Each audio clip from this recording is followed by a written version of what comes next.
we'll have the Uganda national anthem and the East African anthem. Please stand.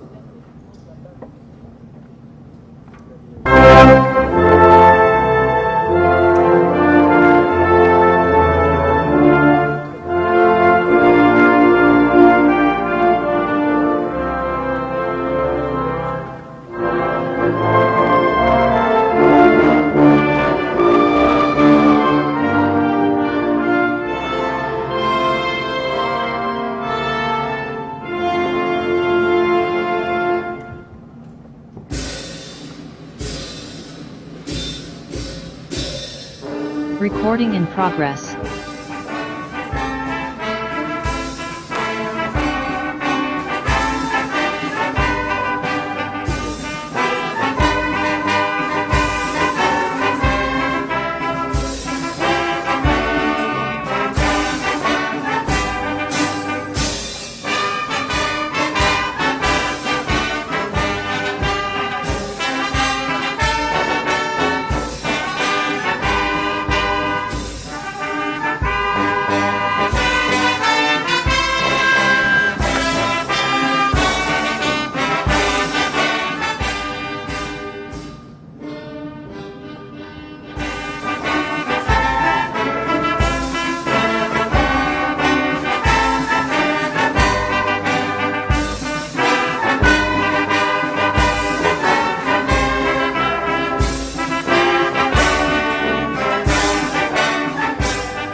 Please do take your seats, ladies and gentlemen. On behalf of the Ministry of Finance and the IGC, I want to welcome all of you, our guests, to this, the 6th High-Level Economic Growth Forum here at the Kampala Serena Hotel. The Honorable Minister for Finance, Planning and Economic Development, the Honorable Matia Kaseja, the Honorable Minister of State for Planning in the Ministry of Finance, Planning and Economic Development, the Permanent Secretary and Secretary to the Treasury, Ramadan Gobi, the Deputy Secretary to the Treasury, Mr. Chailab, of course, the Country Director, IGC Uganda, Dr. Richard Newfarmer, our Country Manager Uganda for the World Bank, Ms. Mukami Kariuki, the development partners in this room, and I have recognized the resident coordinator of the UN in Uganda, Your Excellency Susan Namondo.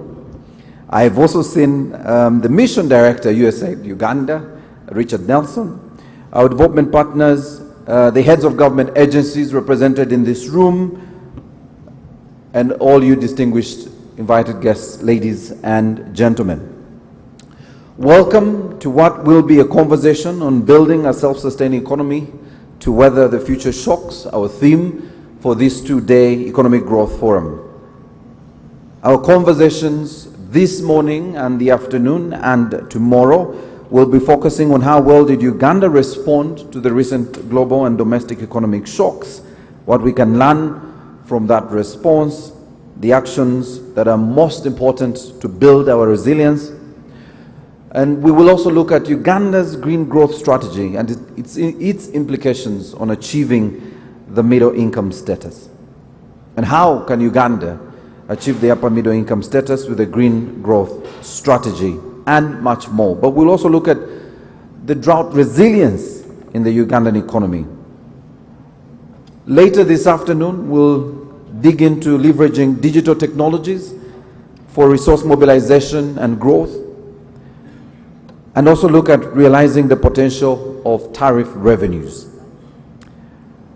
A lot has been said in the last few months around the tax incentives and how we can build on our resource domestic envelope. We'll also look at leveraging on our exports for growth and Uganda's participation in the international and regional trade. The Africa Continental Free Trade Area will, of course, be key in that conversation, and how Uganda can harness the AFCTF. The implications of the cost of doing business around infrastructure, the transport costs for trade, and making FDI work for Uganda, the local content rules versus the supplier development. The market opportunities available for the parish development model commodities. And finally, we will be looking at challenges or reflections on the challenges in the macroeconomic environment and the global lessons learned on achieving sustainable growth. So as you can see, for both our physical audience in this room and our online audience, this will be quite an insightful, engaging conversation on our direction as a country. The economic growth conversation that we start today begins the conversation around the budget for the financial year 23-24. But also informs the economic growth strategy that the team will be preparing in line with the NDP3. I now sound like a Ministerial Finance official. Yes, but that's what it means when you have to host the growth forum. So ladies and gentlemen, that in a nutshell is what will be our conversation this morning. I want in a very, very special way to recognize some key partners who are here in this room. The Chair of the Presidential CEO Forum, Ms. Barbara Murana, thank you for joining us, because you have a key force under the private sector that drives the conversation, but also the think tank that informs the direction the ministry and of course the government players are taking. I did see a very critical person in this room that is responsible for our revenue, our foreign exchange, Ms. Lily Ajarova, from Uganda Tourism Board in this room. I have, with your permission, requested that we play some of your videos in the breaks, so that some of our visitors can see this beautiful country. So ladies and gentlemen, that said, allow me to invite the Minister of Finance, Planning and Economic Development, the Honorable Matthias Kaseja, to come and make opening remarks. A round of applause, ladies and gentlemen.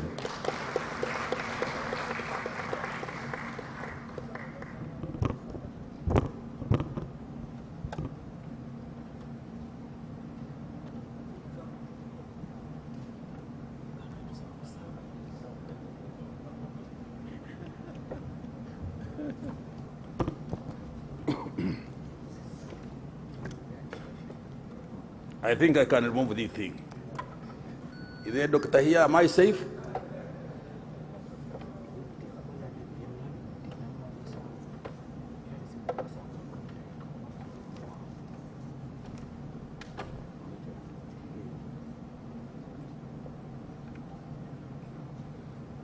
The Honorable Minister of State in charge of planning, my permanent secretary, representatives of various organizations, ladies and gentlemen, good morning.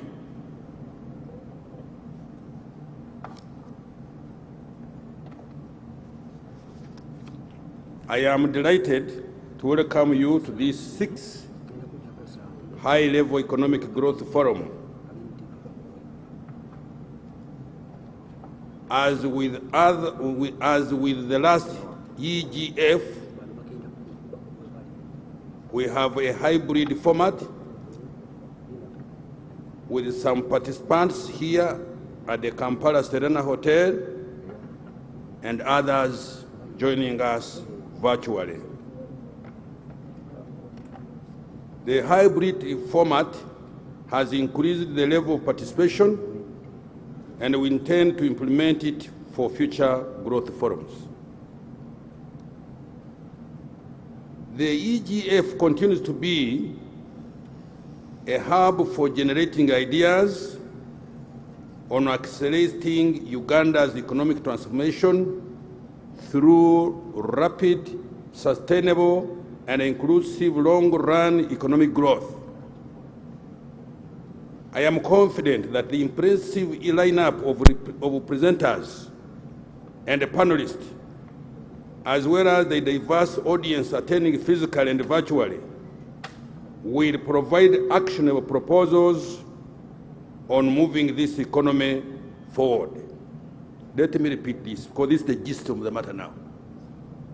I am confident that the impressive lineup of presenters and panelists, as well as the diverse audience attending physically and virtually, will provide actionable proposals on moving this economy forward. Following on the onset of COVID-19 pandemic, real GDP growth fell to just 3% in financial 2019-20, and this was less than half of the 6.4% achieved in 2018-2019, before the pandemic. You remember, Mike, I think.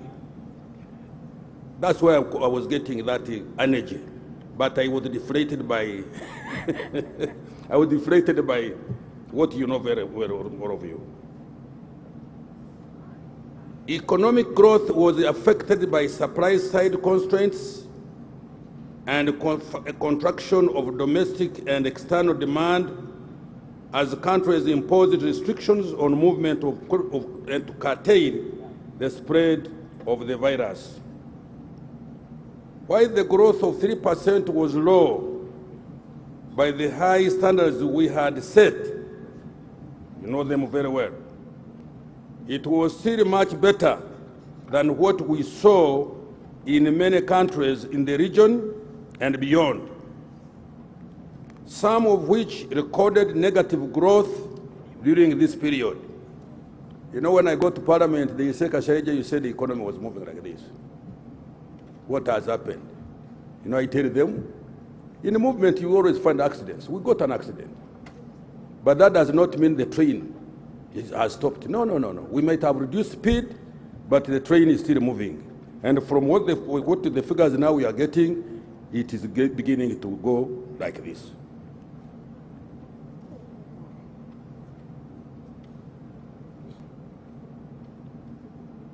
This recovery was supported by a carefully phased reopening of the Uganda economy, vaccination of the population, as well as government's economic response to the pandemic. In financial 2022-23, which is running, the economy is projected to further expand to between 5 to 5.5% following continued government responses to support economic recovery, such as the provision of affordable credit to the private sector, including a MIOGA, Small Business Recovery Fund, capitalization of UDB, among others. In the medium term, we expect the parish development model to have significant effect on the growth of this economy. The PDM is a multi-sectoral strategic intervention by this government to create socio-economic transformation by moving 39% of Ugandan households still stuck in a subsistence existence to the money economy. It is expected to boost food production, for sure, contribute to value chain development and marketing. Growth in the medium term will also be driven by developments in the oil and the gas sector and a continued improvement in execution of key public investment projects, particularly in the energy and the transport sector. Our economy is facing a number of challenges, though, including global and domestic shocks, which are affecting our economic growth aspirations. These include climate change, slowdown in global growth, all of which are affecting our government's financial position. I am happy that these challenges are going to be discussed exhaustively in this year's Economic Growth Forum, and we look forward to receiving your report and suggestions how things can be improved. I look forward to the policy recommendation that we raise from this 6th Economic Growth Forum which will inform our economic growth and budget strategies in the coming financial year and the medium term. As I conclude, I wish to thank the International Growth Center for the continued collaboration in research and organizing these economic growth forums. We are glad to walk this journey with you, and we hope that this partnership will continue to flourish for many years yet to come. Now, it is my great honor and pleasure to declare this 6th High-Level Economic Growth Forum officially open. Thank you, ladies and gentlemen. I will be a bad host. After I've made this statement, I will beg that you excuse me.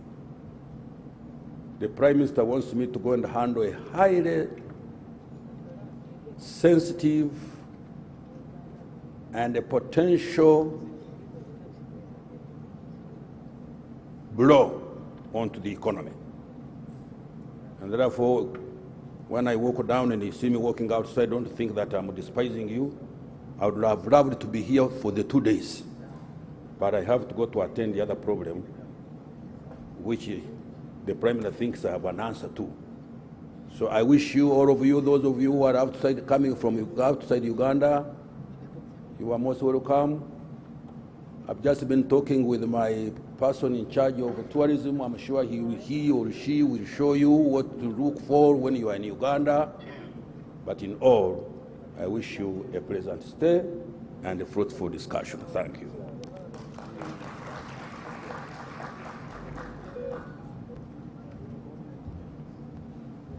Ladies and gentlemen, another round of applause for the Minister of Finance. We want to thank you, Honorable Matia, for officially opening this conversation, this two-day conversation this morning. For those of you who are joining us, you're very welcome, our virtual audience, for this 6th High-Level Economic Growth Forum. We are using the hashtag EGF6UG, EGF6UG. Please do use the hashtag so we are able to share your communication with our partners, and also the audience that is online will be able to participate in our panel discussion and the plenary sessions. In the comment section, our team will be picking your comments and questions on those platforms. May I now invite Dr. Richard Newfarmer, the Country Director, IGC Uganda, to come and make opening remarks. Round of applause, ladies and gentlemen.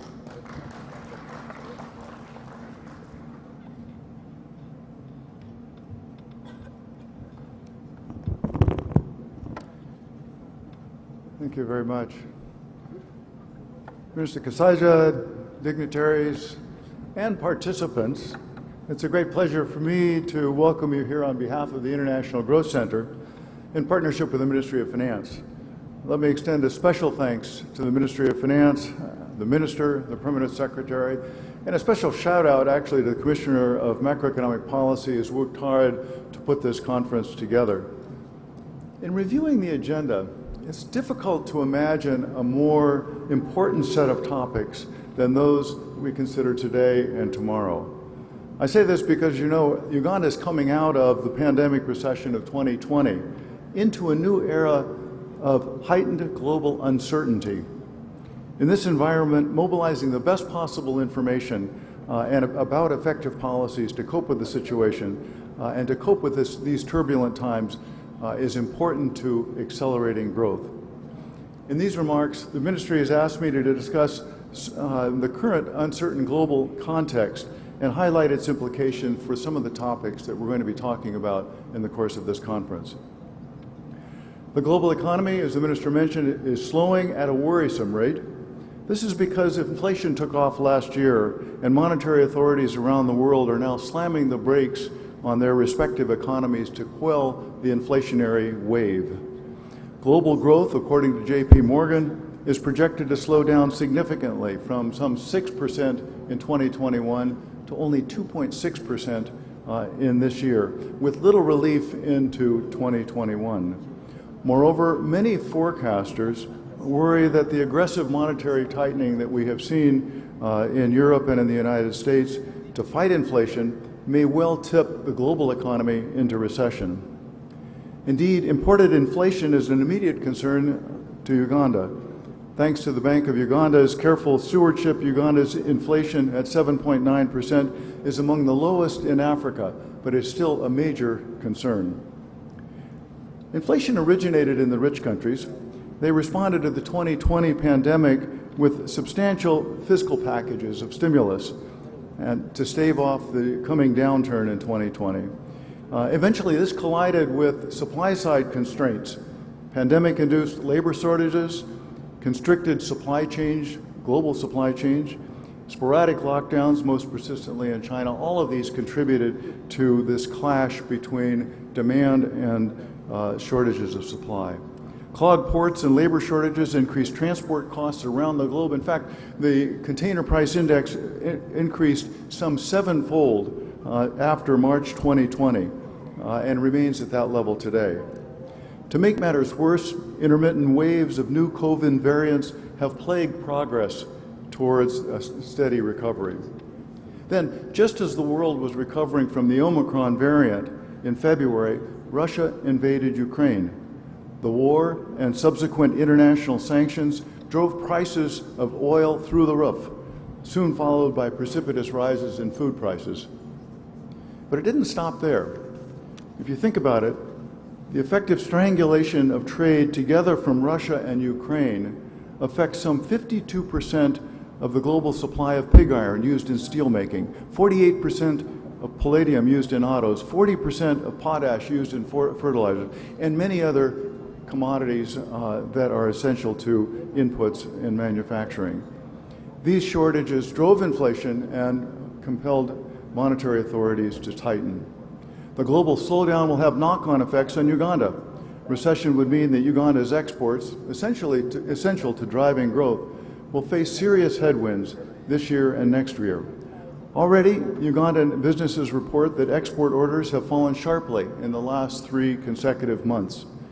Second, it will mean rising interest rates on foreign debt and increase the burden in the Treasury.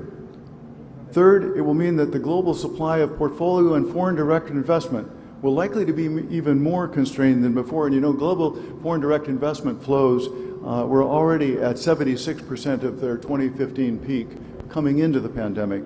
So now the situation is even tighter. With the tragic events in Pakistan this week, development assistance will likely come under severe pressure as resources are diverted not only to Pakistan but also Ukraine. That said, some distant glimmers of hope may presage light at the end of the tunnel. The price of oil and food have eased in recent weeks, and private forecasters are predicting that inflation should come down in the second half of this year. Moreover, Ugandan companies have expressed optimism in a recent business survey. 72% of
substantially slower than the best performing developing economies around the world. And despite some diversification, the country remains too reliant on coffee and a few bulk commodities, with minimal in-country value addition.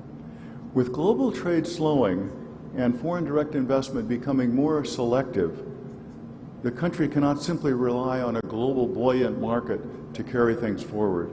It will have to increase its global market share. The way to do this, increasing productivity relative to competitors and faster than competitors. The discussion later today in this conference focuses on ways to increase productivity and to add domestic value to exports, to use foreign direct investment to increase productivity, and to participate in global value chains. This conference will explore ways, as the Minister mentioned, that the African Continental Free Trade Agreement can create new opportunities for Ugandan exporters and for adding value to commodities. It will also explore ways that the parish development model can be used to propel growth. This leads me to the second topic, probably one that's dear to the heart of the Minister and the PS, taxes. Raising government revenues is important to finance public investment and to reduce the reliance on development assistance. Even without the pullback in development assistance from Africa, the flow of resources will naturally that is, development assistance resources, will naturally tend to attenuate over time. In fact, already donor support for the budget is down more than 25% this year relative to last year. The only solution to financing public investment over the long term is to increase taxes. Uganda collects only 11% of taxes as a share of GDP, well below the average for other countries at its per capita income. As a result, the level of public investment is also relatively low compared to other fast-growing countries. The program later this afternoon will discuss ways that Uganda can mobilize new revenue. One potential way to raise revenues is to reduce tax incentives, while many of them while at the same time trying to make them more effective. Incentives in Uganda cost the Treasury at least 1.6% of GDP, and some estimates go up even higher than that. These are big numbers. The discussion today will focus on ways to get the maximum payoff from these expenditures. Similarly, the discussion will present some evidence that evasion of tariffs collected at the border is non-trivial. These are the challenges that the Ugandan authorities face and are areas where they're for future action. More public resources are also needed to cope with the other topic in this conference, external shocks, and particularly climate change. If there's one thing that the last 2 years have taught us, it's that the risk of external shocks is high, and ignoring their disruptive effects can be extraordinarily costly. One external shock that we know is coming, in fact is here, is climate change. In my own country, I've watched with anguish as forest fires in California burn ancient redwood groves. In Pakistan, we are witnessing floods that cover nearly 1/3 of the country. What one journalist called a climate change dystopia. Here in Uganda, we've also seen tragic effects as well. Earlier this month, the unusual flash floods in Mbale killed some 29 people and displaced thousands. Drought and floods are increasingly common. The temperature rise has been some 1.3 percentage points degrees Celsius since 1960. Events in Mbale might be the portent of future things to come. Projected climate change damages are pervasive and cover many sectors. In agriculture alone, for example, climate-induced losses for Arabica coffee production are expected to be around 10 to 50% by mid-century. Similarly, transport systems based on polluting fossil fuels that emit CO2, along with health damages, are really important and will undergo major shifts in production. Already we've seen in the industrial countries a very rapid move towards electrical vehicles.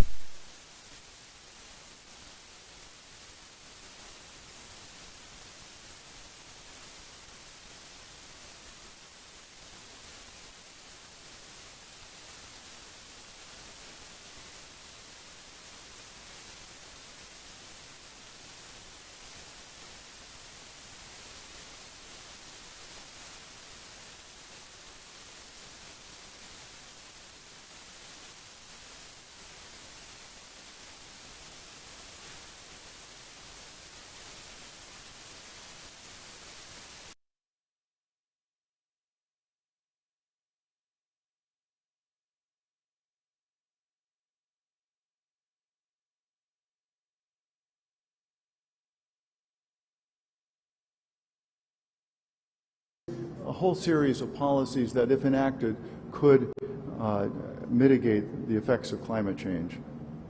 The agenda of this conference is to translate those very good plans into actionable items that can be incorporated into the budget. Even as we discuss these three critical areas, we should not lose sight of new opportunities that can provide a springboard into sustained growth. Let me highlight one. The pandemic, despite its severe human costs, has created new forms of communication. I'd wager that all of the computers we see here in the conference room have on them programs like WhatsApp, Zoom, Team, WebEx, Skype. My favorite is the ones the Brookings use called Blue Jeans.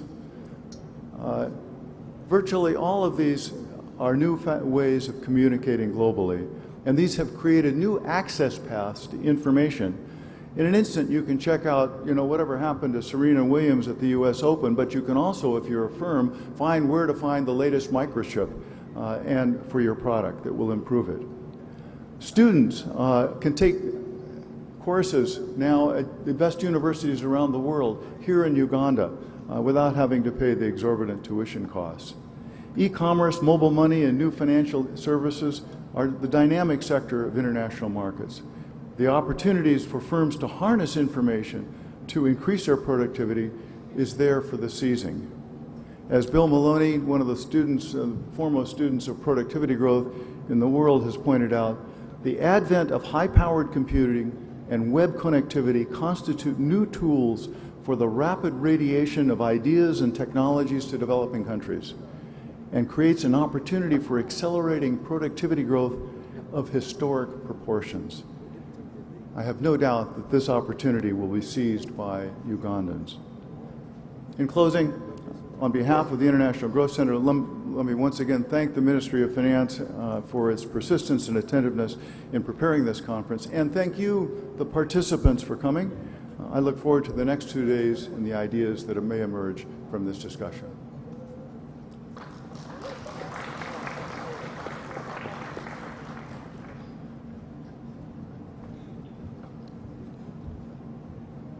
Please do not tire from putting your hands together. So I want us to clap for Dr. Newfarmer. And as he said, my favorite one, be wary of the lights at the end of the tunnel, as we may be told. Things are looking great and we will be out of this hall. It could be a train with a lot of bad news, and as Dr. Richard said, it could be the external shocks that are coming upon us, and I like that. I take the pleasure now to invite Ms. Mukami Kariuki, the country manager of Uganda for the World Bank, to make remarks on behalf of our local development partners. Ladies and gentlemen, round of applause.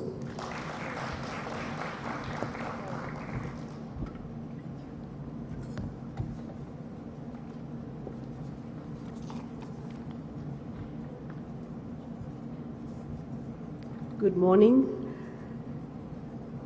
Honorable Minister of Finance, Planning and Economic Development, the Minister of State for Planning, Members of Parliament, Deputy Governor, Bank of Uganda, the Permanent Secretary and Secretary to the Treasury, Ministry of Finance, the other Permanent Secretaries, the Commissioner General for URA, representatives of local government, the private sector, civil society, citizens of Uganda, all protocols observed. Thank you very much for inviting me here today to speak on behalf of the Local Development Partners Group, represented by the members sitting in front of you here from the Local Development Partners Group Committee. This is the 6th high-level growth conference and my first.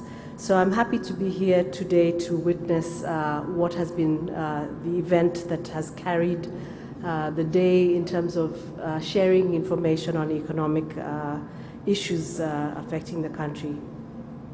The Ministry of Finance, Planning and Economic Development has organized these fora on a regular basis to tap into the knowledge from others, also to listen to stakeholders.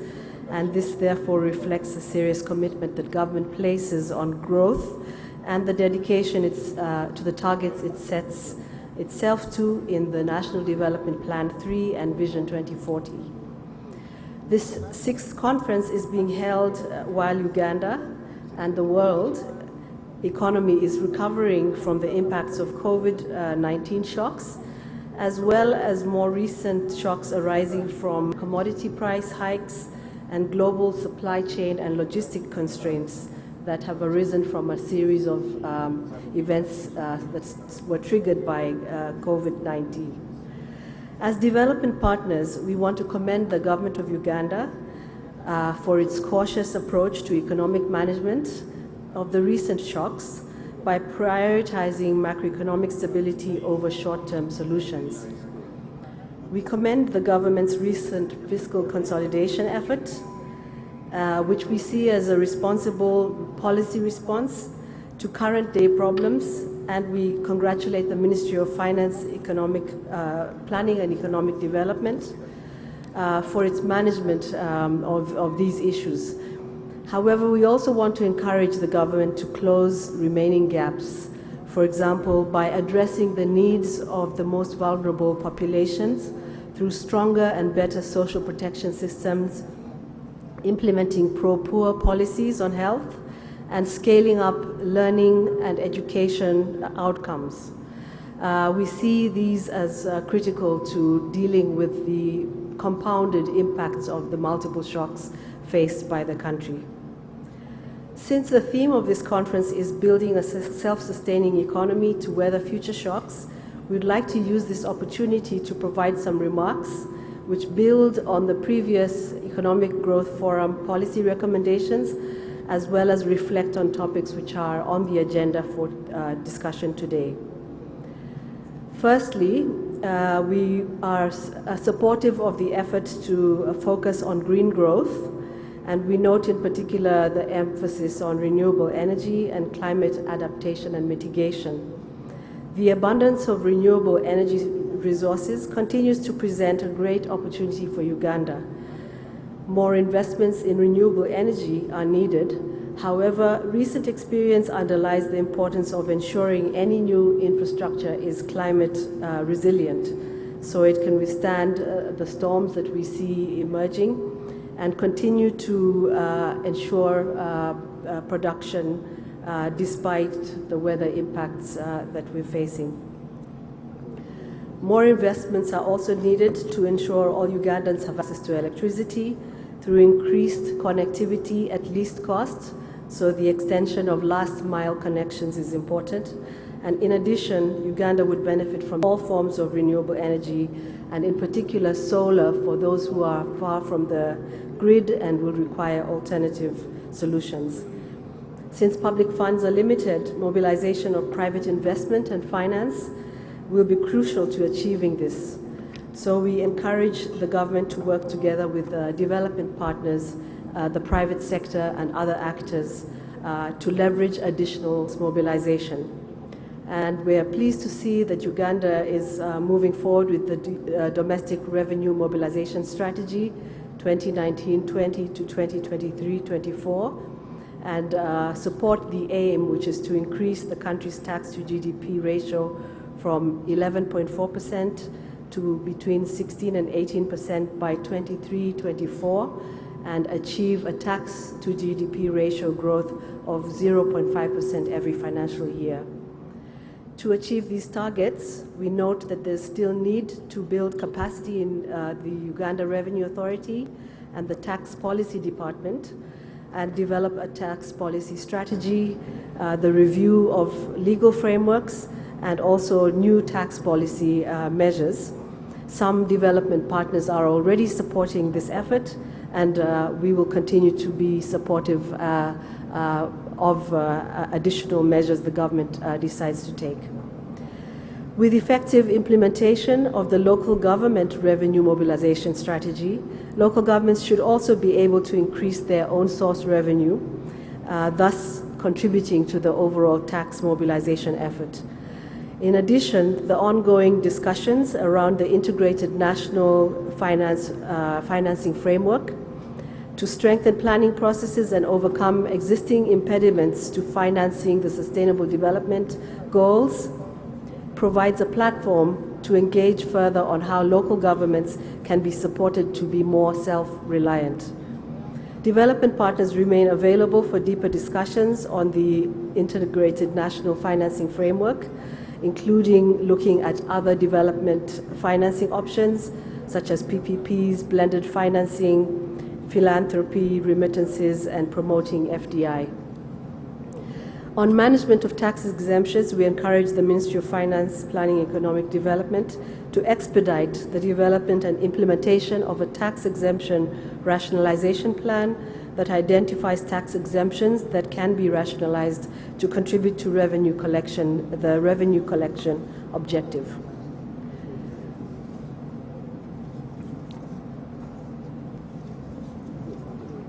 Excuse me. Thirdly, we would like to also support the effort to scale up trade and exports. I think in support of what we've heard earlier from both the Minister and Mr. Newfarmer. We agree that trade is key to economic recovery, and Uganda's in particular, being a landlocked country. And we see that firms require export opportunities to overcome the limitations of a relatively small domestic market.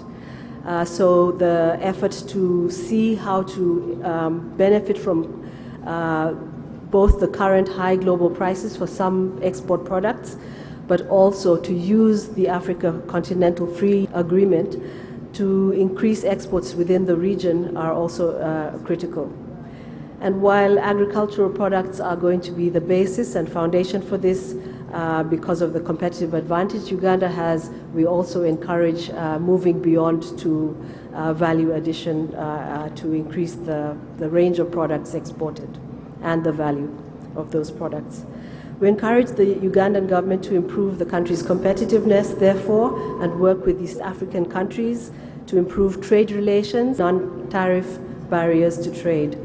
In addition, the government can also benefit from establishing more export processing zones and accompanying programs to address the sanitary and phytosanitary measures to boost exports. Ensuring product quality through certification is therefore key, and institutions such as the Uganda National Bureau of Standards need to be supported to ensure that these things are accelerated within the shortest time possible. Fourthly, domestic value addition. And in this regard, Uganda's value proposition has enormous potential for expansion. And we see opportunities in cotton ginning, tea processing, coffee hulling, tobacco handling and processing, beverages, and the dairy subsector as perhaps the low-hanging fruit. But there are significant challenges to be addressed through improving access to agricultural financing, supporting research and innovation, vocational skills training, investment in marketplace development, and integrating irrigation in the production system. Greater effort is also required to integrate smallholder farmers in the value addition drive, and in this regard, to boost and build agricultural productivity through investment in research, promoting good agricultural and climate-smart farming practices, and therefore the importance of extension services is critical. And then I think the fifth point perhaps is something that we would like to add to the agenda more firmly, which is investing in human capital. And Uganda's population increase, I think, warrants greater attention to trying to, especially to catch up with the 2-year gap that emerged through COVID-19, with close to 70% of the future population being of working age and residing in urban centers. Education, not just at the primary and secondary education level, but vocational and university need to be supported. This presents an enormous opportunity to invest in human capital so that the soon-to-be working age population will have the skills and health necessary to be fully productive and contribute to the country's growth. Given that the fiscal space for human capital development remains tight, we see some opportunity to look at fiscal spending to identify where increases in expenditure on human capital can be made. In closing, let me just say that the Local Development Partners Group welcomes the invitation to this excellent conference. We'd like to thank the Government of Uganda and the International Growth Center for their invitation, and the UK for its generous funding towards this event. We trust that some of the key recommendations generated from this conference will help to guide the budgeting process for the coming financial year, and we believe that progress in key areas is obviously going to be a joint effort of all of us in this room. Local development partners are and will continue to collaborate with the government in this regard, and we stand ready to consider how best to continue to coordinate our efforts between us and also amongst us in order to have the desired impact. We hope that existing fora such as the Economic Management Group and also the National Partnership Forum will provide productive platforms for enhanced dialogue and collaboration, and we look forward to continued collaboration and cooperation with all of you in the room here today. So thank you very much, and with those remarks, I beg to leave the floor.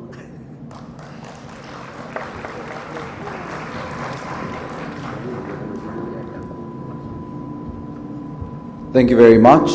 Ladies and gentlemen, I now want to turn to our first plenary session, which will be chaired by the Executive Director of Research at the Bank of Uganda, Dr. Adam Mugume. As Dr. Adam comes forward, because he will be chairing this session, his only panelist is the PSST. Dr. Adam, I need to mention that be mindful that the PSST is also sitting on the board of the Bank of Uganda. So be careful with the questions when they start coming after his presentation. So ladies and gentlemen, please welcome with me Dr. Adam Mugume, who will be chairing this session.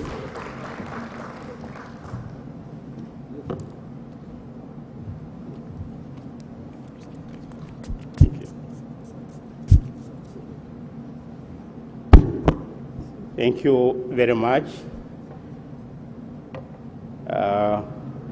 My work is very easy this morning. It is like the work of John Baptist who went before Jesus. My work is only to invite the Messiah, who is PSST, to give us his address. PSST.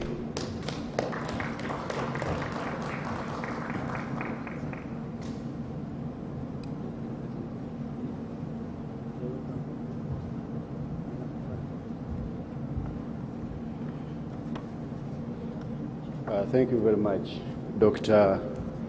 Adam Mugume, the Honorable Minister of State for Economic Planning in the Ministry of Finance, Planning and Economic Development, all my colleagues, the permanent secretaries, because I don't see members of Parliament, but if they are there, you are very most welcome. The DST, the Deputy Secretary of the Treasury, Dr. Newfarmer, the Director for IGC, Ms. Mukami, and all of the development partners I see in the room, all of the heads of government, departments and ministries present, the private sector.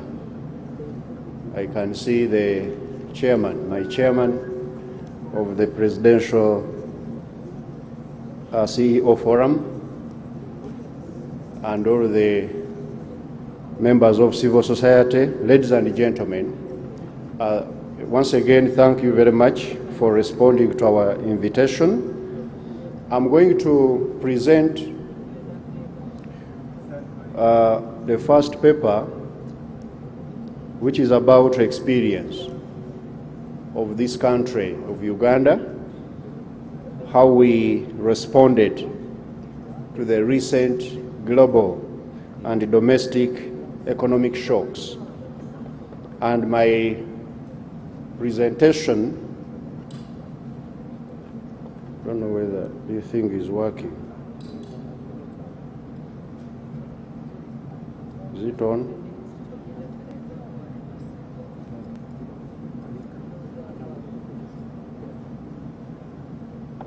Okay.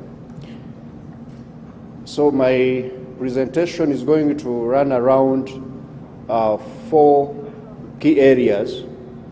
I will highlight the recent global shocks and their impact on both the global economy, but in particular on our economy, and then how we responded as government of Uganda to these shocks and how we are still responding, and then the lessons that our response could offer, and the key actions which we are undertaking to rebuild resilience of our economy going forward.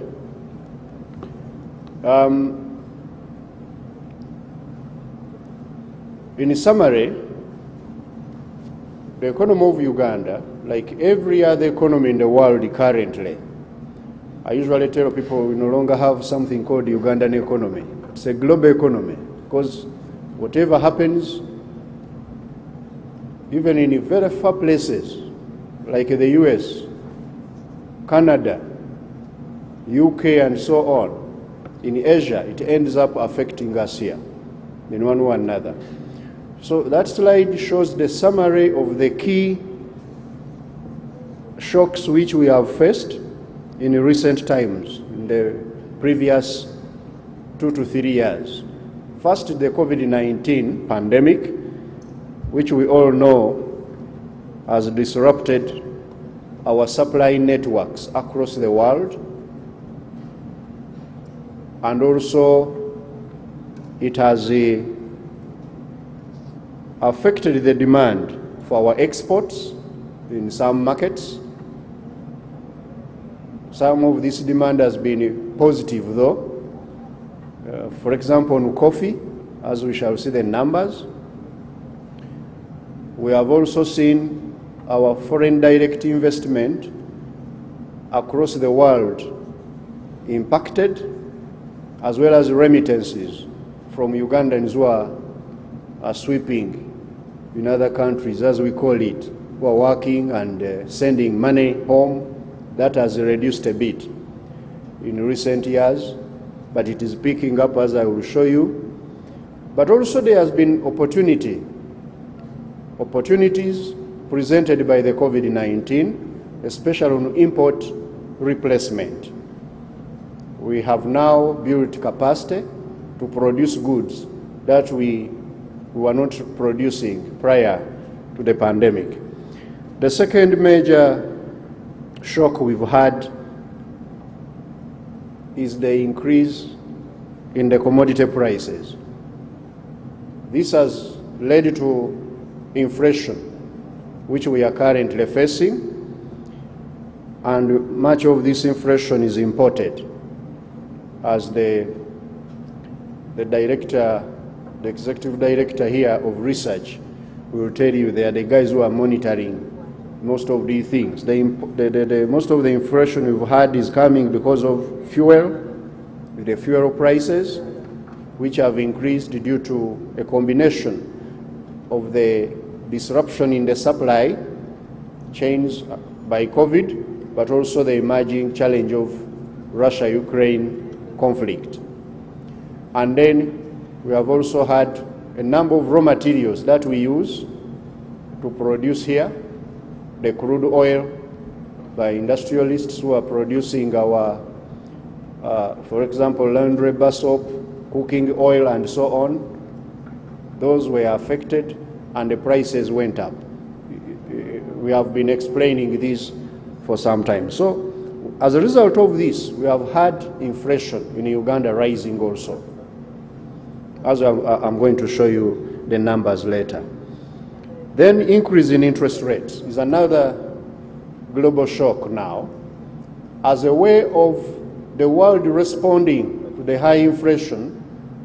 they have increased interest rates, which has increased the cost of borrowing across the world, and also reduced the access to global capital, because a number of firms and individuals who are investing in our portfolios here, they have now gone and invested in those markets which they deem to be more stable, because of the high rates now on the return on the money in the US, in Europe, and other markets. So those developed countries have seen a reversal of flow to themselves instead of coming to the low income and emerging economies like ours. Another global shock we are monitoring is the increase in debt. Sovereign debt across the world is rising in almost every single country, except very few, if at all, as I will show you some numbers later. And then climate change effects, which already the previous presenters have hinted on. These have resulted in a gradual withdrawal of financing to non-renewable energy projects. The president, when he was addressing the country recently, he gave us an update on the drop in the investment, level of investment in fossil energy explorations. New explorations are now not coming on board as fast as they were because of the climate change effect, and this has an effect on us, but also scaling up the access to climate finance, which has now come in. Now, this technology of my people, the volume of world trade and industrial production looks like this. You see that in the period of around 2008 to 2010 there, because of the financial crisis, there was a huge V-shaped drop in both world production, industrial production, as well as the global trade. Almost a similar trend, a mirror image of 2008-10 has come back in 2020 until almost now. We saw a V-shaped drop in both the industrial production as well as the trade. So the world all of a sudden couldn't sustain production of most of the manufactured goods. And also the level of trade went down because of the lockdowns and their disruptive nature of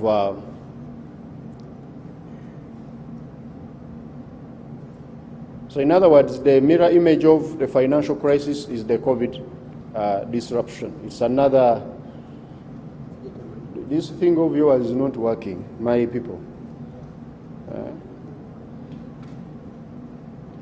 Can you run from there? I'll tell you next. There. We have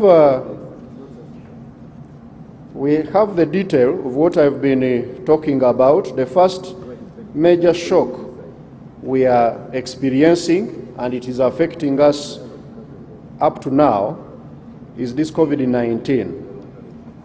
Our supply networks have gone. However, it has also presented an opportunity for us in a way that we have replaced a lot of our imports. We didn't import sanitizers here. We didn't import PPEs. We didn't import a number of things which our local producers, like my good sister here, Madam Murwana, have been producing locally now. They have built capacity to replace, and that's an opportunity. We have also seen low demand for a cross-section of exports, but coffee, tea, and a few other agricultural commodities have actually performed quite well. That's why our export performance has not been very bad during the pandemic and recent shocks, because the world prices of these commodities increased as countries went into lockdowns. And as I'm going to show you later, our government took a deliberate policy to leave cargo moving. And it was a wonderful visionary decision. In some countries, they closed everything, including cargo. And they got their economies battered so much. For us, the cargo moved, and we managed to take advantage of these prices which were rising, but also the volumes of like coffee have also been growing. And the FDI and remittances, I talked about them. On the commodity prices, I've already told you the imported nature of our inflation. That's why even the way we respond has to be a very well carefully designed policy. I will tell you later why we didn't do some of the things which some people wanted us to do. Now, the third one, in a bid to tame the inflation, countries have increased the interest rates. In USA, for example, the benchmark rate have gone up to around 2.25 to 2.5%. This is the highest they have seen in the US since 2008. Similarly, in the UK, their benchmark rate now is about 1.75%, one of the highest since 2008.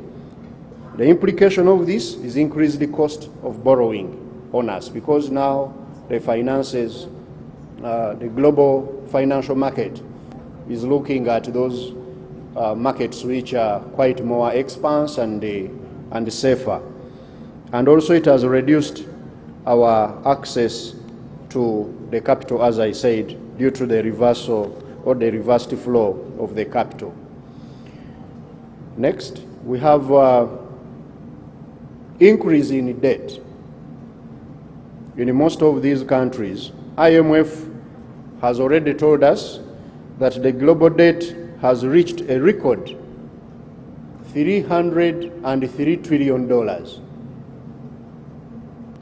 That's the global debt today, according to IMF, $303 trillion.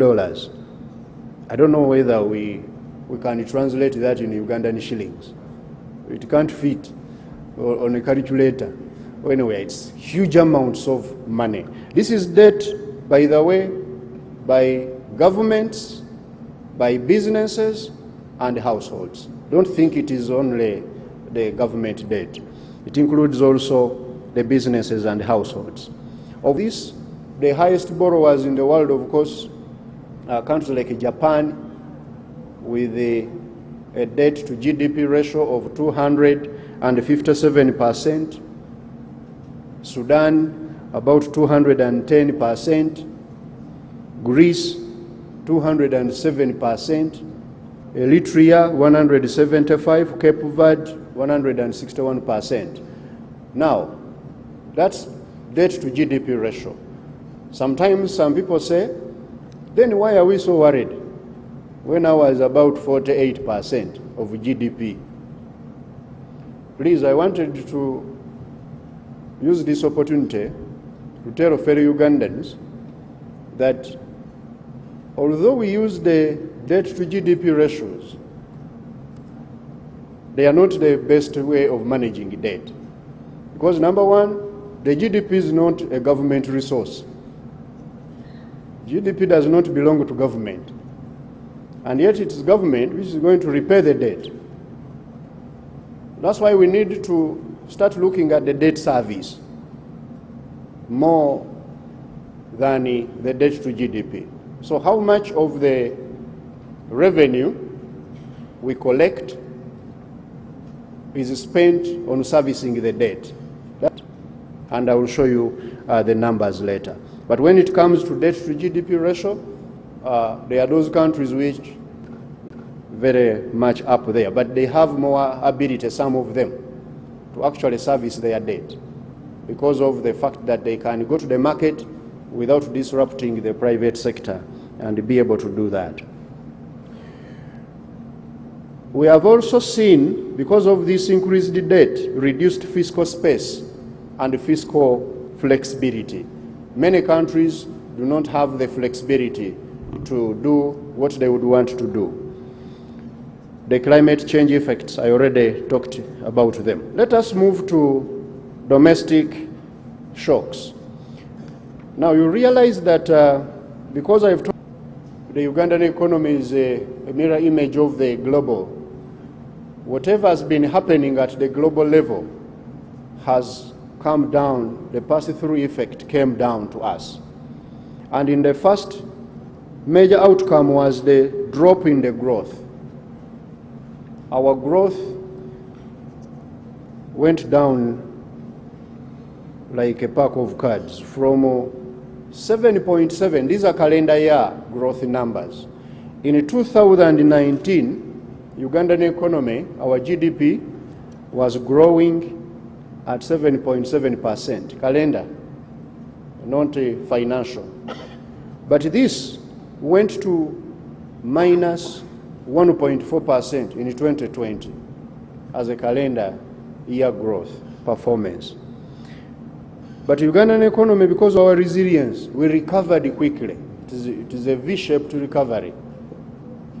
We recovered, and last year, calendar year, 2021, we grew by 5.1%. But as a financial year, we grew by 4.6%. But in that period of January to December 2021, our economy grew by 5.1%. This year, 2022, the projection, there will be a slight to 4.9%, but we expect it to recover in next year in 2023, back to our target growth of about 6.5%. Going forward, we are above the target of 6%, as the numbers are showing there. Next, we have also seen increased poverty during the COVID period. The numbers by our National Household Survey of 2019-20 found that prior to COVID, the overall poverty had reduced from 20.3 to 18.7%. This is Household Survey 2019-20. So before COVID, had COVID not hit us, our poverty numbers now would have been 18.7%. But because of COVID, our poverty during that period of COVID increased to 21.9%, almost 22%. And that map shows you the distribution of the poverty across the country. The darker the color, the higher the poverty. The lighter the color, the lower the poverty. Next, we also lost jobs. We lost jobs as a result of this shock of COVID. Some estimates by researchers, Economic Policy Research Center, our research center at Makerere University, and the United Nations Capital Development Fund, they carried out studies which found that about 110,000 jobs were lost in that 1 year of the pandemic, especially when we had active lockdowns. However, we have had a quick recovery in terms of the jobs coming back online until these other shocks came in.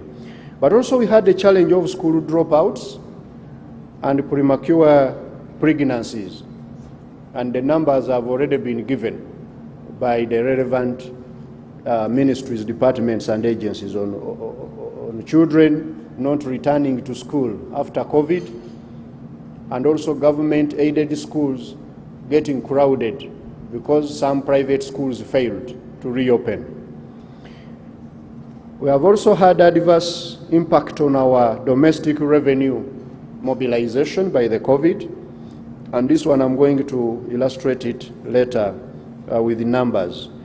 The multilateral financial institutions, however, came to our rescue, particularly the IMF and the World Bank. They responded by providing some required financing at lower concessional rates. And this has helped us to keep resilient. Next.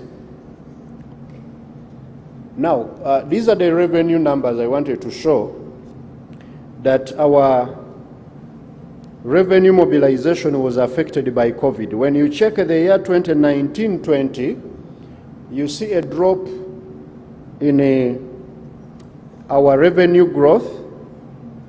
We see there a growth on revenue reducing from 17.7% in 2018-19 to only about 3% in 2019-20. And in that year, we had a revenue shortfall of 3 trillion, over 3 trillion shillings. We didn't collect it in 2019-20 in the table below. We also see that that shortfall has persisted. Last year, the other year, 2020-21, the shortfall was 2.2 trillion shillings, but last year we saw the shortfall reducing to just 592 billion shillings. So we are really recovering very well in our revenue collection. Next. As the revenue was dropping, expenditure was increasing because we needed to keep Ugandans alive.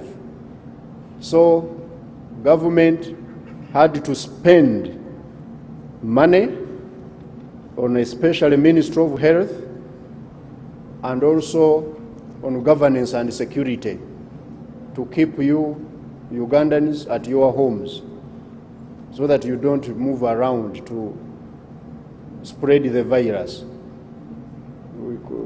Those SOPs.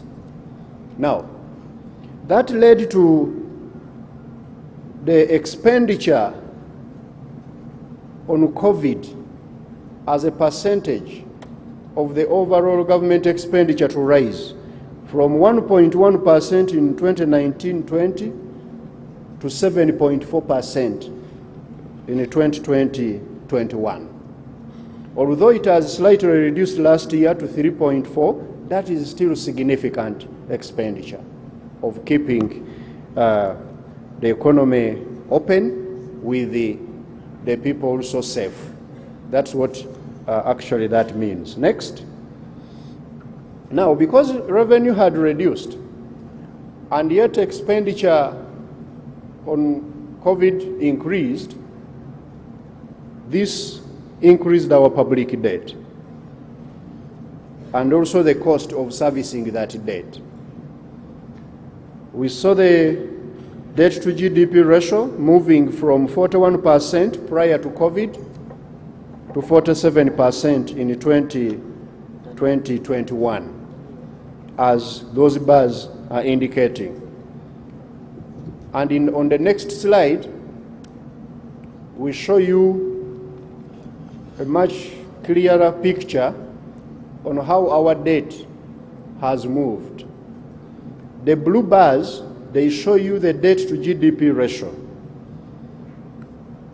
The orange bars, they show you the deficit, the fiscal deficit to GDP. And then the line, the red line, is showing you the debt service to revenue. Now, you see that all of them have grown between 2019-20 to date. There has been a substantial increase in debt and also some increase in the fiscal deficit. The debt to GDP ratio increased to about 47% in 2021-22, and we expect it to hover around the 50%, which is our target threshold.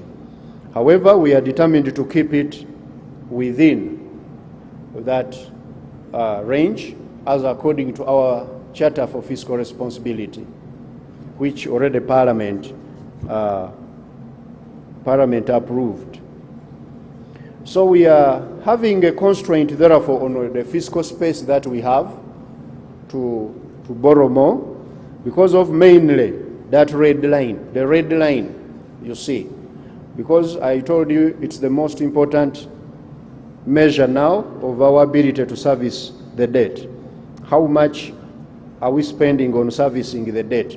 When you look at the left axis of the graph, that is the number. We are hitting 30% of our revenue servicing the debt.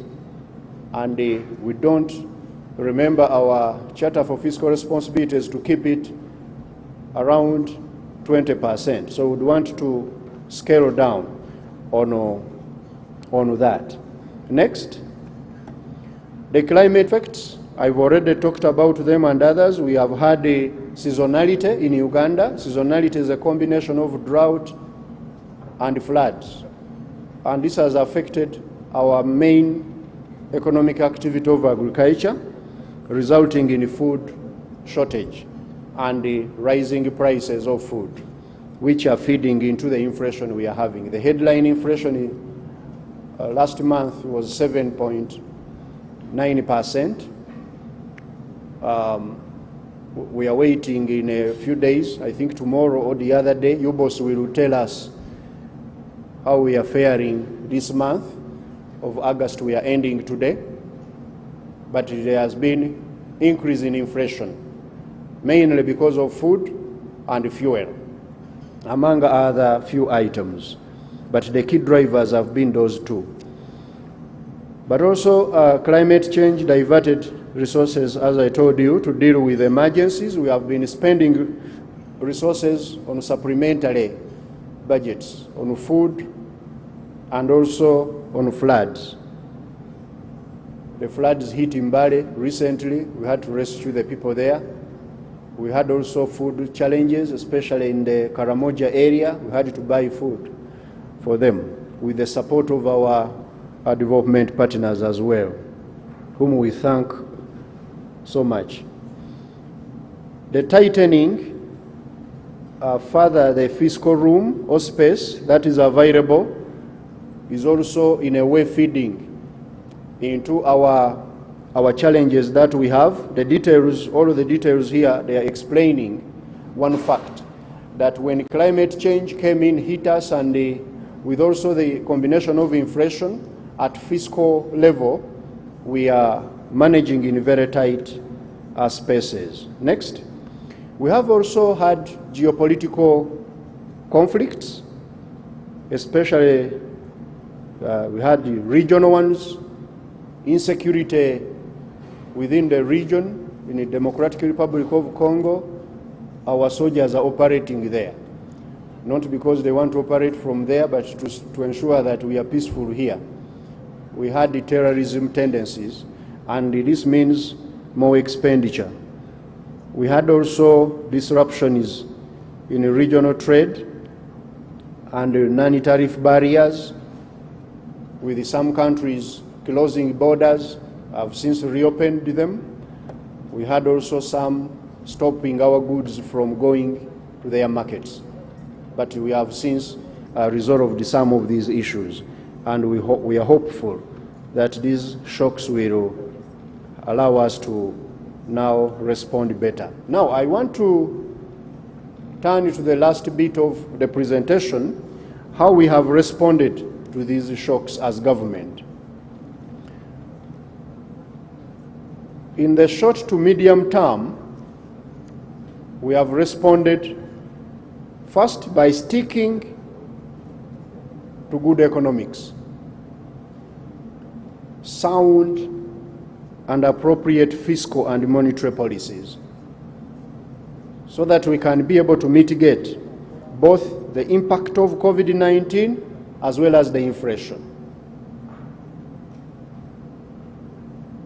We have resisted the temptation by some people to have us go away from economics into common sense. And we decided to stick to the economics of ensuring that we use policies that are underpinned by research to respond.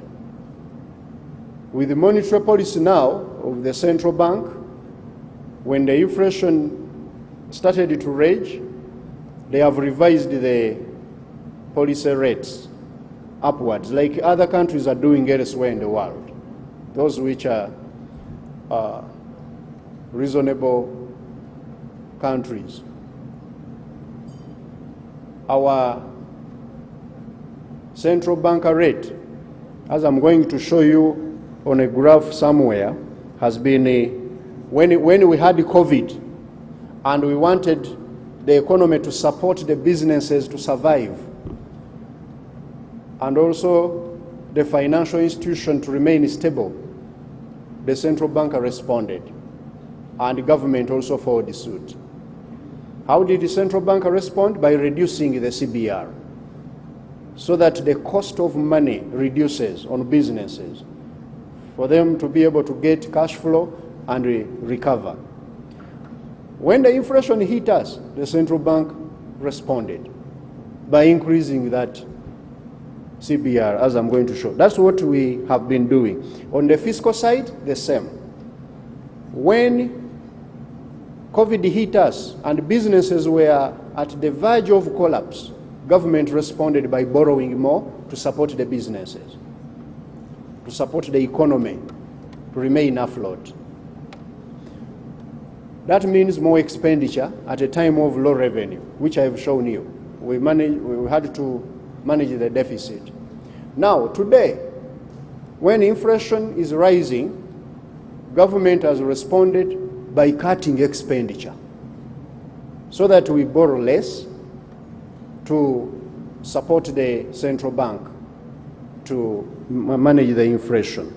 So we are sticking to appropriate policies.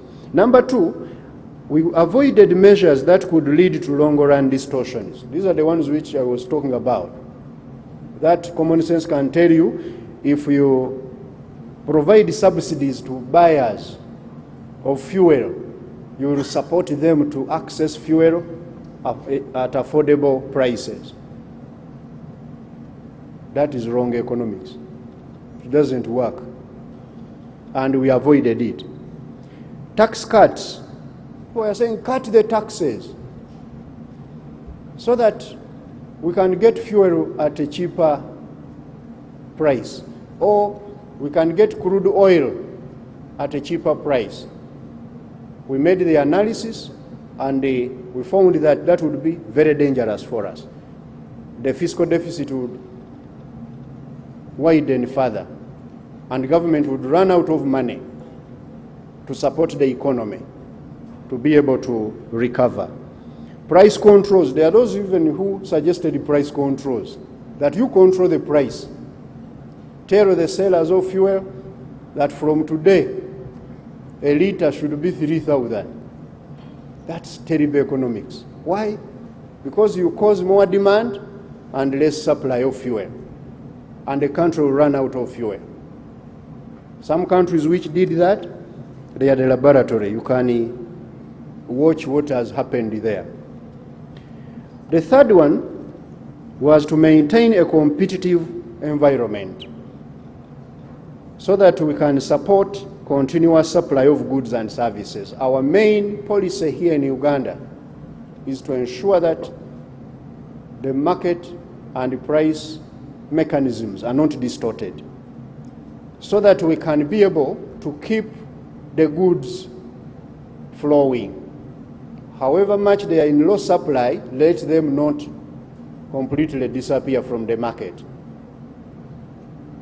So the best policy to respond is to ensure that the low supply of goods corresponds to low demand of those goods. That's why government has managed expenditure now. We are giving government less fuel, government people less to buy less fuel. But if they were demanding everybody fill the tank, then we would be in trouble where the demand is higher than the supply. We don't want the demand to outstrip supply.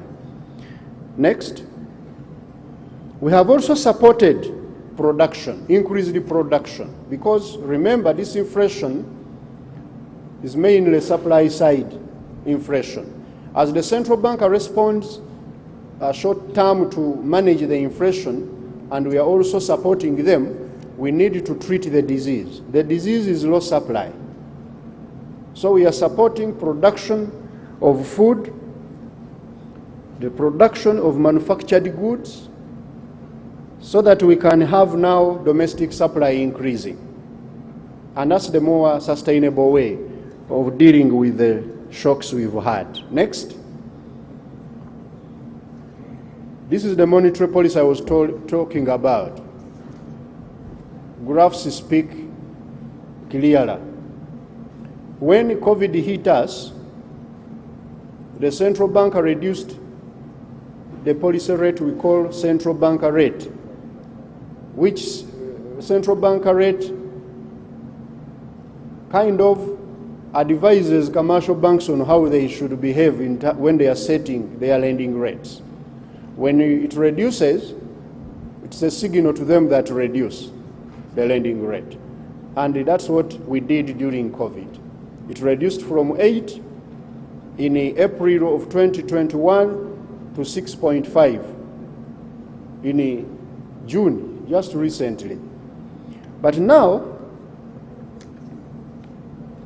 the bank also provided, next, some exceptional funding facilities to maintain smooth access to money by the supervised financial institutions. It relaxed a bit on its policy with which they use to manage commercial banks, so that the commercial banks can have it during the COVID to support the businesses. And also to aid the borrowers, the central bank also provided what we call credit relief measures. These permitted banks to reschedule their loans for over a year. Rescheduling loans like postponing the problem, at least. Don't pay now, pay in the future, so that you can remain with enough cash flow. And they did exactly that. Next.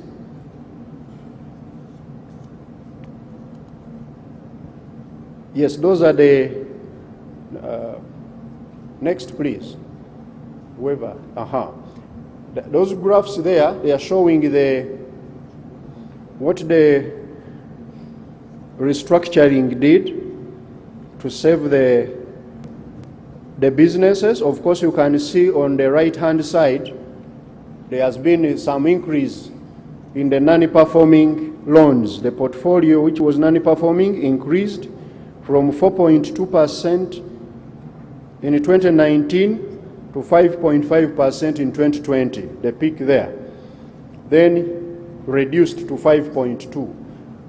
That is still high, but it would have been worse had the central bank not done what you are seeing on the left in terms of the restructuring, allowing banks to allow credit the borrowers to suspend payment. Next.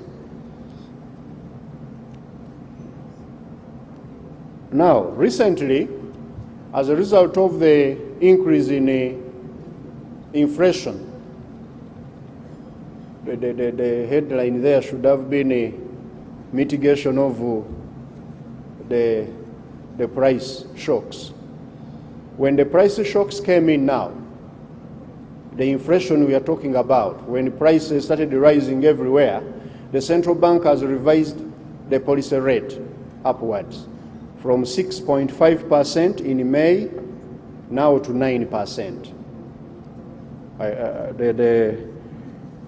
The representative of the governor is here. We will tell you where else it is going from here, because the custodian of those numbers. Next. The government, as I've told you, has also cut expenditure in Q1 of this financial year to support the monetary policy actions. We want to align ourselves to the monetary policy.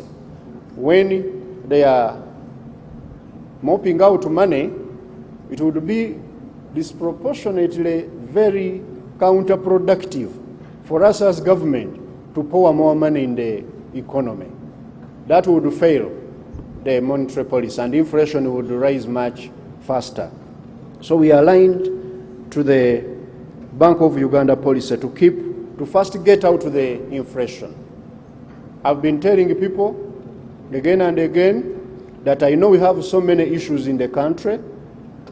Some people are saying, when you give us less money, we shall not be able to support you to grow the economy. Others are saying, you are going to cause unemployment. Others are saying, interest rates, they are also affecting us as businesses. I would like to respond as follows. All of those issues I've mentioned, if we use the analogy of diseases, they are all diseases. Low growth is malaria. High interest rates is flu. Unemployment is a nagana. Inflation is cancer. Which of those diseases I've mentioned may you choose to suffer from? That's all economics demands us to do. Do you choose to suffer from cancer, from malaria, from flu, or from sleeping sickness? You sleep and you wake up. What do you want to suffer from? So in Uganda, we are saying, at any one point in time, if we have opportunity to avoid the cancer, first cancel out that disease. And that's why inflation is the first on the list of those shocks that we don't want to be in our economy. We have also focused expenditure now on growth-enhancing sectors with higher multiplier effects in the economy. As going forward in the medium term, the fiscal space which we have, which is very tight, will be mainly preserved for those sectors with the best bet on bringing the high multiplier.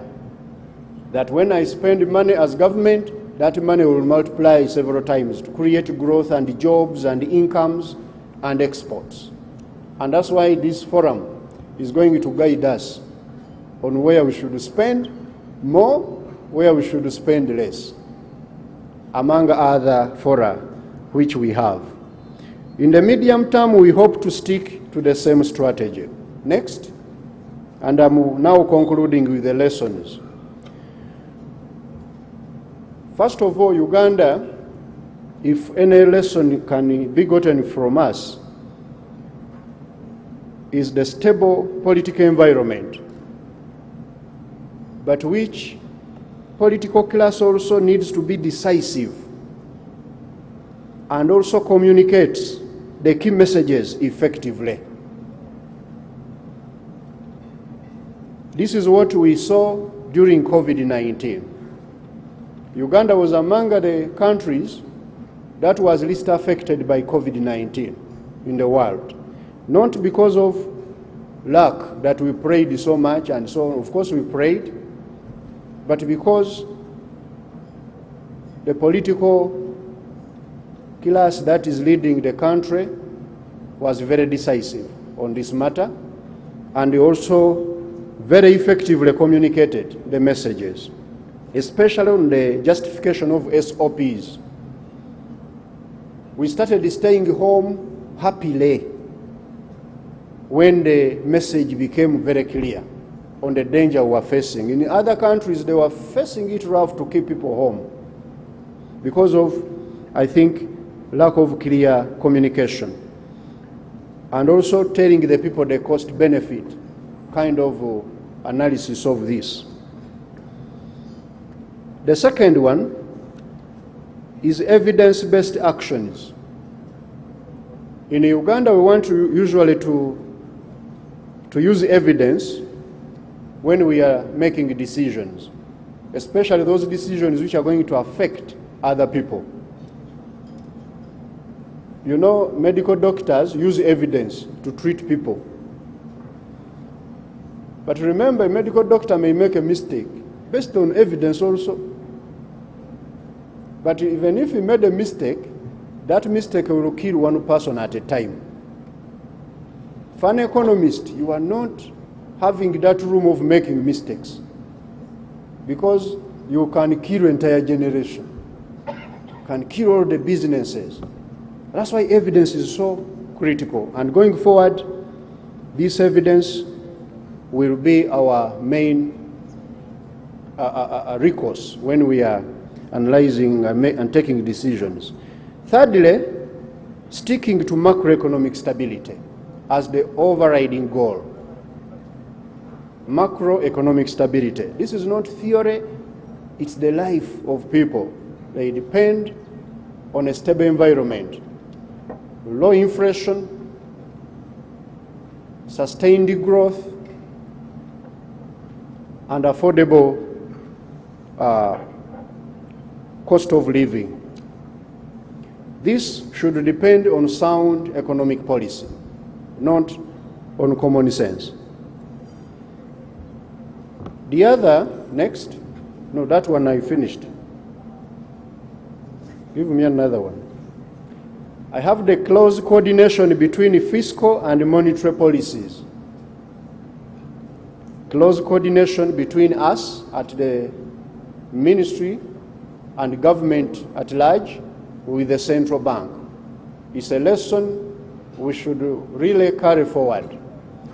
If government does something which is contrary to what the central bank is trying to do, that will be very counterproductive. And you are going to find the economic management very much distorted. The other one is budget prioritization. Another lesson, budget prioritization. In Uganda, we have repurposed the budget by moving resources from certain areas which used to be priorities prior to COVID to other areas which are now emerging priorities. That has led to fiscal flexibility. In other words, budgets are not cast in stone. That word, this is my budget, kills economies. Your budget doing what? Priorities have shifted. If we say the priority is health, then money should move from certain expenditures to health to keep the people alive. If we get away with COVID, then health should not say this is my budget. Then resources should move to go to where now the priority is, transforming the economy. The other lesson is, and this one is personal, avoiding panic. The Ugandan policymakers avoided panic in the midst of so much going on in the world and across our neighbors, gave messages of hope to the population as well as the economy so that we can have the entire population of Uganda understanding why we are taking certain decisions. Of course, strengthening safety nets, which Madam Mukami has been talking about here. Social protection of our people, especially those who are most vulnerable. We did that, and we are going to continue to do the same. But also taking advantage of the opportunities presented by the problem. We refused in Uganda to just look at COVID-19 and this inflation as a problem which is going to kill us. We also looked at the opportunity in it. We didn't want to waste a very good crisis. And lastly, digitization. Digitization of the economy. In conclusion, the key action is to build resilience are, number one, domestic revenue mobilization. We are working very, very hard now to ensure that our domestic revenue mobilization strategy is implemented and implemented effectively. We have set up a team of very smart younger Ugandans to help us and collect more revenue without hurting the economy. So they have to make good analysis on where we are collecting this revenue. We are also looking at these tax expenditures which the development partners and Mr. Newfarmer, Dr. Newfarmer have been talking about. We are looking at them. We are trying to analyze and see when we offer a business, an investor, a tax exemption, and that investor is promising to do certain activities, to employ a certain number of Ugandans, to create a certain multiplier in a certain sector. Are they doing that? We are putting in place that framework to ensure that we strengthen what we have been doing. And at the Ministry of Finance, Planning and Economic Development, this is a top on the agenda. Our ministers have already tasked all of us, the technical people, to ensure that this is done. Ensuring fiscal sustainability, especially debt sustainability.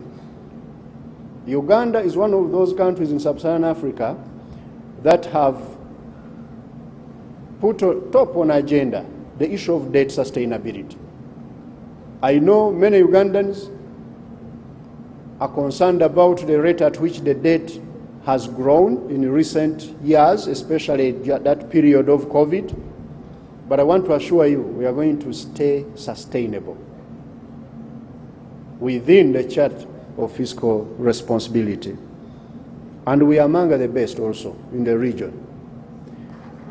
Maintaining macroeconomic stability, that goes without saying. We are continuing with our coordinated effort with the central bank to keep the financial markets resilient and stable, to keep the real economy stable, so that we can support the private sector efforts to do business. Trade openness and access to markets. Ugandan economy will stay open. We have an open capital account, and also we have a very liberalized environment. That will help us to continue being resilient. Digitizing the economy is also top on our agenda. As you know, we have supported the digitization efforts, and we are investing now in big projects to increase the strength of our internet, to go E. In government, we are also digitizing government. Government has been automated. Procurement, now money, as far as money is concerned, the payment system is fully digitized. In government, there is no cash. Money moves in IFMIS.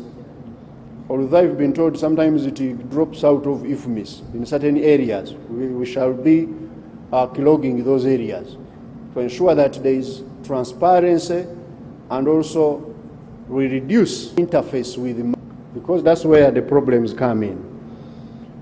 We are also leveraging private sector financing to finance public investments, and we have already put in place a framework. We are coming to the private sector for this conversation.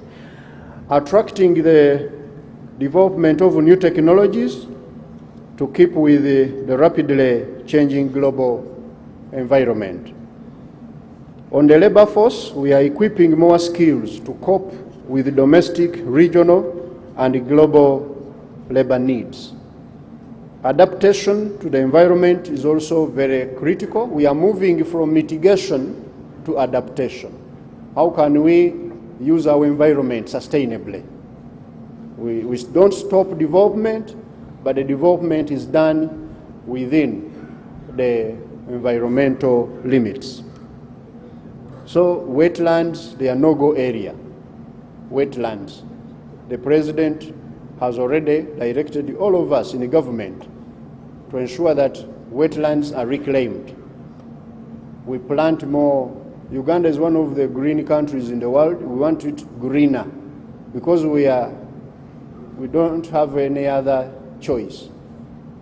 If you think that the environment is not as important as money, you try to count your money while holding your breath, and you see how far you can go.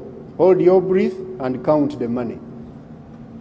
You realize that at a certain point you will not be able to continue counting the money. So environment is so critical. Lastly, we are also strengthening data and information systems for better targeting of government programs. We would want to see most of the programs data-driven so that we can build an evidence-based economy. I thank you very much for listening.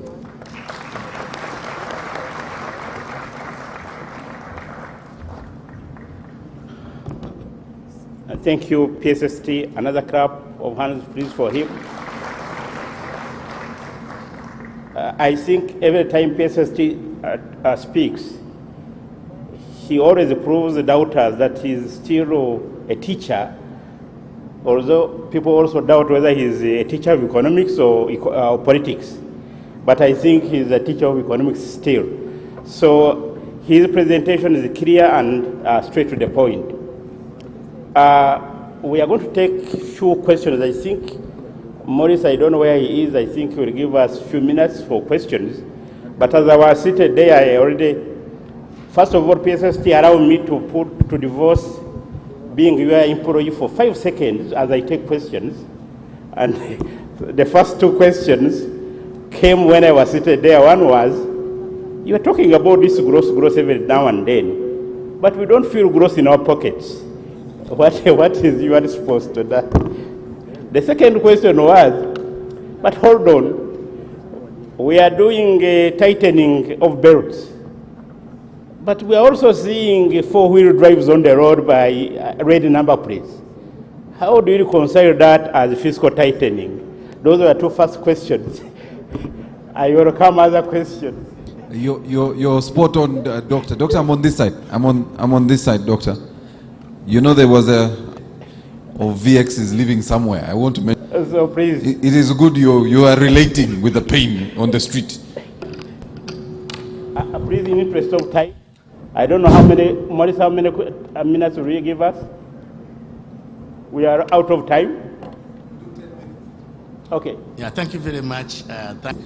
Just quickly, on attracting and developing new technologies, I would urge government to move seriously in terms of irrigation and accessing irrigation technologies to our farmers, because that's very critical to increase production. But PSST also, I think you should have also talked about public administration, public expenditure. I think it is too high, and it resonates with the 4-wheel drives that we are talking about. It is, government has done its knee-jerk approach. One time the president will come and make a statement, afterwards it fizzles out. And this has been consistent. Climate change is real. You've seen what has happened in Pakistan. Imagine that 30% of our population, of our land mass underwater. So I think we need to be serious on responding, including creating that climate fund, which can be matched by development partners, so that we access that money to respond to climate change, adaptation, and mitigation. Thank you. Dr. Binomi Shahata from Accord. Just a minute. Yes, you had picked. Let me come to Mukunda. I am trying to balance the, with the agenda. Sure, yes. Yes, Honorable Victoria. Thank you very much. I'm Victoria Sectoreko, the chair of the Uganda Good Business Alliance and the vice chair of the Private Sector Foundation of Uganda. Now, I'm really happy I'm here so that I can hear what is going on first hand instead of being told third hand. Mr. Newfarmer made several comments, but I'm only going to comment on his comment on coffee, where he said that Uganda is too reliant on coffee. So the question that jumped in my head when I heard that was, is that why the government is he one of the advisors who may have advised the government of Uganda to go slow on coffee by merging it with Maif so that they can slow down? UCDA was driving too fast. That is my first comment. Increased taxes, everybody, the PSST is saying increased taxes, World Bank is saying increased taxes. But the question I'm asking is, who is increasing the capacity of the taxpayers? Can we emphasize, prioritize increasing the capacity and numbers of taxpayers? Thirdly, is it possible for the organizers of this forum to start today organizing for a paper called DDI, Direct Domestic Investment? It would be nice if Ugandans were told, this year we have invested so much in private investors who are indigenous. It is okay to hope and pray that foreign investors will come. But what is wrong with us? We are really able-bodied and we can do business. Fourthly, we are talking about building capacity of URA to collect more taxes. Really, for us in agriculture, when you are looking after cattle, instead of getting a very good milker as in a person who milks the cow, we get a good milker as in a cow which gives a lot of milk. So is it possible for us to build, to plan, to make sure that we have more cash cows rather than better milkers as in URA? Finally, we are talking once again about human capacity. Uganda currently has a stunting rate of children of 20 to 25%. The problem with stunting is that it starts in the brain, and once you are stunted, you can never catch up. So when the PSST was talking about the effects of the pandemic and the inflation and the climate change, all these have had a big impact on the Ugandans' diet. Most of us Ugandans want our food fresh daily and want to eat and really enjoy life.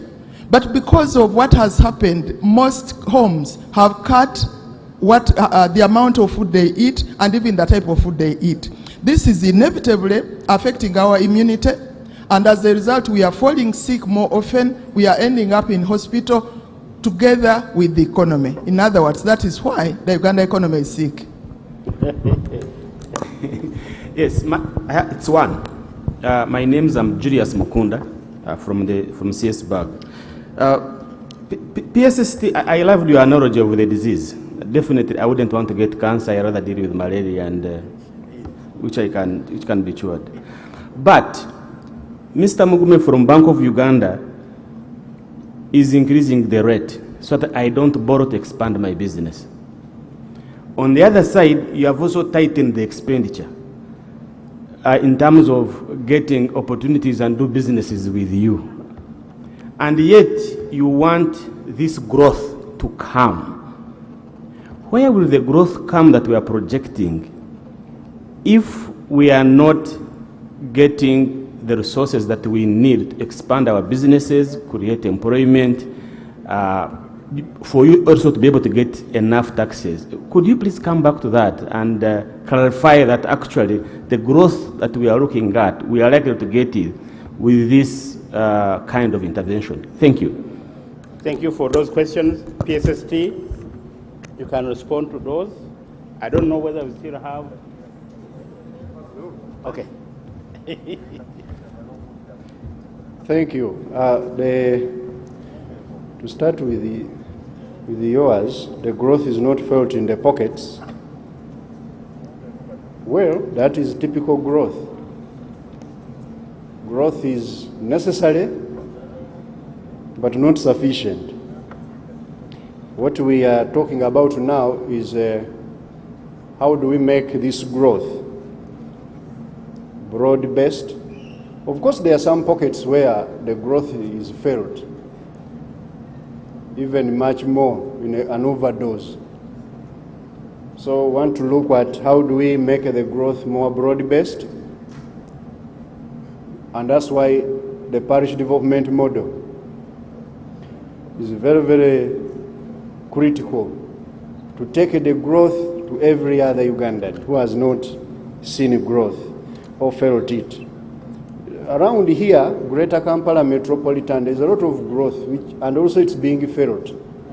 But in some other places, we want this growth also to go there in the form of household and personal incomes. The four-wheel drives on the road, well, this is what I started with, that we are cutting expenditure. Is anybody doubting that we are cutting expenditure? Then you don't live in Uganda. We are actually cutting expenditure. It started a couple of years ago, and it is happening. What we would want is every Ugandan, especially those in the places of decision making, in the cabinet, in the parliament, in local councils, to ensure that we support the need to reduce on expenditure and preserve some resources for investment in business and wealth creation. Dr. Arthur, irrigation technology, definitely top on our priorities for the next budget is the small-scale solar-powered irrigation.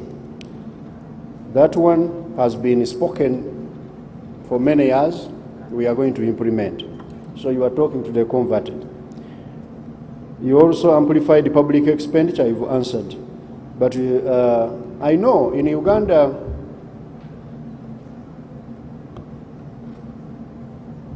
we have this disease of everybody wanting a big car. And the policy allows them to have that car. So we need to go back and perhaps revise that policy as government. It's not a responsibility of the Treasury to say, no, we will not give you money when somebody is entitled. They're entitled for all those vehicles. Climate change fund, he has always, whenever he sees me, he tells me one thing: climate finance, create a fund. I told him we have set up a unit under date in our ministry to target this particular area. So you are very well covered on this one. Climate financing, we are putting it top on agenda. Dr. Sechitoreko, my village mate from Butambala, we are really not relegating coffee anywhere. Coffee will continue to get support of government as it has been, and that money you hear called parish development model money, what has changed is the procurement officer. The procurement officer is no longer a central government or local government officer going into tender, looking for coffee nursery beds and buy a seedling at 3,000. We are now wanting the farmer to get the resources and become own procurement officer.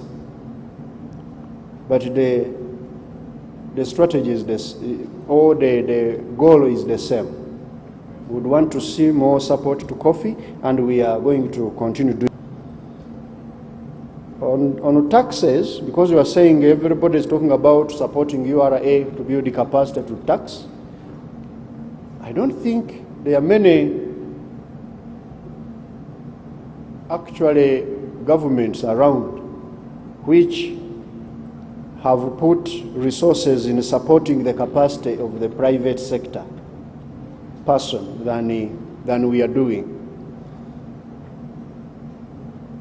The last time I checked, this calendar year, government is directly putting over 3 trillion shillings across the value chains to support this person whom we want to develop the capacity, to build the capacity so that they are able to pay tax. So we are supporting the private sector through financing, but also policy and a very, very good business environment so that they can be able to pay the tax without going into cash flow challenges. You are very right on the direct domestic investment. Where is the UIA? UIA, they have a mandate of promoting investment, not only to foreigners, but also to the indigenous. And they are doing that. Only that for you to mainly go to a conference than going to UIA to complain or find out about an opportunity. The foreigners know where to go. The Ugandans mainly come to conferences, on radios, on TV to complain. But UIA has a very robust program of supporting all investors, domestic and foreign, to do business in Uganda, make money and build this country. Mr. Julius Mukunda, you are saying when we tighten the policy now, the economic policy, the combination of fiscal and monetary, we shall not be able to allow you to grow, to support the economic growth we are also targeting. Actually, what we are doing is to support you to be able to do business. How? By ensuring that we first flush out the cancer from your body. You can't think of beauty, because you know when they are going to treat your cancer, they remove all your blood, even the hair goes, and then for you, you look at in the mirror and you say, where's my beauty? You first get out the cancer, the beauty will come back later. So let us first do first things first. The stability of the economy, then that's when the businesses and households and everybody will be happy. However much you want the beauty at a time when the cancer is there, you will not be able. Thank you.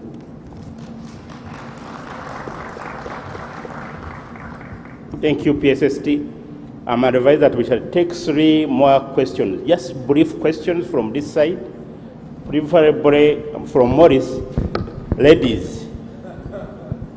There is one behind. Shaka, you could start here as I find the lady and UNDP here. Yes. Good morning. Thank you for the presentation, PSST. Mine is very simple.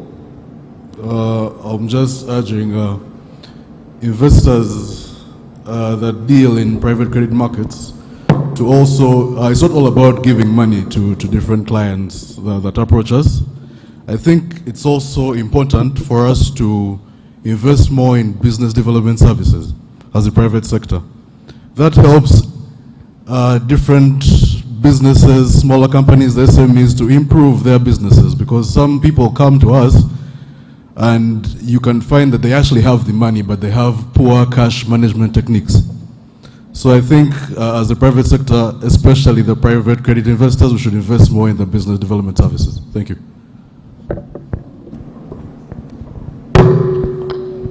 My name is Alana Kembabazi with the Initiative for Social and Economic Rights.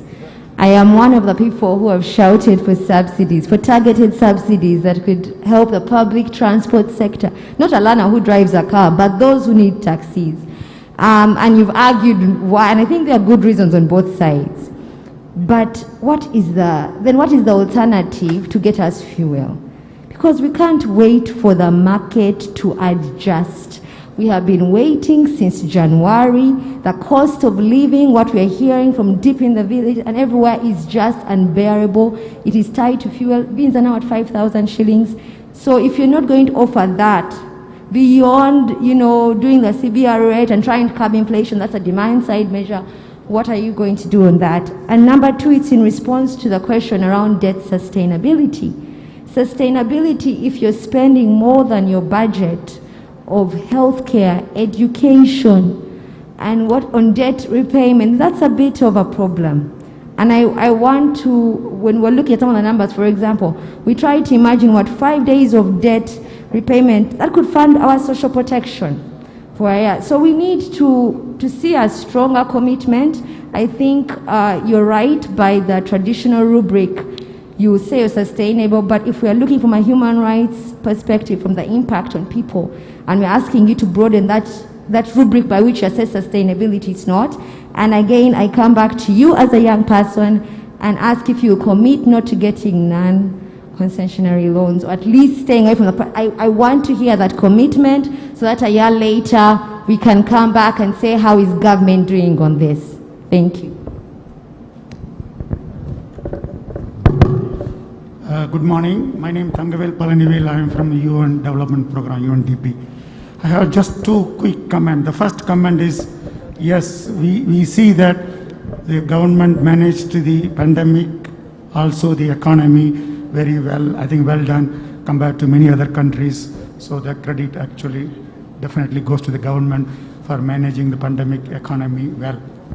My actual comment is on the policy response, the effectiveness of policy response. I mean, that actually we need to monitor. For example, yes, the central bank has done very well in changing the central bank rate as a policy signal, as a policy rate.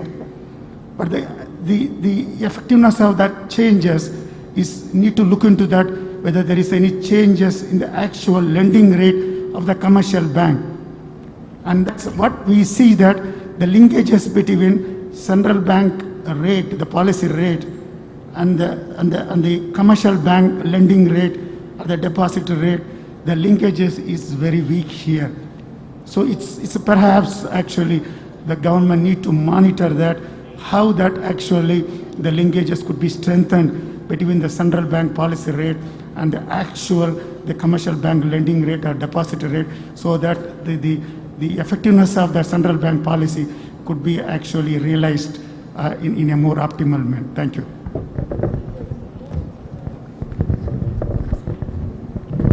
All right, thank you. Of course. One more question. Thank you very much. My name is Moses Mlondo from Vision Group. Where are you? I'm here. Okay. Yes.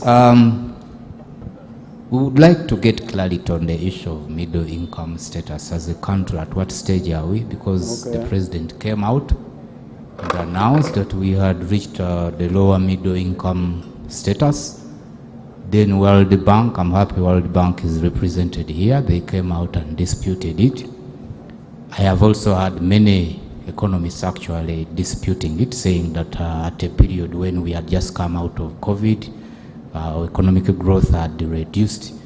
It is not practically possible that our country could have jumped into the middle. And lastly, you in your release for Q1, you have released the money for recurrent expenditures, but you have not released the money for development expenditure. How will the economy experience recovery when development projects have been halted? But also many of these development projects, you got loans for them. So when you delay to implement them, it means you will have to pay more interest on these projects when you delay to implement. Thank you very much. Okay. All right. The issue of BDS, you are absolutely spot on. And as government, we are working on business development services with the Enterprise Uganda at my ministry, and a cross-section of other stakeholders. very soon you will be seeing very well structured efforts towards enshrining BDS in every intervention that we do undertake as government. Kembabazi, you're asking what's the alternative to getting the oil, to getting the fuel here in Uganda right now. The alternative is to use the oil we have sparingly, because you are not going to create oil from rain today. That oil is coming from somewhere under certain logistical challenges I've mentioned, and the best way forward is to ensure that whatever we are having is used very sparingly. You know, when you have a crisis, and the word economics is actually about economizing, being able to work within the limits that you have. So don't expect the government to go and tell you that we are going to, I know there are certain answers that you want, the simplistic answers, but those answers don't work. If you want to check around the countries which went for them, where they are now. They have reversed, they are with us now on the policy direction. But on top of that, government is also expediting efforts to ensure that, number one, we increase on the reserves that we keep. Number two, that we get our oil out of the ground on budget and in time.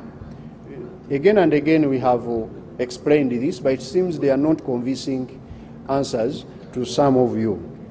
But that's what we shall be doing, because that's what actually works better. On debt sustainability, you want a stronger commitment from me. I strongly commit to you that we are going to keep our debt sustainable, and we do keep it and still sustainable. The need to monitor the monetary policy, especially the relationship between the CBR and the lending rate. I can't do his work. He's going to explain that one very well. Because some people feel when the central bank reduces the CBR, commercial banks don't respond quickly as they do when they increase the CBR. I think that's what your dilemma is. The representative of the governor is here. He's going to explain to you that relationship. On the middle income status, Mr. Mulondo, I now suspect you are the one who wrote the headline in the New Vision, which was a misleading headline, because my head of state was very clear when he was making his statement. It is on record. The GDP per capita of Uganda increased to $1,046, and he said that as per the World Bank,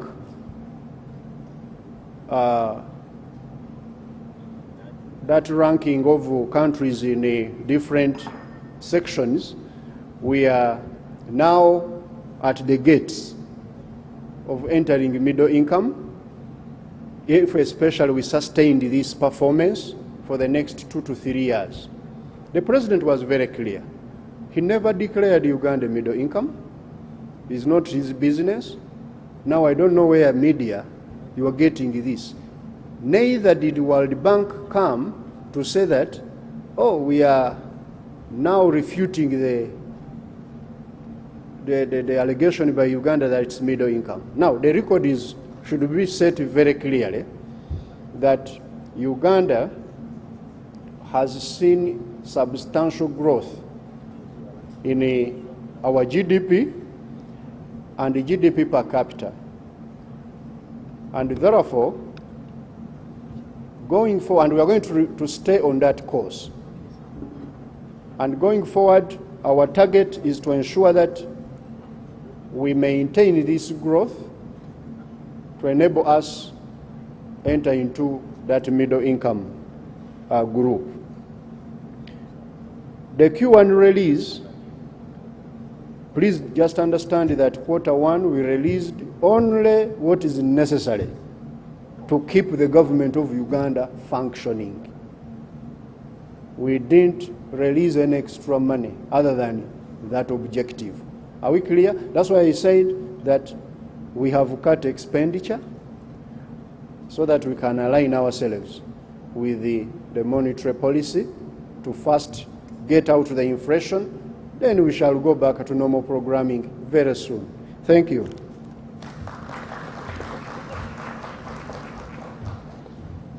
Thank you, PSST.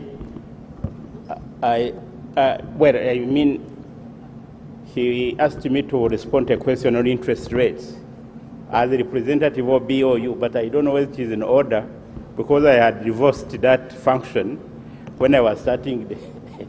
But in simple terms, we agree with you that probably we need to look at effectiveness of what we call the transmission mechanism from the CBR to the lending interest rates. It is one of the issues that we have been grappling with, and the work we are doing on financial inclusion is part and parcel of the package we think that can really enhance the effectiveness. It is also correct to say that actually banks respond, but with a time, what we call a lag. So there is always a lag because some of the loans are contractual. Some of the loans you are seeing now being dispersed today started being negotiated about 6 months or 7 months down the road when the CBR was 6.5. So those are the negotiations that go on in a loan. So there's that time. So when the policy rate changes, you can't negate the fact that actually you had already entered into a contract. Some of those contracts have to go through as the loan evolves. However, also if you look at the loans, if you look at particular borrowers, what we call the prime borrowers, for example, even if you go to UK, what is interest rate on a credit card, which normally consumers use? You'll find it in the range of 10. Even when their policy rate was 0, the interest rate on a credit card was 10%. But so think about that. What would that translate into in the case of Uganda? So you are talking about personal loans. So you have to start separating particular borrowers. These are personal borrowers. These are business borrowers. I can also categorically state that there are some of the borrowers that borrow at the policy rate from commercial banks. So you have a situation where, yes, banks respond with a lag. However, we also acknowledge that probably the effectiveness is not as strong as we would want to, I would wish, simply because we are living in a financial sector that is still really at infant stage. And probably as financial inclusion really efforts bear fruit, we shall see some of that effectiveness being enhanced. With that, PSST, thank you for this session. And for all of you, thank you for participating. I hand back to Maurice. Thank you so much.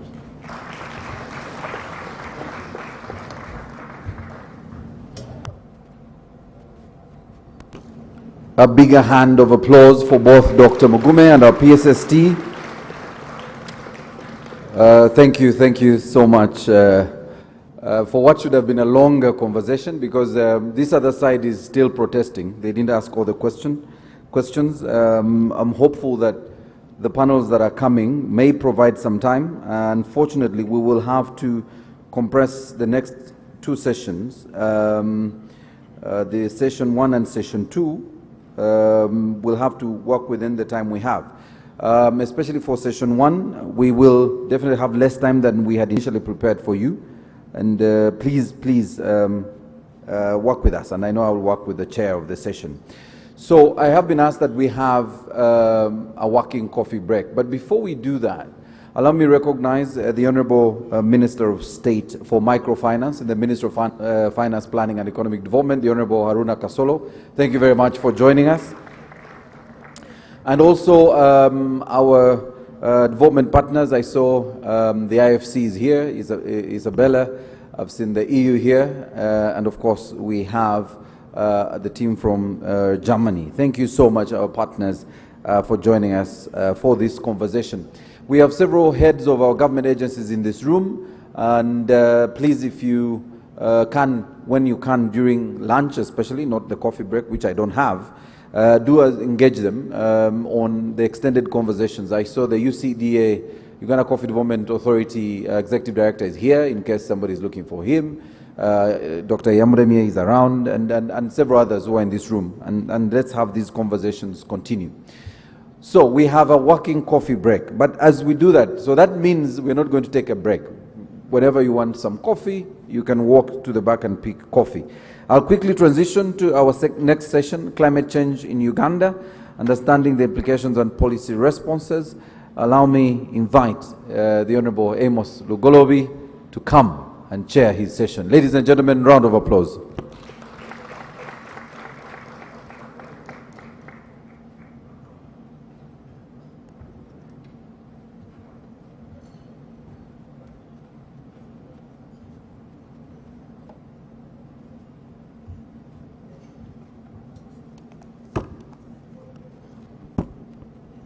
Thank you so much, Mr. Moderator. I'll stand on the existing protocol to save time and introduce you to the topic that we are going to discuss. In this session, session 1, we are discussing climate change in Uganda, understanding the implications and the policy responses. Maybe to try and bring this into context, I'll just start by giving you some examples. At the time when we are designing Isimba Dam, the water levels of Lake Victoria were actually receding. However, in the last 2-3 years, we have seen the water level going up and becoming a major threat to the spillway that was designed at the time when water levels were declining. And you can now argue that because of the effects of climate change, we're experiencing these cyclical variations in terms of the supply of water into Lake Victoria. And all this is on the account of climate change. We have a huge water reservoir there, but the question of how we release that water without impacting on the infrastructure that was laid out at the time when water levels were low, I think is becoming a big challenge. Number 2, the second example, recently, I had gone to commission a small project where Finca Uganda was supporting National Forest Authority at Baggio Forest to restore Baggio Forest by planting some 40 acres. Baggio Forest has over, I think, 11 square miles of land. Now, reaching there, I could not find a single tree in this Baggio Forest. And looking at the environment, the communities around, there was very little rain, very high temperatures, dry valley dams, and the cattle were actually dying for lack of water. No trees at all in this forest. You know, this is the trend that we are taking as a country, and we need to seriously move to restore the situation. Now, to lead us into that discussion, we have Mr. Tom Sengalama, Team Leader, Nature, Climate, Energy and Resilience in UNDP. Mr. Tom Sengalama is an environmental economist and a chartered environmentalist with 25 years of environmental leadership at national, regional, and international levels. May I invite you to take your seat, and may you please welcome him. He's going to be discussing Uganda's green growth strategy, and its implications for achieving the middle income status. So we'll be articulating issues related to what is Uganda's green growth strategy, how can Uganda achieve upper middle income status with a green growth strategy as indicated in Vision 2040, and how best can Uganda utilize global climate financing options to achieve its growth agenda. And after his presentation, we shall have a presentation from Professor Nicholas Kilimani from Makerere University. Can I invite Professor Nicholas Kilimani? Is he around?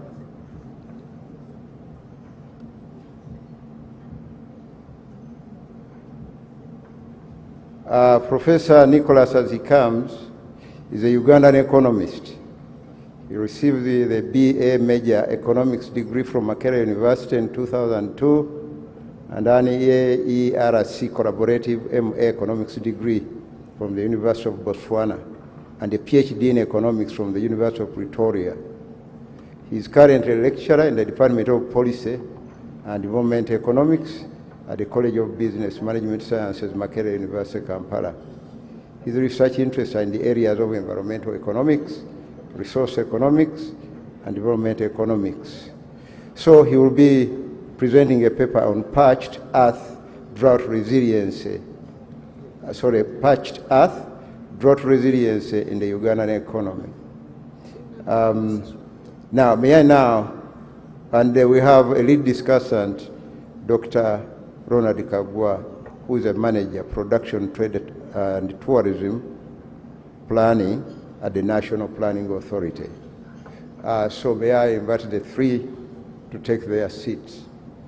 Now, to kick off the discussion, I can now invite Mr. Tom Sengarama to take the podium.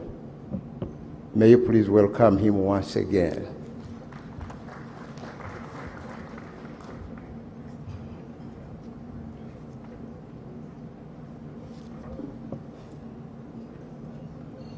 Yeah, thank you, Honorable Minister.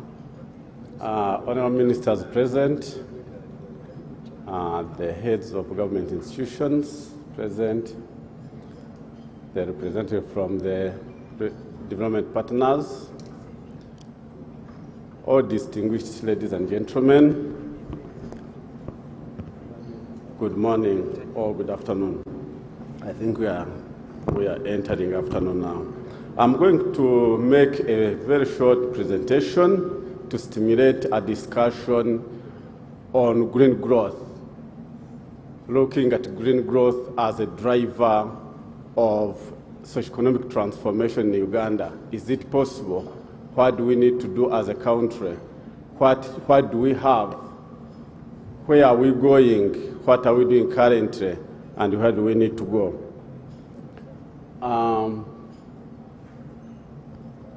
I don't know whether this works. I'm going to try it out. Yes. Sorry. Yeah, it works. I'm going to first quickly look at the green growth strategy. We all know that Uganda developed a green growth strategy and Vision 2040. And then we shall look at what does it mean if we chose to move business as usual without taking any interventions in the space of climate. And then we shall see what is the existing global climate change architecture, how does it look like, and how does Uganda fit in. And then we shall look at the climate finance needs for Uganda and where are they anchored. And then we shall quickly look at the contribution from the development partners and then open the discussion for your inputs. Yeah, Uganda around 3-4 years ago developed a green growth strategy that is anchored on the four areas. One, looking at production, access to resources, consumption, and then on distribution systems. Now, The thinking at this time and the thinking that Uganda is looking at is how do we drive this economy in a way that improves the quality of and well-being of people, cause socio-economic transformation that is inclusive but significantly reduces environmental and social risks. That is how the green growth is framed, and is looking at how do we improve efficiency in production systems and how do we make these production systems efficient. We have the PS talked very well about the stresses that we are facing. We have seen from the previous discussions how climate change has really become a big stressor through the prolonged drought that we have experienced in Karamoja, the rising of water levels, the floods in eastern Uganda, the landslides, and others. But what are the triggers? So in our production system, how do we ensure that these are well thought through, integrated into our production systems to make sure that we have a production system that is ecologically, environmentally, and socially sustainable, that would drive green growth in this country for a long time? And how do we make sure that this growth is inclusive? And those are the areas that the green growth strategy in Uganda has really focused on. And once this is achieved, then we are going to have a development that is socially sustainable and does not contribute to the degradation of environment, rather contributes to the integrity and productivity of our natural capital that we have. But how does this look like in a real sense? We need to balance our three quadrants of socio-economic transformation. We drive economic growth, but ensure that this economic growth is inclusive. This economic growth leaves no one behind. This economic growth touches the key sectors of the economy. Access to health systems that are resilient to shocks, access to other social services, clean water, and many others, but also ensuring that our productive systems are all environmentally and socially sustainable. So on one hand, you have an inclusive growth where you are looking at growth that leaves no one behind, growth that expands opportunities for income for all the segments of people, that is gender sensitive, that is looking at youth employment, that is unlocking those sectors of production systems that bring in the biggest population of this country into the economic space. That's on one hand. But on the other hand, we are looking at production and consumption systems that are socially and environmentally sustainable, ensuring that our social capital, which is land and the associated natural resources, is not being degraded by our production system.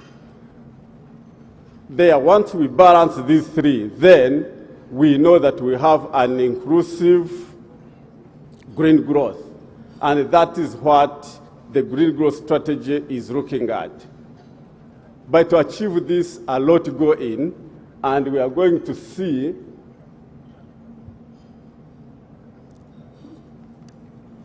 what the commitments were, what the thinking were really when we are framing this green growth strategy. One, the guiding principle was balance the three, as I have articulated it. And the other one was ensure that the development enhances the productivity of the resource base in a sustainable way so that we don't suffer the shocks that we are suffering from. And the Vision 2040 recognizes that this cannot be achieved unless we tap into local and global climate financial architecture that exists to handle the stresses and shocks of climate that are tending to drive our economic backward. So these were the key elements.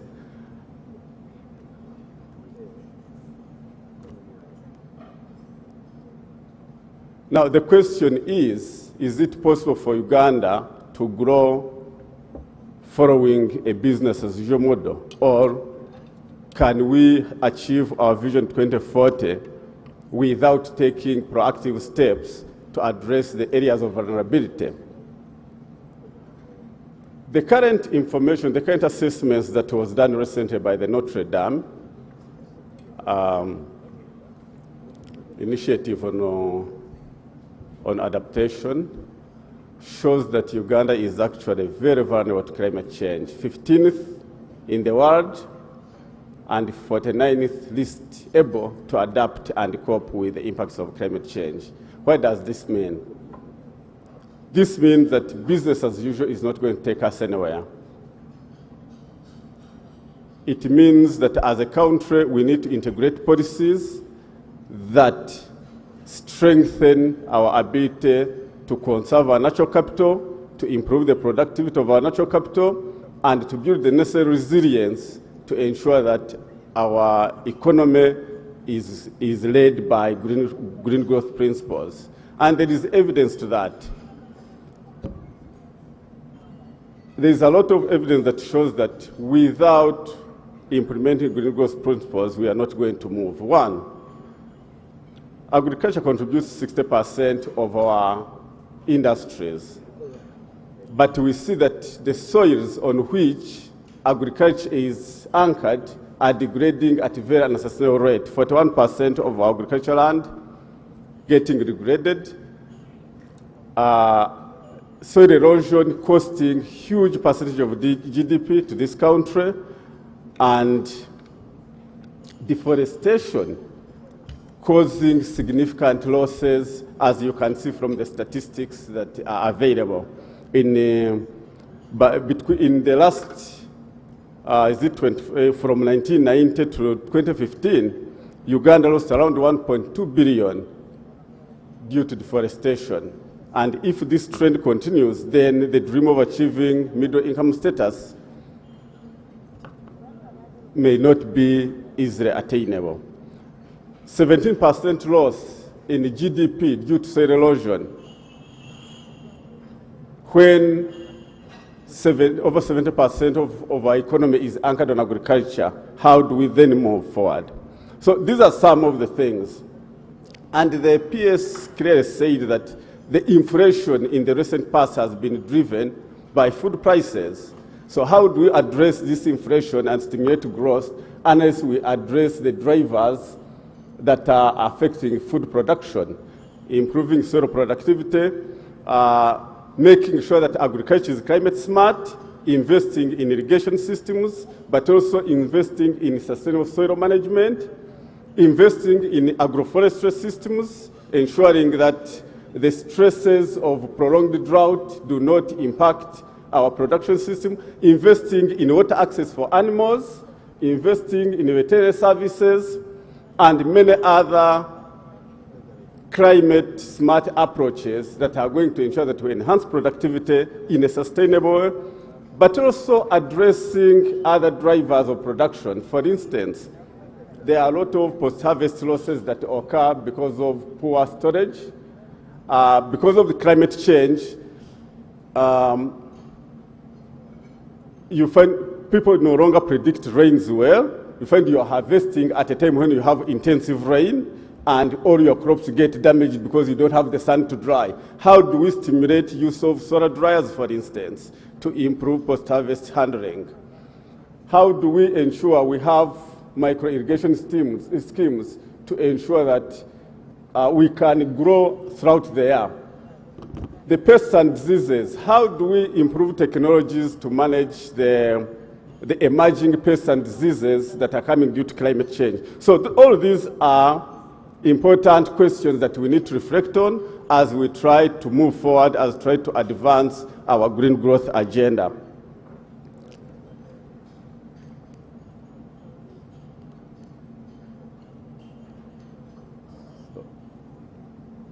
Sorry.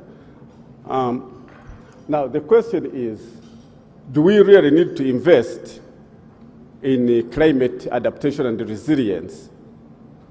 There is sufficient evidence to show that actually investing in adaptation and investing in resilience has a lot of economic benefits. And actually, in all cases and in all studies that we have seen, you see that you save $4 for every dollar invested in adaptation, be it in improving urban cooling through enhanced tree growing that has shown to reduce temperatures by 1% for around 77 million people, be it water quality by enhancing forest protection in upper water catchments, be it building resilient infrastructure. There is sufficient evidence to show that investing in resilience makes sense. Investing in climate-based practices, climate-based practices makes sense.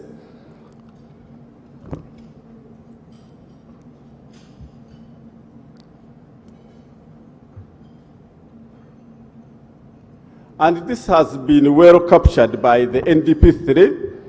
And when you read the NDP 3, you realize that the recognition that we need to have sustainable land management practices well anchored in our planning and management practices is at the center of the planning, realizing that our economy is anchored on agriculture.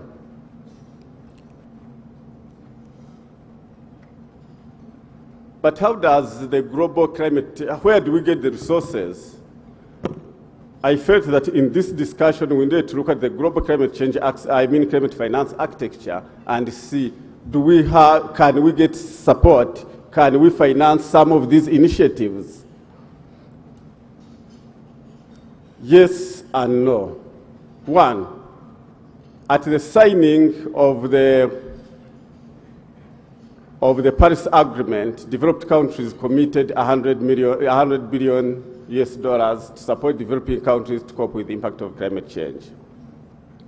This commitment has not yet been realized, but some significant amount of money has been realized and is being channeled through different multilateral and bilateral channels for developing countries to access. But even when 61% of this money, of global climate finance money, goes to non-OECD countries, we are still having a challenge in sub-Saharan Africa accessing it because of capacity challenges.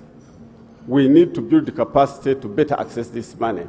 But there is also a huge volume of money for climate in the private sector, 56%, that we need to tap, but we need to have the right incentives, right mechanisms to incentivize private sector to invest in climate-based practices. And most of this money has been found to be in mitigation. But how do we incentivize, given that we are already facing serious challenges with loss and damage? How do we incentivize investments in adaptation so that we have 50-50 investment or even more to make sure that we respond to the current challenges of climate change? And again, reflecting on the global climate change, climate finance architecture, we see that most of the commitments come from the developed countries, and a number of them have organized national institutions through which they channel these resources, and then these resources come through, some through multilateral organizations, others through private sector. But there is a realization that in order for us to get this money at country level, we need to be a little more organized. For instance, where countries have organized themselves in the form of what we were talking about, having a climate fund and other forms of attracting this money, we have seen them attract significant amount of climate finance. Take an example of the Amazon Fund, which attracted over $1 billion US in climate finance. because they organize the transboundary framework for them to support the conservation of the greater Amazon, and they have this fund that is helping them to finance a number of initiatives. The Benin National Trust Fund, the Benin National Fund for Climate Change is another example in Africa. And just here in Rwanda, they have a national climate fund that has attracted close to $1 million initially to start up financing this climate fund. So it has been realized that where you have organized streams, organized mechanisms, organized institutional frameworks that enhance transparency in the way the money comes in the way financial flow is coordinated, in the way this money is used, then you stand a higher chance of attracting some of these monies. But when you lack the framework, then it becomes very, very difficult.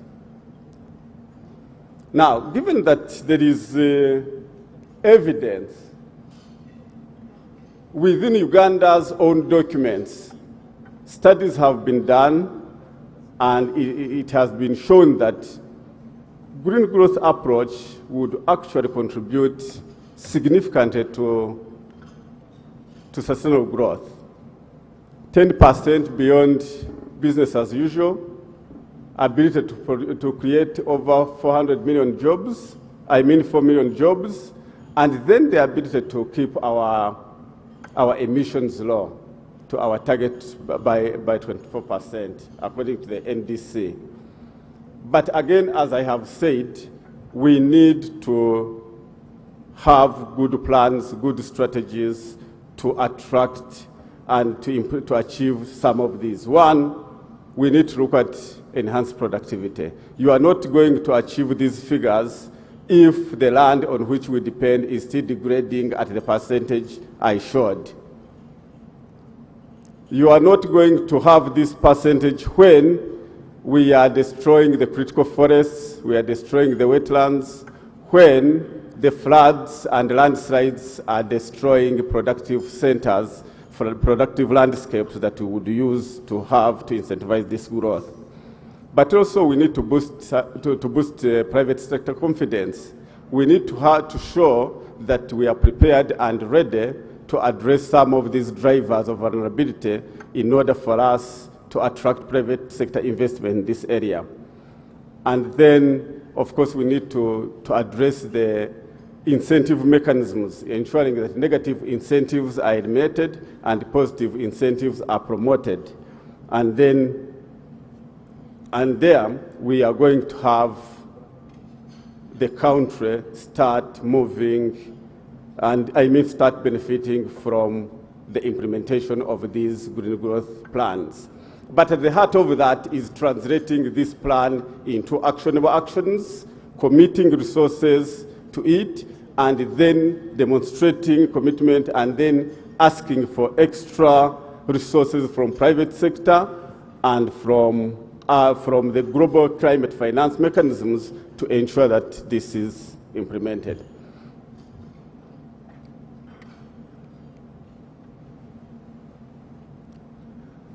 So, Uganda has carefully looked at the climate, the green growth needs, the drivers that would easily hold back our growth, and all of these have been well articulated in the NDC, in the National Determined Contribution. And this National Determined Contribution has actually defined the actual targets that Uganda would want to achieve.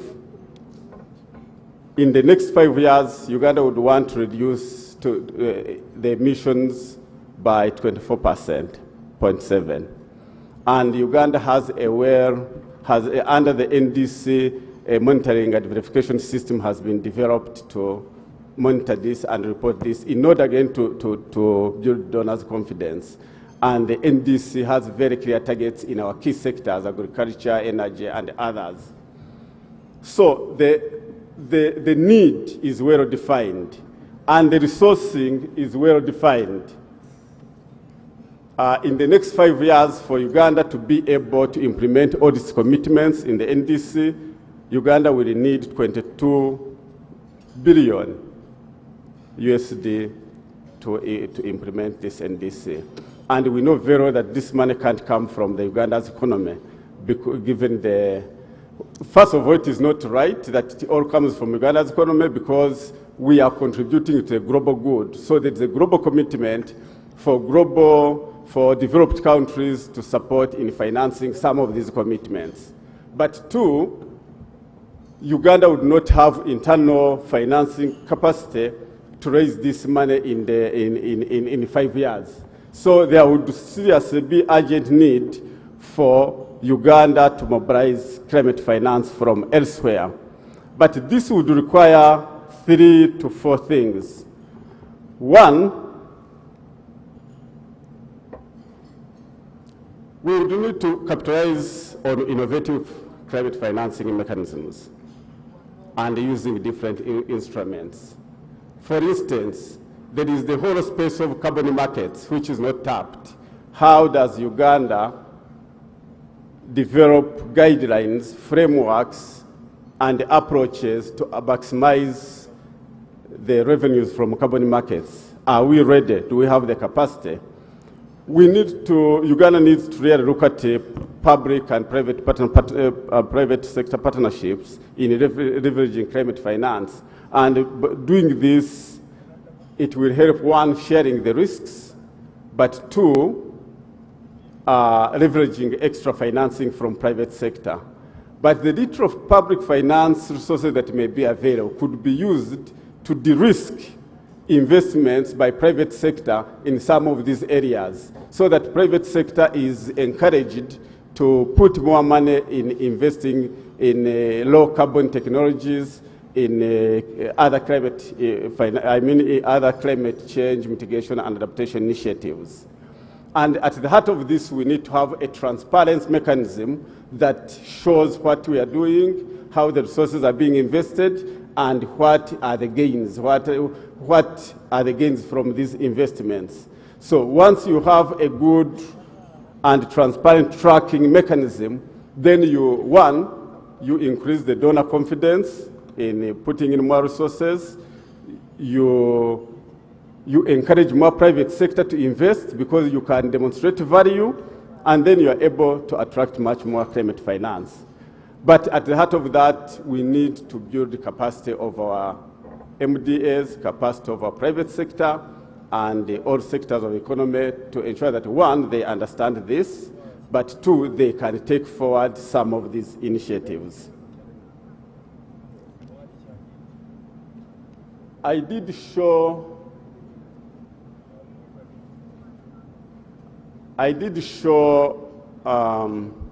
the global climate finance architecture, and here we are talking about a few areas where climate finance has been sourced. One, the Green Climate Fund. The Green Climate Fund is probably the biggest platform through which climate finance is being channeled by these big donors you have seen in the chart. And Uganda needs to prepare to attract as much as this. You did see from my earlier presentation that even when there is global climate finance available, 61% going to non-OECD countries, Sub-Saharan Africa is still getting less than 5%. So what is it? Tom, may I interrupt you? Yes, you know, we're exceedingly running out of time. So may I ask you to summarize in the next 2 minutes? Yes, that's fine. So, yeah, sorry for that interruption. So we need to build the capacity for the country to be able to access these funds from Green Climate Fund. There are other funds from GF, which are looking at a number of initiatives. But there are also funds from bilateral donors and from the World Bank. The World Bank is one of the biggest donors and has special funds, Climate Investment Fund, there is Forest Carbon Partnership Fund, and others, where Uganda can tap resources to invest in climate investments. But also, we have seen a lot of interest by private sector in sectors like forestry, energy, and other investments, where we can provide the necessary incentives for the country to attract more finances in this space. As I conclude, there is no doubt that green growth is the right pathway for Uganda, given that we are a natural resource-based country, given that over 60% of our industries are based on agriculture, given that our economy is 70% reliant on our natural capital, even beyond. But in order for us to achieve this, we need effective and integrated government policies that really address the wide drivers of economic growth, including addressing the drivers of vulnerabilities. We need to have an economy that is more inclusive, that leaves no one behind. We need to promote opportunities to access incomes by the lowest people. And of course, the parish model, the parish development model may be one of the pathways that is going to help us achieve this. But also consider the wider determinants of development, access to health, clean water, education, clean and affordable energy. This will be very important. But above all, we have realized that unless we have a framework that would help this country to attract global climate finance, that would streamline the flow of climate finance in this country, we are going to keep firefighting, but we shall not attract as much. Because having a climate finance facility would help us to streamline and to enhance transparency in the ways that these resources come in, how they are managed, and how they are shared and used to cause impact. So we think this is one of the areas, and we have seen that countries which have established these specific financing mechanisms have been able to attract significant climate finance. I thank you. Another round of applause for Mr. Tom Sengarama. May I now invite Mr. Nicholas Kilimani. I did introduce Nicholas earlier, and I don't need to do that again. So please take the podium.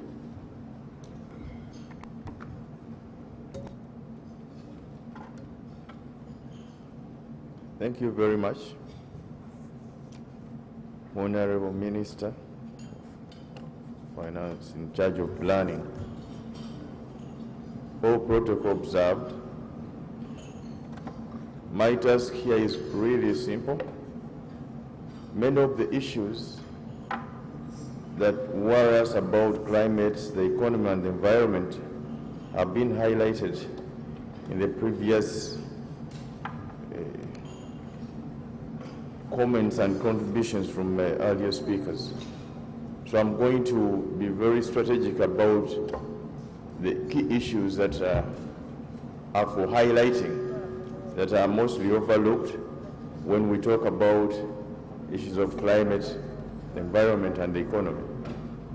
So as the title of the talk notes, Parched Earth, Drought Resilience, the Ugandan economy. So the earth is parched on the one hand, and on the other hand is soggy because of the presence of climate. So there is floods on the one hand, and then drought on the other. So it's not only parched, but also soft. So we will walk through this very quickly. What is noted is it's getting hotter and wetter over time. It's strange but true. So, and this is not only happening in Uganda, but the world over. So you have flash floods in Pakistan, there is drought in California, the rising temperatures have wreaked havoc in Europe with the uncontrolled fires. It was burning just 3 years ago in Australia, and the trend continues. So we have that happening, and it's something that we have to work on to have action taken. So in Uganda, we'll have a talk about the climate landscape, the trends, what the future holds, including analysis that we've taken to show how the impact of these climate extremes affect the economy. So as I noted earlier, they talk about the presence of extreme conditions continues to rise, and the frequency and intensity also rises.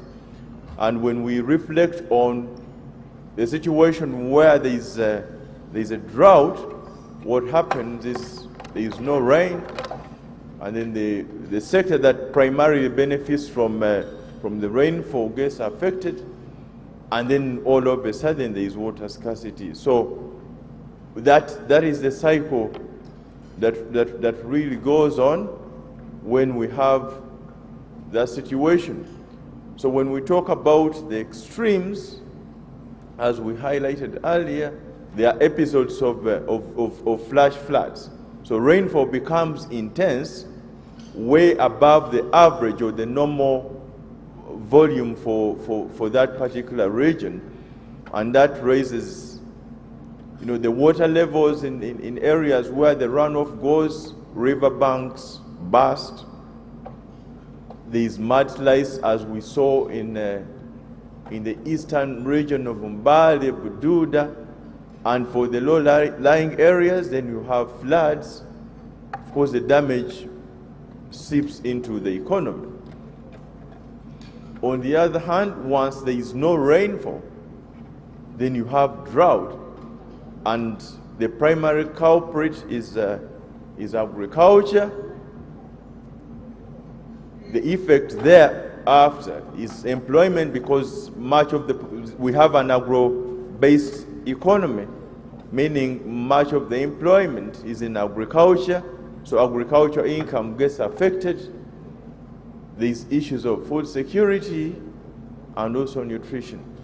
So we have a situation where if it's not on the wetter side, it's on the dry side, and the lack of that balance that the planet had enjoyed over time is under threat. So we have to quickly think about how to act in the presence of these extremes. So the burden to reverse or stabilize the previous trends in climate as they evolved through history is really on our hands, and the future of the planet is actually at stake. So the losses to the economy, to human life, are enormous, and it's not something that we have to sit back and think somebody else is going to do it, because it's not a burden for the developed nations. Each and every one on the planet has a stake in taking action. So domestically, we have policies that are enshrined in the National Climate Change Policy that are trying to find ways of coordinating the effort of stabilizing the erratic trends that we continue to receive in our hands.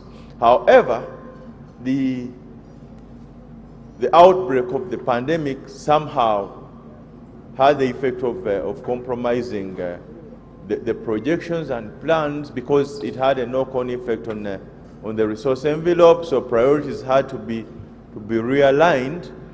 But as the PSSC noted earlier, and the Minister of Finance, we hope that in the near future we should have stability, the resource envelope gets reorganized, and we have some of the key issues that are close to our own survival being addressed. So we hope the realignment of the resources will go into financing of climate adaptation and resilience.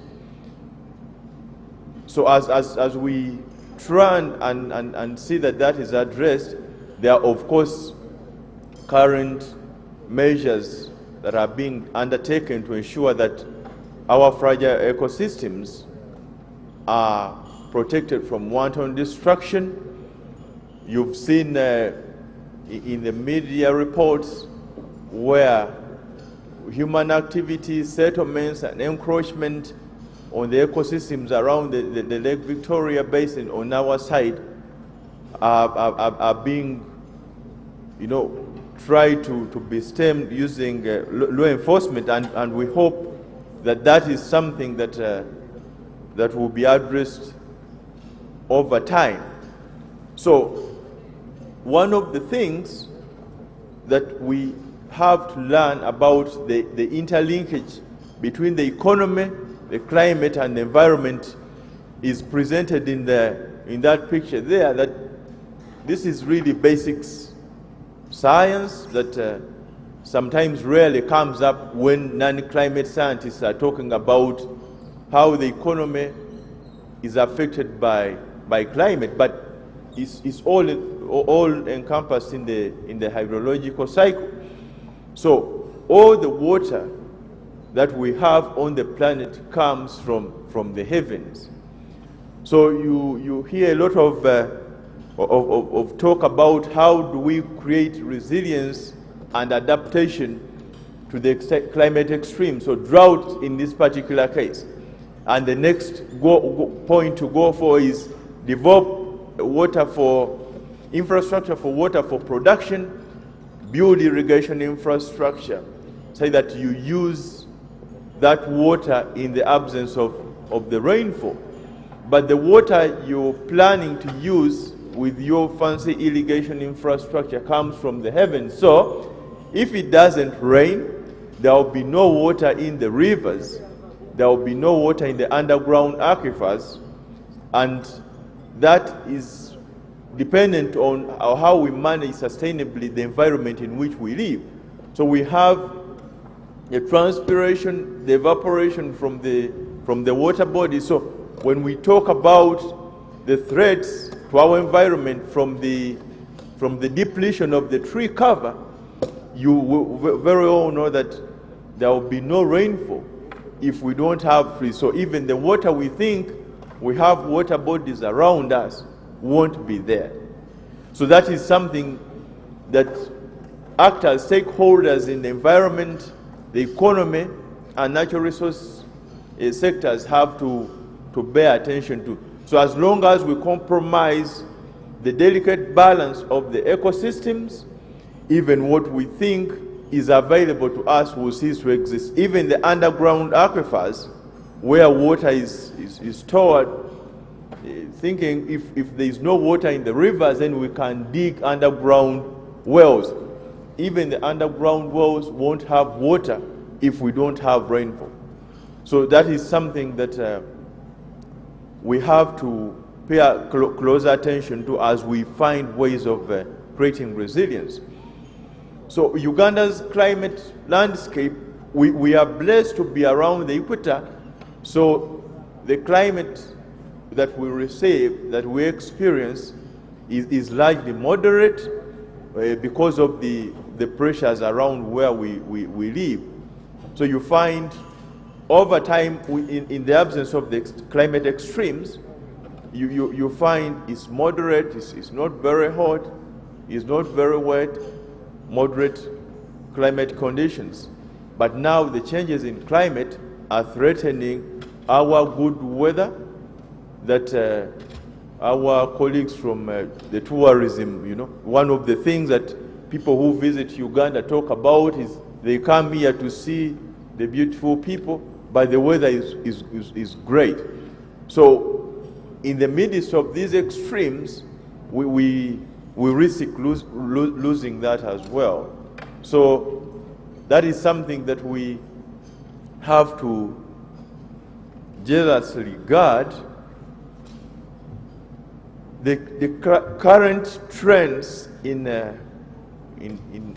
these climate variables, as you see, mean temperature is rising from a historical level from the 60s, and it's been projected to be rising per decade. So you find that areas which were not as hot are becoming hotter, and the threat is increasing as per the projections.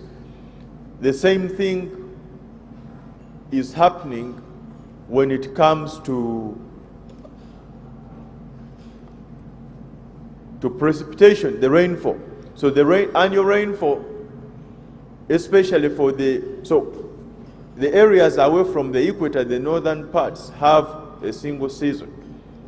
There are some breaks, but it's single. So from the scientific point of view, you can model the areas where we have two distinct seasons, the areas that lie around the equator, like the central part of the country, have two rainfall seasons. And from the projections, the annual rainfall for the first season of planting, the March to May, is decreasing. And so that has, of course, implications. When we look towards the future doesn't look very, very good. Average temperatures are projected to rise later into the century, so we'll have more hotter days and droughts ahead. The cold days are said to decline. So that is something that you see is going to be a threat. So somebody could say, by 2060 I'll probably not be there, but your grandchildren will be here. So if you love them, it's your time now to act, because the projections don't look good at all. So there are situations where you have intense rainfall. So from a non-technical point of view, it might look good, but when it's March, you know what happens, the flooding. If it's March, the planning, because rainfall, agriculture runs in a cycle, that has implications. It has implications because the timing of the rainfall is key. When does it onset? When does it succeed? So issues like plant growth, the yields, post-harvest activity, like the previous speaker talked about. How are you going to harvest when it's raining, when some of the crops needs the heat and the sun to be able to be processed for the next stage? So those are things that we have to look at in the bigger picture. Now, that is what is happening in the realm of climate science.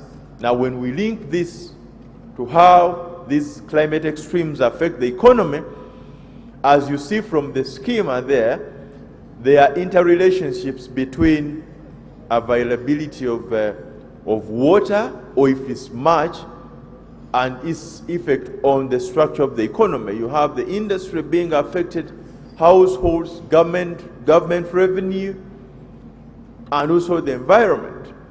So one of the impacts of these climate extremes on the economy are its effect on production. So what happens is a loss in production. So if you have an episode of drought, there is a decline in agricultural output. So the industries or the sectors that feed on agriculture get affected. On the other hand, if it rains much, still there is no agricultural production, because the crops get ruined since they require a certain amount of rainfall to be able to grow, and that affects the yield. So that also affects production. So now, when we have that out there in the economy, as economists, how do we determine the impact of these extremes on the economy? So when we do the analysis, we introduce a productivity shock to the economy, because the change in the way things have been moving affects the economy. So we introduce a shock. How? By reducing on the productivity of factors of production. Because the rainfall or the drought is out there. How does it appear in the figures that the Ministry of Finance and the Uganda Bureau of Statistics present as the effect of the impact? So that appears in the figures on the output from agriculture, industry, and all the other sectors that are linked to the primary sector, agriculture. So industries have to shut down, because if there is no output, for example, if there is drought and there is a loss in production. For example, a factory that processes flour, corn flour, maize flour. If there is no maize available, you have to shut down. If you shut down, what happens? You have to lay off workers. The machines have to lie idle until when the sector again picks up. So this is how the things that are out there that we experience in the environment seep through to affect what we observe in the finance and economic figures that the Ministry of Finance, the Bank of Uganda, and the Bureau of Statistics present to you. So when we talk about conserving the environment in such a way that the trends are stable, the threats are real and a danger to our pockets, our livelihoods, and the future. So in our analysis, we find that when there is a shock induced by drought, the GDP definitely declines. And that is from the productivity losses that initially come from agriculture and then seep through the other sectors of the economy, agro-industry, employment, and everything else. Okay, so employment gets affected. If there is no output, the industry shuts down, the wages have to decline. So because it is not easy to wake up and cut people's salaries or wages, what happens is people are laid off. It seeps through the households where consumption declines, because if the output is low, the response, of course, is a price hike, which is inflation, and that affects the economy. So at a macro level, this is what we see. You have inflation rise up, employment declining, household consumption declining, the real GDP, and even exports. So the earlier talk from the earlier speakers, the PSSs talked about inflation. Dr. Mugume here talked about inflation. The audience responses about inflation and the tightening of money supply, the hike in the policy rate, okay? And the PSSC says it's important too, because inflation is a cancer, in his own words, okay? So Bank of Uganda tightened, fine. So the inflation is here. Okay, so Bank of Uganda tightened, fine. So where did the inflation come from here? We have the answer. The inflation was brought about by a decline in output. So if you're tightening by assuming a different signal. Okay. So at a low base, the economy is moving at a particular level, and then there is a shock. Curtails output. Because of the reduction in output, the natural response is prices to go up. So if you don't engage the monetary tightening gears very, very strategically, you're hurting the economy further. Okay? So if you tighten here, when the trigger is from the supply side, the trigger to curtail money supply is informed by the understanding that the price rises are from the demand side, which obviously is not true from the results here. So the people at the central bank have a duty to, create macroeconomic stability, finance inflation, but to understand what triggers the inflation that we experience many times in the economy. Because creating macroeconomic stability is good, but it should be from an environment where you're sensitive to what is happening elsewhere. So from the supply side, as we see from the results from the drought, engaging the policy instruments has to be done in a somewhat clever way. So as we see, agriculture suffers, and the sectors that depend on it. The changes in employment, of course, have an impact on household welfare. Dr. Nicholas. Yeah. I was constrained to interrupt you, but we are running out of time. Yeah. Yes. Would you like to summarize in the next 2 minutes? Yeah, absolutely. Almost done. Yeah. So, at a sector level, that's what happens. Inflation happens at that level, and then what happens, given that this is what is happening, once you have these shocks, we've clearly seen that the economy is affected, the macroeconomic fundamentals also are affected, and so then what we do is for a call for action. So public policy on measures to cope with the climate extremes. We talked about infrastructure. My colleague, the earlier speaker, talked about infrastructure, creating climate smart interventions for the economy to be resilient, the conservation of the environment. The ecosystems are dwindling from wanton human economic activity. So we have the issues of financing. Somebody talked about green financing and strict environmental regulation. When we mess up with the tree cover, we are messing up with the water cycle. There will be no rain. And so greening the landscape has benefits. So we benefit through carbon trading and also maintaining the hydrological cycle. And of course, the other secondary interventions, primarily from the Ministry of Agriculture, is to development and dissemination of agricultural technologies to weather the climate extremes. Thank you very much. Thank you so much, Dr. Nicholas.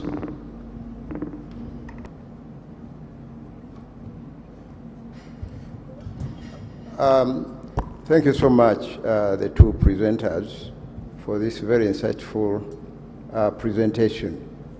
I think we now appreciate the economic ecosystem, how it originates from our environment.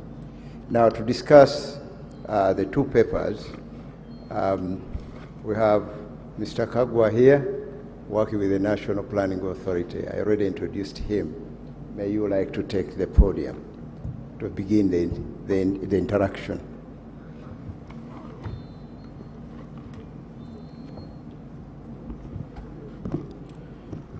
Thank you, Honorable Minister.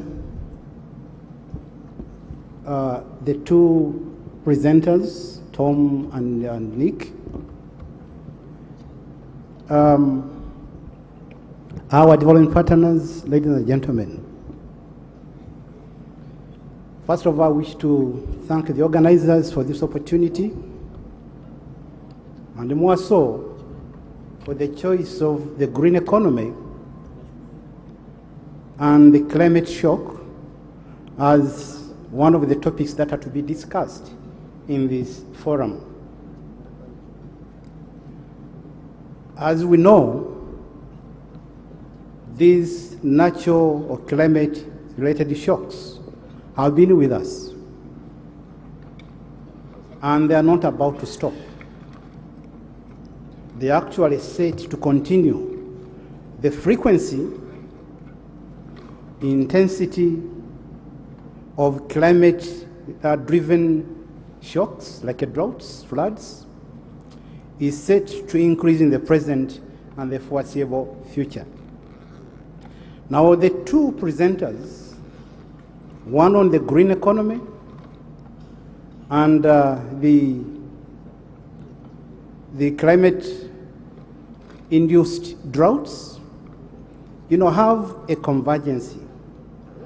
And this convergence is on our natural capital as the basis of our survival as a country.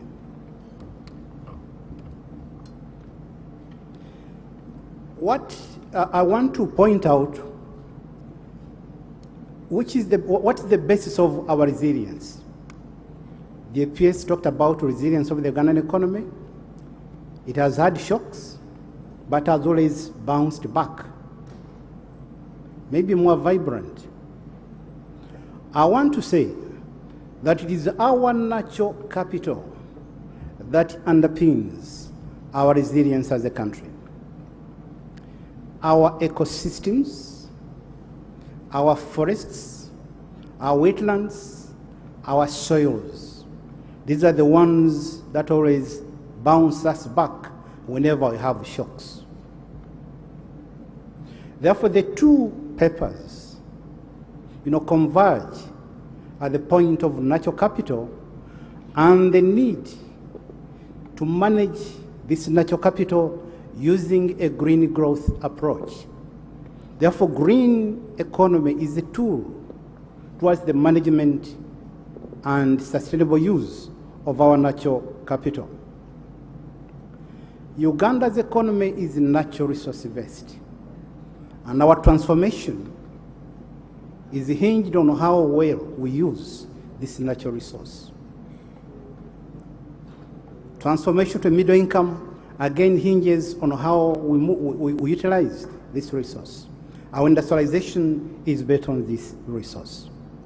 So the green economy brings the climate, dimension, the natural resource dimension, and this, is put to policy interventions to move the economy to the next level.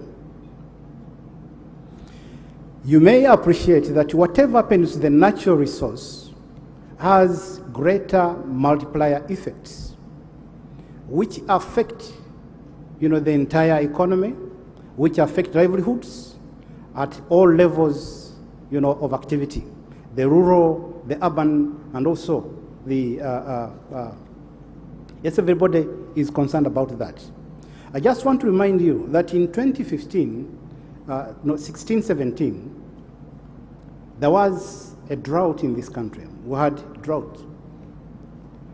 The drought disorganized our macroeconomic projections. GDP reduced in that year by 2.3% as a result of the drought.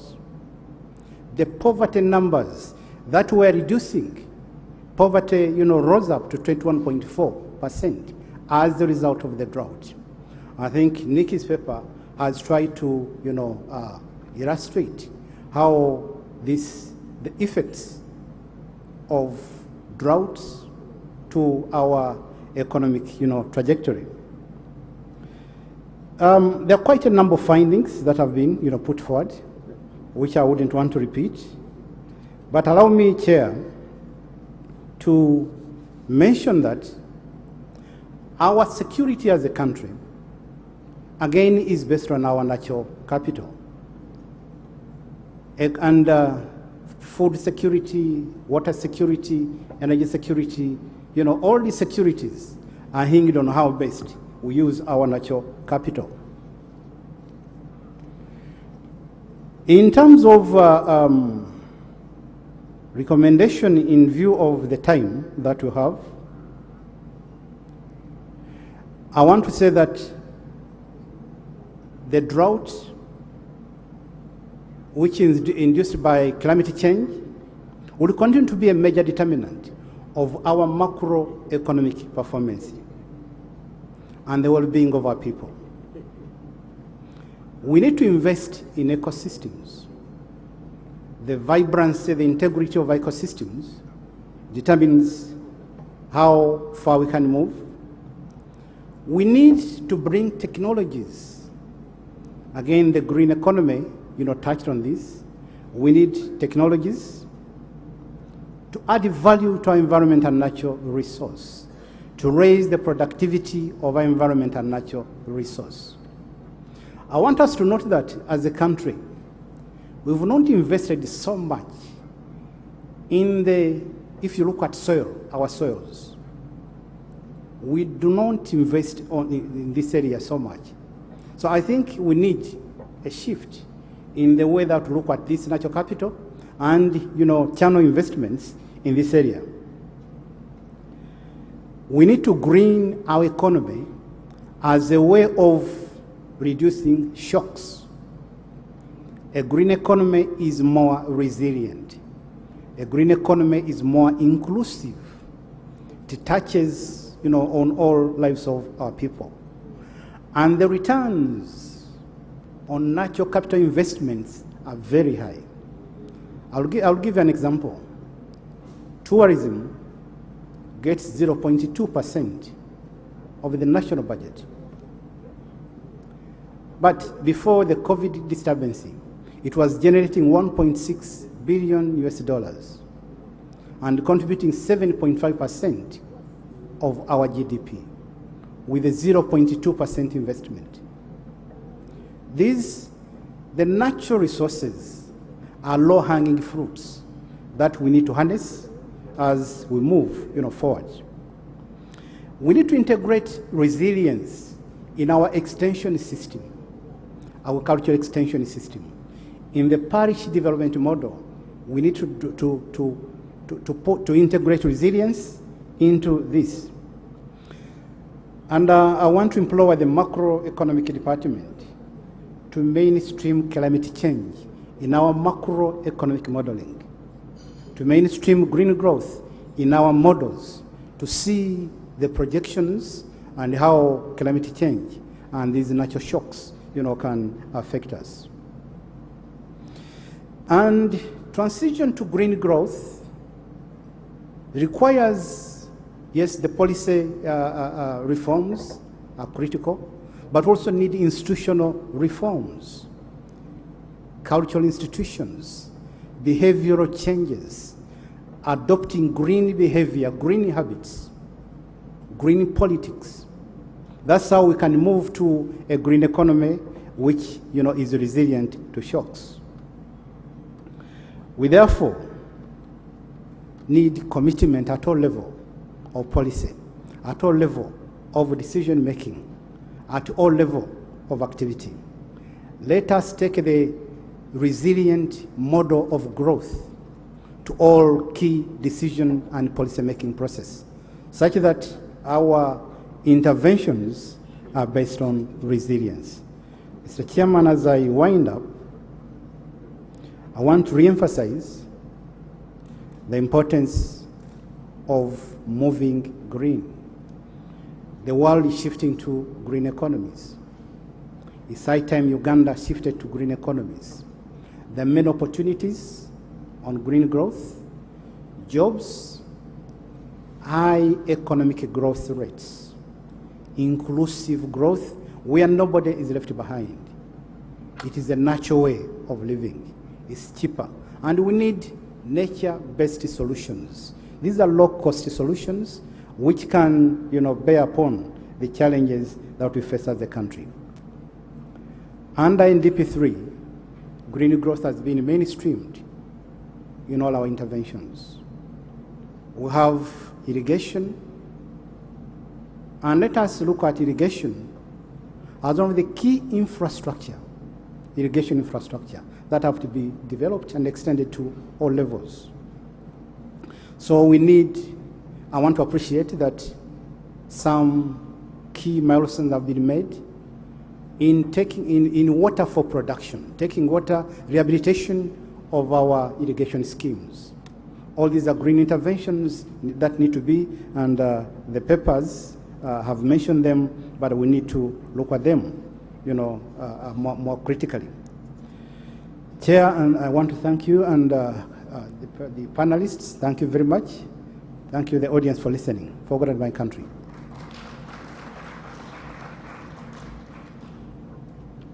Thank you so much, Mr. Kagwa. I think the presenters and the discussants have given us enough content to discuss this subject. But before we do, I think the message is very clear that we need to deal with the ecosystem. And the time for action is now. We need to reverse this trend. That is the key message that is coming out. Some time back, I picked 5 backgrounds to the budget. These are documents that come out before the budget is read, containing a lot of information. And I noted in those documents that was actually before this COVID-19 shock came. I noted one common factor affecting economic growth. Each year they would indicate one biggest shock having been drought. Drought. Because of drought, we are not able to achieve the 8% GDP growth that we had earlier envisaged. And the same statement is made year in, year out. Mr. Kagwa has made it very clear that we have been experiencing these climate-related shocks, the weather variability shocks, for a long time. What is now changing is the frequency and intensity of these shocks. Do you imagine that statement? It carries a lot of meaning, the intensity. Now, just imagine the shock we had recently in Mbale. Within our budget, we made a provision of 62 billion shillings to deal with disasters. That disaster alone requires us to invest 300 billion shillings for corrective measures to restore the situation in Mbale. So if we don't act now, the cost is there for us. And we are looking at the trends. And we are underestimating the effects of doing of all this. So we really need, like they are indicating, to invest very seriously in the ecosystem. This conference is actually, I think it is the first one in the series of consultations we are going to have on the budget process. I think that message is very clear. The PSAs are not here, but their support team, the technical people are here. The director budget is there. Mr. Labani Mbulamuko, please sign up for recognition. These are the unsung heroes behind the budget. You know, the commissioner tax policy is also there, Mr. Byaruhanga. They are the ones, please stand up so that people know you. These are the people behind these numbers, the unsung heroes. Now, they are here and they have listened to this message. So as you begin the budget process, please see how these shocks affect the bigger economy and how we can intervene. So it is now time for questions and answers. I think they have raised the questions and they have answered most of the questions themselves. Are there any more questions on the floor? Yes, Morris, you can start moving the microphone. Julius, you have a microphone, then I'll come that to time this. You started from there. I'm here now. Yes. That is why I'm here. Yes. Okay.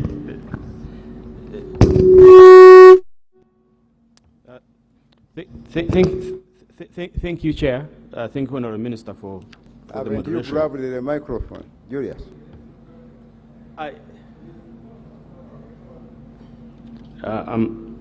Thanks. Mine is a quick one, Chair. One is, we are very well aware of what science has told us, that climate change is real. And I think we don't need any more convincing because we can actually even witness what is happening. But my simple question is, why then do we continue business as usual? For example, I know very well that most of our free zones in this country are in wetlands. And Honourable Minister, you know very well that as human beings we learn to copy. So when a plaque is done, you know, you find that it is transmitted and the behavior is transmitted to others. Is it therefore possible to put a stop on policies that encourage degradation of our environment? That's number one. Number two, and lastly for me, is I think it would also be better, and I know we lack the enough resources to do that, but there are things we can do even without money. That, for example, we enforce the rules. If you are not supposed to cut trees, don't cut trees and we penalize you. Is it therefore also possible to enforce these rules so that we can also all protect our environment? Thank you. Yes, Thank you very enforce much. the rules. I hope Nema is here. Nema, are you around? Thank you very much, sir. You are not? No. Sorry? Okay, but you know, I wanted to prepare someone to answer that question because he may not be one of these. Go ahead. Thank you very much, Honorable Minister. My name is Mohammed Mayanja. I'm a member of the Natural Resources Sector Audit Committee, Ministry of Finance. I would like to thank Dr. Kagwa for a very passionate and touching presentation on the realities that we face as Ugandans. Uganda is a God-gifted country.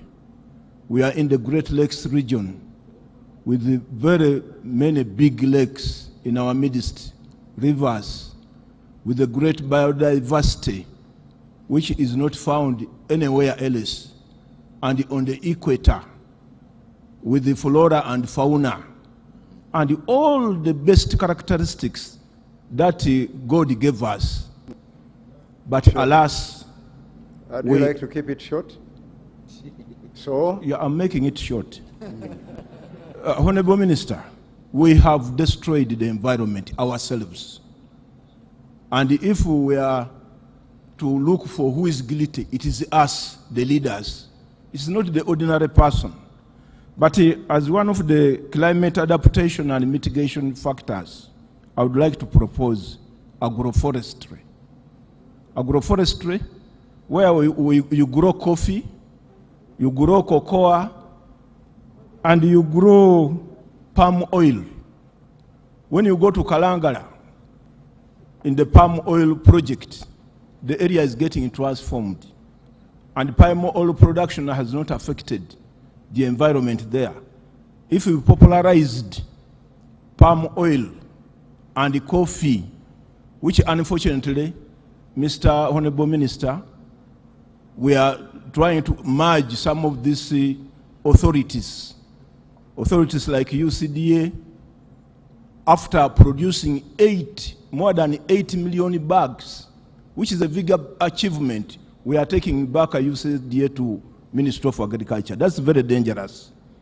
NEMA is going back to Ministry of Water and Environment. These are technical agencies which need strengthening and assisting. UNF, a National Forest Authority, is also going back to Ministry of Water. Uganda National Meteorological Authority is also going back, despite the recommendations by Parliament. So, would like you to give a second thought to what is likely to happen to our environment that we have defiled very, very hostilely. Thank you very much. Thank you. Thank you very much, Honorable Minister, and to specifically thank you and the organizers for giving us the handouts and the content that we are referring. I have 2 points. One is the move from the paper solutions to practical solutions that are actionable. And for climate change, I would love to hear what the issue on a stop to charcoal, use of charcoal as a source of energy.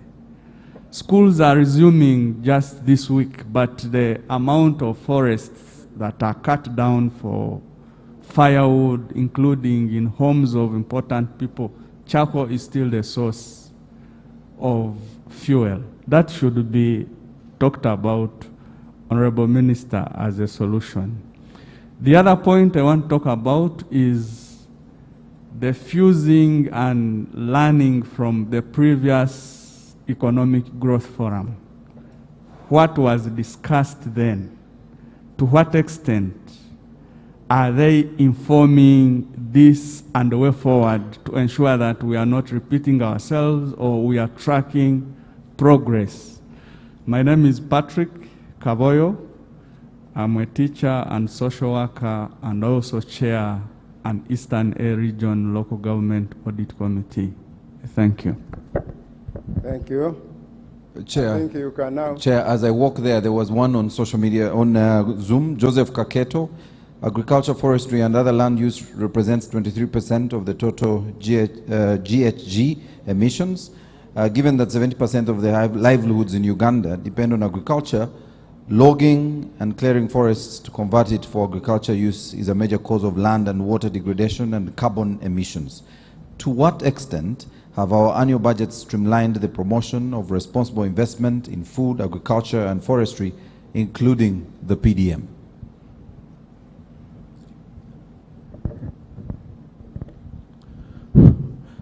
Thank you, Honourable Minister.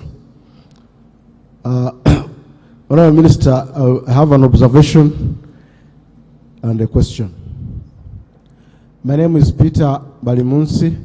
I'm from the Uganda Free Zones Authority. When I look at Tom Sengarama's paper, I think it was in the first few slides, some of the numbers are really scary. We are the 15th most vulnerable and the 49th least prepared to adapt and recover from impacts of climate change. Honourable Minister, 41% of Uganda's land is now degraded, and about 39% of the country has unsustainable rate of productive soil loss. Honourable Minister, I would like to observe that usually our response to some of these shocks seems to be reactionary and not deep enough. I record 3 examples, Honourable Minister. The situation in Imbale is not new. It has been around for some time.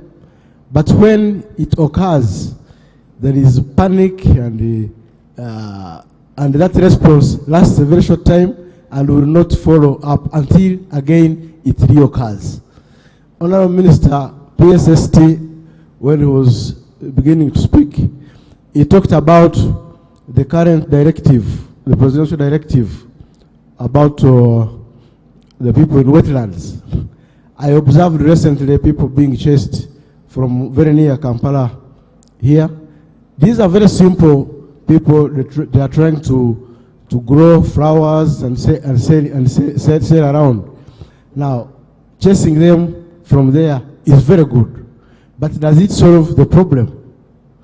Honourable Minister, they are very heavy degraders, people who are doing deforestation in very, very, very big quantities, and they seem to be unabated. Honourable Minister, I think we require a stronger response. What should this response be?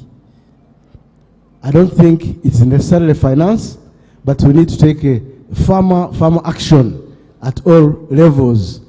Even if we continue with this kind of reactionary approach, I think we shall not solve the problem. Honourable Minister.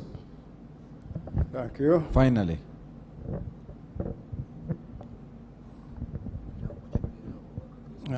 Thank you very much, Honourable Minister. Yes. My name is Ngarombo Donald Lama from Light Empowerment Foundation. Now, a lot of emphasis has been made in the importance of tourism to our economy. As Dr. Kagwa has mentioned, that tourism is getting only 0.2% of our national budget, and it contributes 7% to our GDP, and it's the biggest foreign exchange earner. Now, why is government ignoring such a very important sector, yet promoting tourism alone would ensure that even other sectors of the economy are taken care of? So I would like to encourage government to look into the tourism sector and see how they can promote this sector so that even our green economy can improve. Okay. Can you try to gender balance? I've seen a lady on that side, but he said 30 seconds. There's one here. Actually, there are many here. There's a microphone in front of her. Yes. Thank you, Chairperson, and thank you, the panelists. Get closer to the mic. Hello. Yes. Am I now loud enough? Yes. Yeah, Mildred Barunji is my name. I'm from Uganda Development Corporation. My question is on financing. There seems to be emphasis on climate financing. My take is, while it's important, it is just a necessary condition but not sufficient. The issue of land tenure security needs to be emphasized. Most people are willing, actually, especially at production level, to invest in climate-smart agriculture, if only they are assured of the tenure security. People are not going to invest in climate-smart practices like agroforestry if they are not sure of the ownership and use rights of the land. And very finally is the issue of markets, not just markets where you can simply sell your produce, but it should be at a good price. If people have the incentives to produce commercially, then they should be willing also to invest in climate-smart agriculture. Thank you. Thank you so much. Thank you, Honorable Minister. I would request the presenters and the discussion to come out clearly to tell us that, look, the green growth strategy is not a choice. It is the only alternative left if we have to survive on this climate. Two, both of you said that it is a strategy that will leave no one behind. But if you consider the financing and the cost and so on, actually the opposite is going to happen. Many will be left out behind because of the costing and so on. So I don't know if you can justify that no one will be left behind in that strategy. Finally, Nicholas, you gave us your macro simulation, but you forgot to give us the data sources. I don't see where you explain how you got the data to come with all these results. Maybe by omission or what, I don't know. Thank you. The Honorable Minister, the ladies are finally here. They have the last word. Yes, I think so. Thank you, Honorable Minister. Given that we know we also have to service our debt and then you have to deal with climate, I really feel sorry for you as policymakers. But have you, where are you on the discussion around debt for nature swaps and whether that is something that we are likely to move towards? Is there some responsiveness? Can you repeat that? Well, debt for nature swaps, right? Given that you have to service your debt, you also have to do climate and mitigation. And we've argued that for countries like us that have committed among the least to this problem, we need to be able to see that solidarity that comes from international financial institutions, from government. Sometimes one of the things we said was debt for nature swaps. The second one was, at what point do we ensure some of these strategies trickle down? Today I was talking to farm workers who are very confused about planting. They usually plant beans after August 15th, that Holy Mary they plant in church. The rains have not been coming, they are running up and down, do we plant, do we not plant? And that's because there is no basics like irrigation. Years ago, we saw the president with a bottle showing us how to do. So we need to be able to see these things trickle down. We're not going to wait for people to invest in drought-resistant technologies. Where does that leave the rest of Ugandans? Okay, the trickling down. Thank you. Thank you very much, Honorable Minister, and the presenters and Mr. Kagwa for the discussion. The point on tourism was already made, which was one of my points. I'll not repeat that. But I also just wanted to highlight the point on the opportunity that we have with payment for ecosystem services. How are we positioning ourselves as an economy to tap into that? I know that the NEMA Act provides for this, but the general public doesn't seem to be very much aware on how we can actually tap into this with the international trading. Thank you. Thank you so much. Over to you, Chair. Thank you so much. I think it is now time to invite the presenters to respond to these questions. You may want to refer to the DSTs now here. You may choose to do so. So you may choose amongst yourselves who starts. He was a discussant.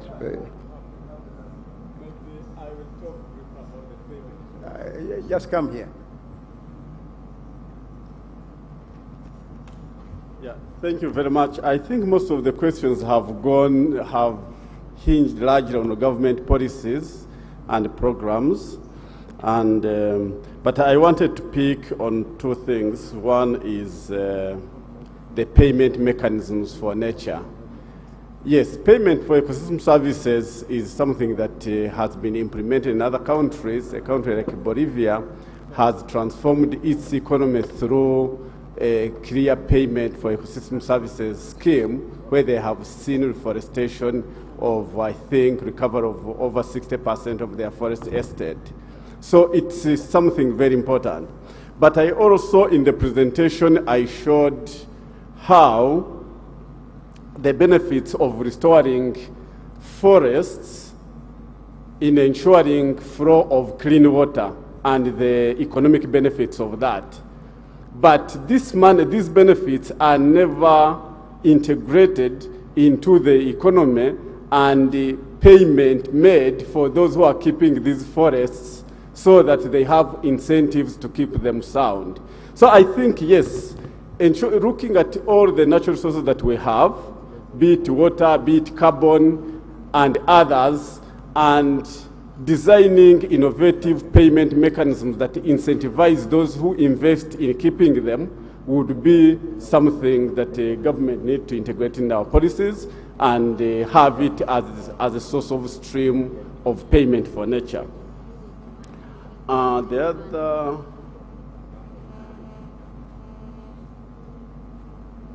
I think, yeah, the other one I want to comment on was, yes, I wanted to support you on land tenure systems. There is no way we are going to stimulate private sector investment in nature-based solutions, in climate-smart solutions, when the issue of land tenure system is not well streamlined. And also, probably, Honourable Minister, the need for disincentives for investment in fragile ecosystems. How do we ensure that people don't see wetlands as attractive areas of investment? How do we ensure that the hilly and the fragile mountainous areas which are prone to landslides are protected, and we provide incentives for, or disincentives for people not to invest there? And also the idea of integrating climate smart services in our promotion of commercialization of agriculture, so that it becomes, by streamlining the marketing and market systems, so that we have sufficient incentives for individuals to invest. So I thought those are the things I wanted to comment on. Thanks very much. I think most of the questions have hinged to government responses to some of these shocks. Thank you. Okay, Tom.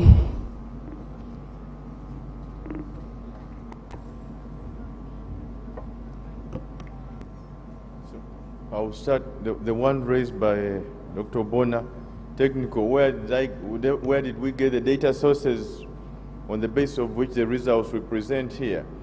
So the results are from a macroeconomic model. The data is with the Uganda Bureau of Statistics. The model is called U-Gauge. We cut out every technical detail in the presentation because the larger audience, apart from a few, including yourself, would follow. The details of this is in a paper published under the Journal of Disaster Prevention and Management. It's online. The other issue that was raised, Mildred talked about land tenure system. Yes, that needs to be fixed, but most importantly, the policy on land use is a much bigger threat to how to manage the ecosystem than even the land tenure system. The policy on land use, because if you have land in a particular location, you could clear it. If you have, like those, the large landed people have land that has forests on it. If somebody in their 10 square miles cut down the forest to build a school or put up any other activity or plant commercial crops, there is nobody to stop them. Elsewhere, there is strict land use policy, in that even when the land is yours, you're not going to wake up, cut down a forest on your land because it's your property. So these are things that the Ministry of Lands and the Ministry of Water and Environment have to intensely coordinate and save the fragile ecosystem. Everything else that was raised from the audience were concerns about the dangers that we face, and I think directed towards government action and the reinforcement of the implementation and enforcement of even the measures that we currently have in place. Thank you. Yes, Mr. Kagwa.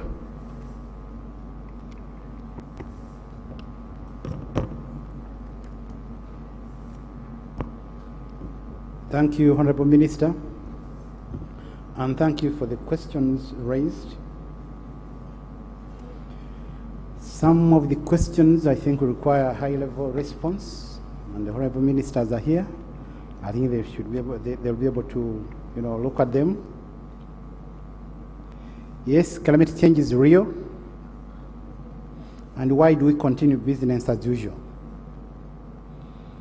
I want to mention that from a planning perspective, there are quite climate change issues that have been integrated in our plans.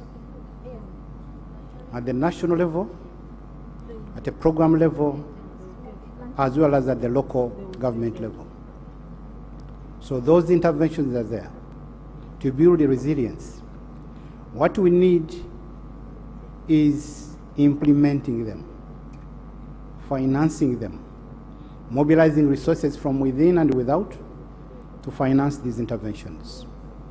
The policies are there. One of the national climate change policy. The act has just come up. So the legal and policy frameworks are there. The strategic plans are there. I think what we need is resource commitment. What we need is, effective implementation of this. Maybe some more may be added on. Of course, we want to applaud NEMA for the new way it is doing the enforcement. I think that's what we need. And it requires our support, to sustain this approach of enforcing, compliance to our laws and regulations.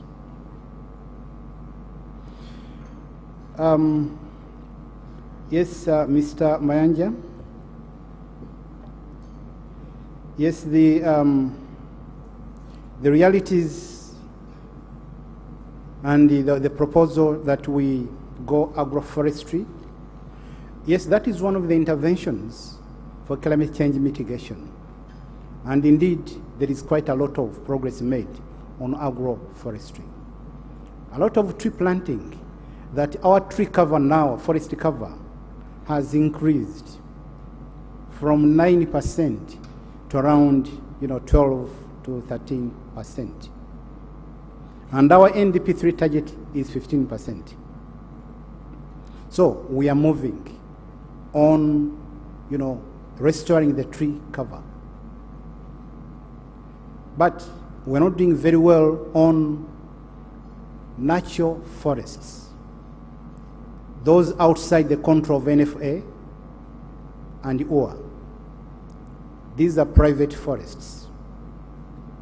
I think one of the proposals that I want to put forward is that we create a fund to buy these forests from the private sector, an environmental fund of a kind, to buy back these forests and wetlands in the private wetlands and forests, such that they become a government asset. The use of charcoal and of course firewood, yes, it is going on, but we also want to note that there is an energy mix, a good energy mix which is coming up. People are now, there is a campaign, for example, from Umeme for people to use electricity. And indeed, some people, especially the elites, are moving or are, mixing the use of charcoal with electricity. Of course, cooking using LPG is also going on, and the government the other day, distributed containers, the cylinders, and all these are steps towards that. And there is also the efforts to encourage energy efficiency. Improve the cook stoves in schools. Most of the schools in the country have got improved cook stoves. These are steps which we are taking. The transition will take time and requires support and constant, education, sensitization, and of course, reducing the costs of this. I'm happy that the taxes on LPGs have been reduced. The prices, they have been cancelled completely. They are removed, they are tax exempt. Excellent. And maybe while you are still there, the tax on ethanol made out of cassava is also tax exempt to supply the LPGs with the gas with which to cook, all intended to make a reduction of acquiring alternatives to charcoal. But of course, the initial costs may be a hindrance to very many people who are using charcoal. That's something that we need to do, and it will be sorted out with the supply side constraints eliminated by adaptation of technologies to mass manufacture those systems. And I think the government policy on that is very, very clear. So tax on stoves, LPGs are removed totally. And tax on ethanol out of cassava is also tax exempt. But why cassava? Maybe I can expand the thinking and the solution. Cassava is widely grown in almost every homestead in this country. It has got multiple uses. It's good for food security. It's good for market within the domestic economy. And it's also good for supply to industrial starch manufacture. That links the agro-processing to domestic production consistent with our PDM strategy of household income improvement as well as restoring food security sustainably. I wanted to come in at this point to help in the issue of mitigating the use of charcoal in terms of trying to save the environment by using charcoal and firewood. Thank you for that intervention and the information that you've given. I think what we need now to follow up is that the market for LPG is oligopolistic market. It's an oligopolistic market in that they may take advantage of the tax reduction to maximize profits without reducing the price. I think that requires high-level intervention to prevail upon them. Like they don't use their powers to, not to make the consumers benefit out of this. Somebody has observed that our responses are reactionary to shocks and gave an example of the Mbale shocks. Yes, there have been these challenges, but the landslides have been the major issue that side. But now climate change is taking another dimension of going to urban areas, attacking or causing havoc in the Mbale city itself. I know that government is taking steps to relocate people from those areas which are disaster prone. And there have been resettlement of people in where has the resettlement been taking place on Guru Road, Kiriandongo. Yes, they have been resettled there. Those are interventions. And the planting of trees has also been encouraged, but also not resistance of the people, they're not wanting to move away from disaster-prone areas. I think we need maybe to engage incentives to make these people move away, to create, alternatives where possible, and these are, good alternatives to our people. Yes, River Nyamwamba is also another one in Kasese, but the intervention is going on to ensure that this is also, people do not lose property and lives as a result of this. True, we need to up our game in this, to be more firm and to commit more, resources to stemming this. The importance of tourism and why government is neglecting tourism. I want to say that the government is not neglecting tourism. What maybe we need to observe is that maybe government needs to do more on tourism. We need to do more on tourism, but also to create incentives for private sector investments, development partners to support the tourism, sector. And indeed, there are quite many ongoing interventions in place to ensure that tourism, takes a center stage in our recovery process and development. Maybe I can add so that I don't need to come back again. Yeah, indeed, you're right. Government doing a lot in terms of promoting tourism, not only in terms of monetary terms to give money to tourism sector, but beyond that, we are doing a lot in terms of tarmacking the impassable tourism roads. You remember what the action which is taking place in southwestern Uganda to go to the gorilla areas. In the upper axis, we are tarmacking the roads in the north to Kidepo. We are tarmacking all roads in Uganda, which are connecting major towns. You can comfortably travel to any major town of Uganda, and that's what tourists want. The program for upgrade and stabilization of aerodromes to fly tourists, say, from Kajansi to Kotido, or to southwestern Uganda, or to Queen Elizabeth, or whatever you want to go to, or Para, and so on and so forth, is on track. The financing of the tourism subsector has been increased almost threefold for the last 3 financial years, to now about 110 billion for the sector. And actually, this is a point where I wanted to emphasize that the issue is not essentially money allocated to the sector. Already the sector is showing a very enormous efficiency levels.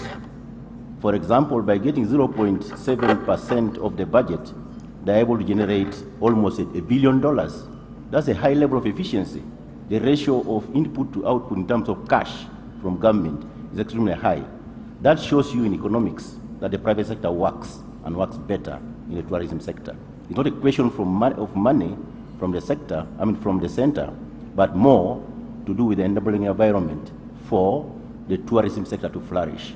But we shall give monies for publicity, advertising, linking up with our embassies abroad for us to be able to relay all these tourism sites. And not for nothing that certain destinations are voted the best destinations in this country. It's not that government did not do anything. Government did a lot in terms of financing the tourism board in order to advertise this. But ordinarily the private sector will be able to do it, but the government comes in to expunge obstacles which the private sector cannot use, build on their own in order to promote tourism. Water sources are being supplied to almost all tourism sites so that you don't have to pump your own water. Electricity is being generated and transmitted to these potential areas where then the private sector taps that electricity and puts in a hotel. And then there are quite a number of things that government is also providing the security that's necessary for all the conservation efforts around and within the game parks. You can't go for tourism, even if animals are there, where there's insecurity. So if you total all this, government is doing tremendous work in terms of tourism. Let private sector seize the opportunity and perhaps argue less about more money to the sector, and then seize the opportunities to expand the tourism potential of this country, besides what government is doing. We shall continue doing that. I'm not saying that we shall stop at 110 billion per annum.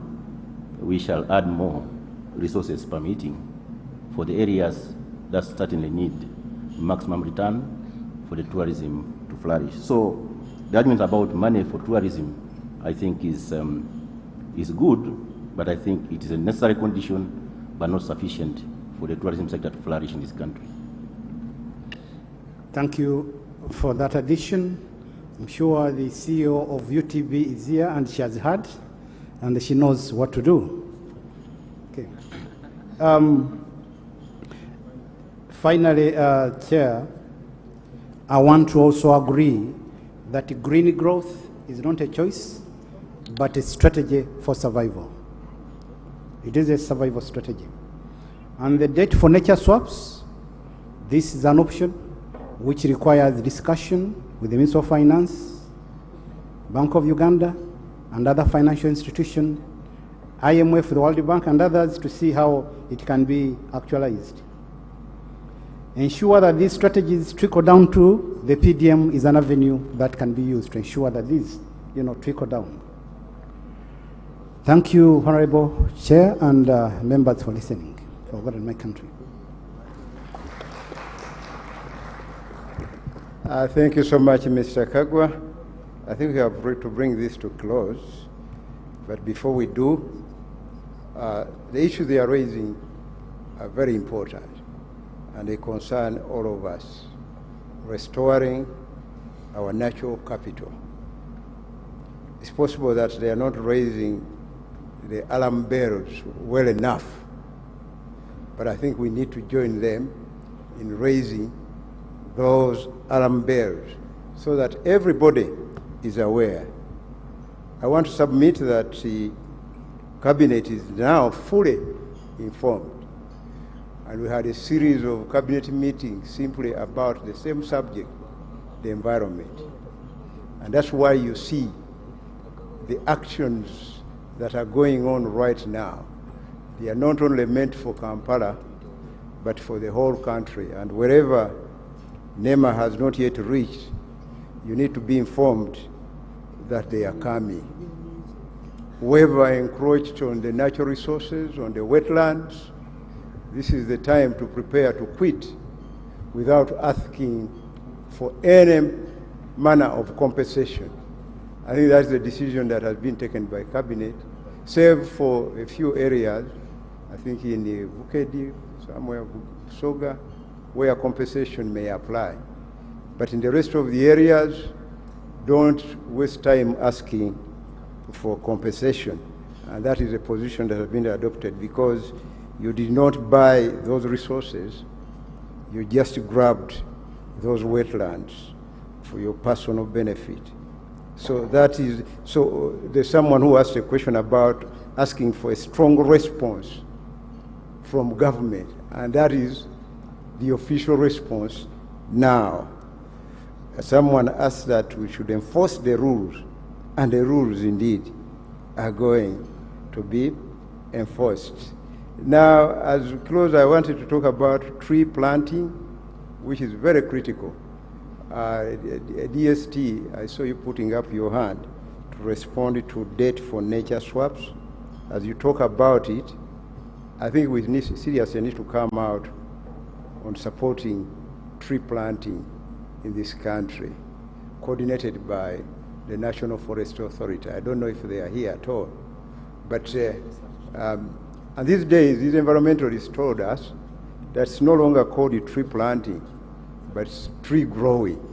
Because we have been planting trees, we just dig and plant a tree there and then you walk away. And because of this causing sunshine, it dries up. So the thing is, when you plant a tree, give it more support until it properly establishes in the root system. So we want to see NFA doing exactly that. And there is now a policy to plant trees along all the main roads in the country, national roads, and I think some district roads. That policy is already there. So I think we need to see them do that, because the consequences are proving to be very severe. On irrigation, I just wanted, the PS already emphasized that, in fact, even in the cabinet, the emphasis on irrigation has been made. And I believe that in the coming budget, there will be reasonable effort to support irrigation in this country. We need to leverage some of the resources we already have. These dams that we have dammed a lot of water. When you go to Isimba Dam, you walk miles over reservoirs, and it's creating a lot of problem for the spillway, you know, and the neighboring community. Some communities, they have been submerged because of that excessive water in the reservoir, especially during the rainy season. But we need to integrate electricity generation with irrigation. We can pump that water and irrigate those areas in the neighboring communities. We can also use this water to rear fish, for fish farming. You know, I looked at those kilometers of reservoir. If we put a fish in there, I think the country would make a lot of money, and our poverty levels would improve. Lastly, we are having a meeting in Egypt, I think from 7th to 9th, to discuss issues related to green financing. The issues that have just been discussed here will be discussed in preparation for the next Conference of Parties, COP27, which is this time is going to take place in Africa.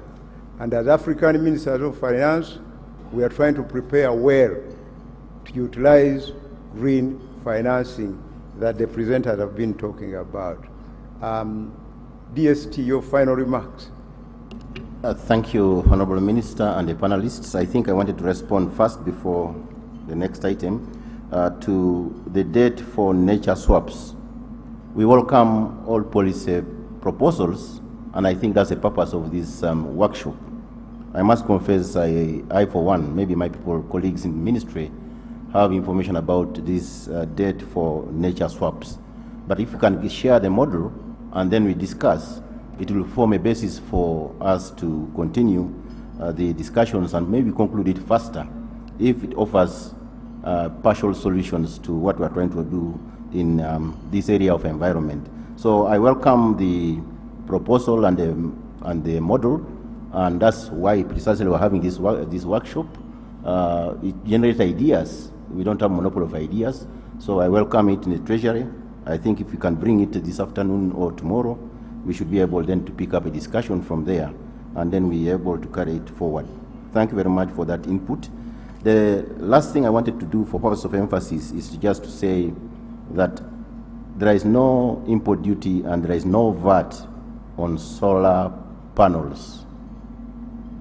That links very well with the policy of government to have mini solar pumped or irrigation pumped stations across parishes, linking the PDM with water sources for mini irrigations at a parish level.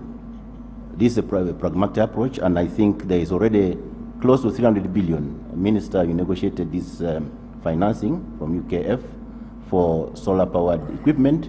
We want this equipment to come, and it will be distributed, starting with water-stressed areas in this country. But linked to that one is then the need for us to develop capacity to be able to make these things here or assemble them. That's a linkage between science, and now scientists are now well paid. You know that. Linking science training in institutions of learning with innovations for solar technologies. We have lithium in this country. There's linking that lithium for battery manufacture to dig it out from the minerals where they are, link it with science to be able to manufacture the necessary components for solar-powered systems in the country. That's what we call technology transfer. So starting with importation, but yes, let's now link our education system with the human resources necessary for adaptation of these technologies, since you are talking about adaptation to climate change issues. This is a linkage that I want to see out of these discussions. I thank you, Minister.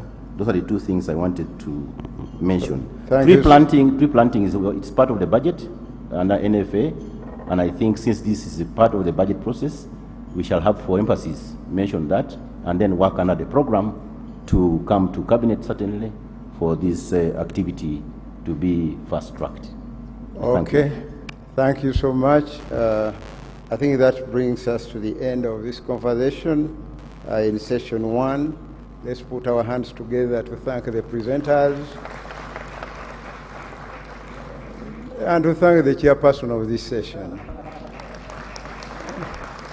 So I now hand over back to the moderator. Thank you so much. Surely we can do better for the chair of this session. A round of applause. Thank you, Honorable. I can see the energy levels are low, but I must tell you that you're in a 5-star hotel. So we have a 5-star lunch that has been served, and we're going to Katonga Hall. So if you don't have a coupon on your way out, you could ask the team. They'll give you a coupon, but I'm hopeful you've received your coupon. I am suggesting that we start the next session at exactly 2:15. So at 2:15 p.m. or 15 hours, if you're one of those who went to the military, let's begin session 2, and I'll have the chair and the presenters, Dr. Silva, Namunane, Professor Nada Eisa, and Mr. Liam Carson should be in this room so that we start our lead discussants, Francis and Isabella. I did see Isabella here already, so we will be ready for you, and at exactly 2:15, I am asking the hotel to provide me a bell. I'm hopeful that I can find a bell to alert you that we are starting our next session, and we should be able to conclude on time. But I really want to thank you all for this conversation, and please also let your colleagues know, those who should have been with us today. We will be back tomorrow in the morning. It's a half-day session tomorrow, and it should be quite as insightful and exciting as this morning session has been. So enjoy your lunch, bon appetit. See you at 2:15 p.m. East African time, not the other Western African time, but 2:15 East African time. Thank you very much.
In the lush green all around us and the wondrous sights within.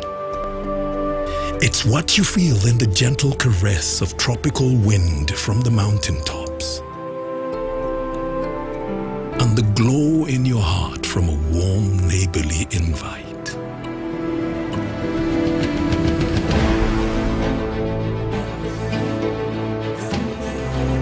It's in the distinct aroma of our cooking to the taste of food that takes you on a journey.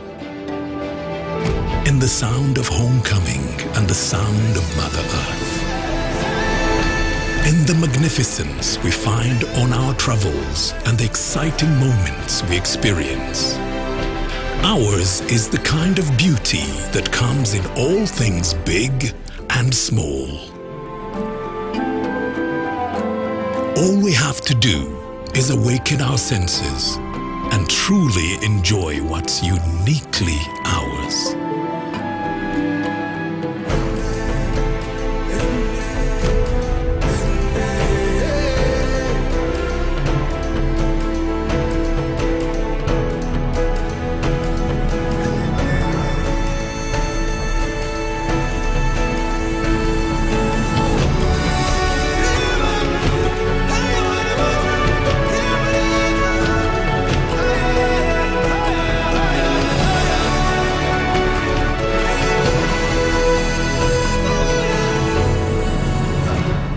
Explore Uganda, the Pearl of Africa.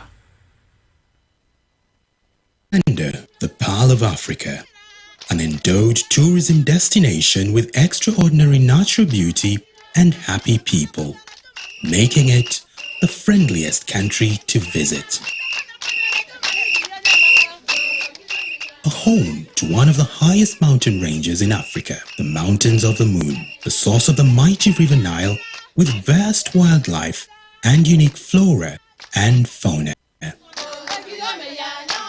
This is Karamoja sub-region, one of Uganda's unique and most conserved areas where tourism that is inclusive manifests itself. The sweet thrill of change in the atmosphere, the scenery of the plains, and of course, the sounds of the jungle in Kidepo Valley National Park.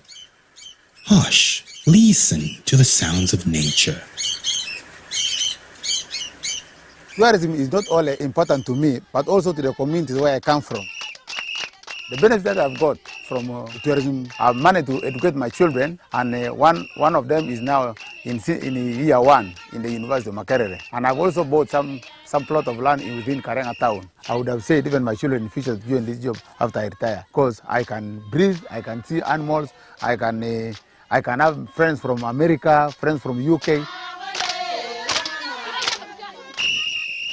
Representing Karatunga as a tour operator for Karamoja. We benefit from tourism, of course, by creating income of revenue, but that's not where it ends. You know, we work together with the local communities, with tour guides, local service providers, different hotels, and at the same time, we also enable other tour operators and travel agents to sell the similar experience, and all together build Karamoja through tourism. Ekadonia ngane ara lungu to le ko topolo ne tayo nga ko pe Uganda area mene akabusa fina jokha e kwa yo dang to bibite aturiam itamite ada mare ngole kai kishidada lakini roko e kwa ngina ra ko ngina kolongit akabusa ka kia. Believe it or not, from the time a tourist starts planning a journey to any destination of their choice, the host destination begins to feel the impact.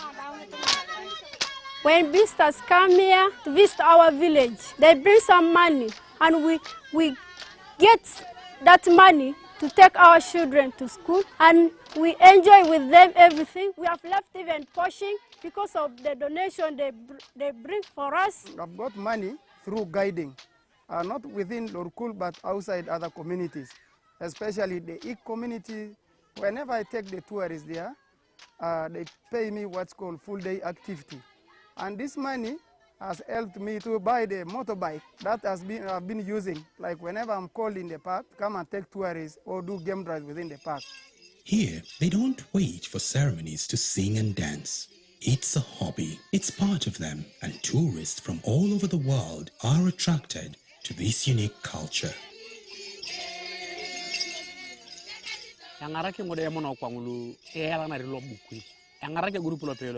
Abala ngini kwako ngalu biango an bota para ke bu abulia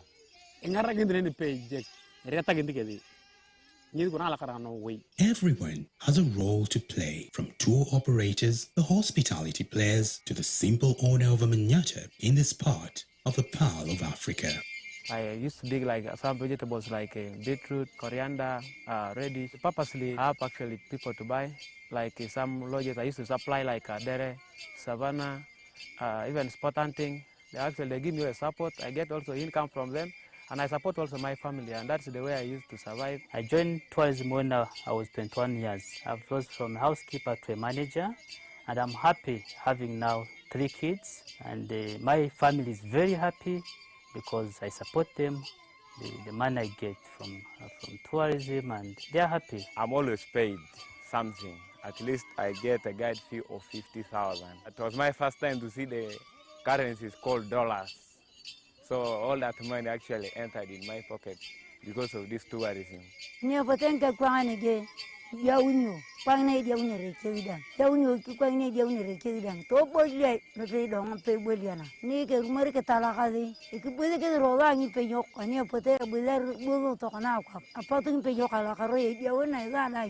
This is tourism that needs all of us. This is tourism that is inclusive. Keep traveling, keep changing lives.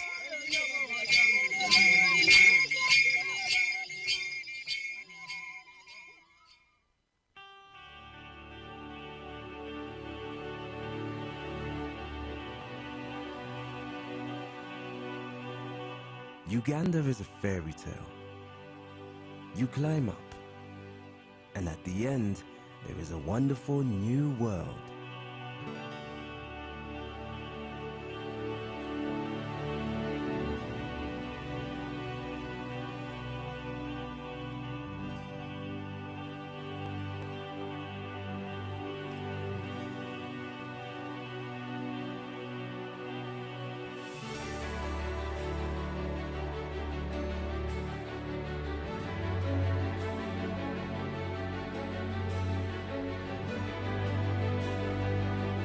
The scenery is different. The vegetation is different. The climate is different. And most of all, the people are different from anything elsewhere to be seen in the whole range of Africa.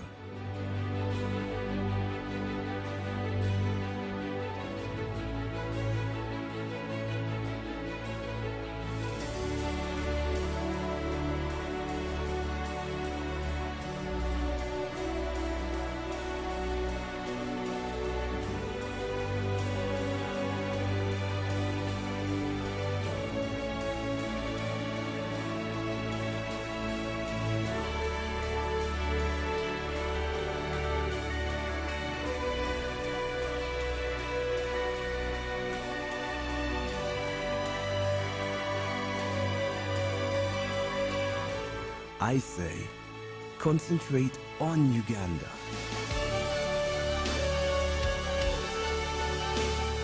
For magnificence, for variety of form and color, for profusion of brilliant life, bird, insect, reptile, beast, and for vast scale.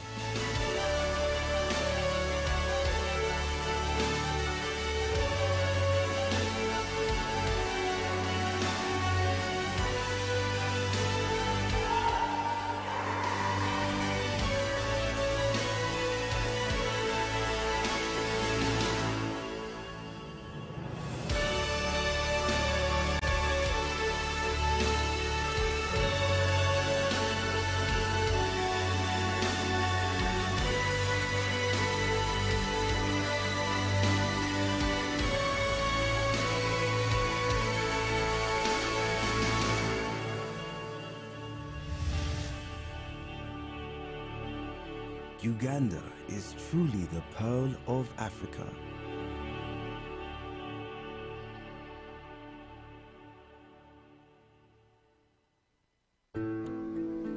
Every waking day is a reminder just how beautiful this, our land, truly is. The kind of beauty that you can only find here. In the lush green all around us and the wondrous sights within. It's what you feel in the gentle caress of tropical wind from the mountaintops, and the glow in your heart from a warm neighborly invite.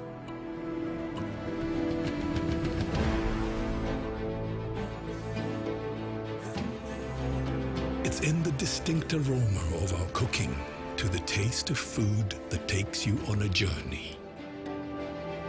In the sound of homecoming and the sound of Mother Earth. In the magnificence we find on our travels and the exciting moments we experience. Ours is the kind of beauty that comes in all things big and small. All we have to do is awaken our senses and truly enjoy what's uniquely ours.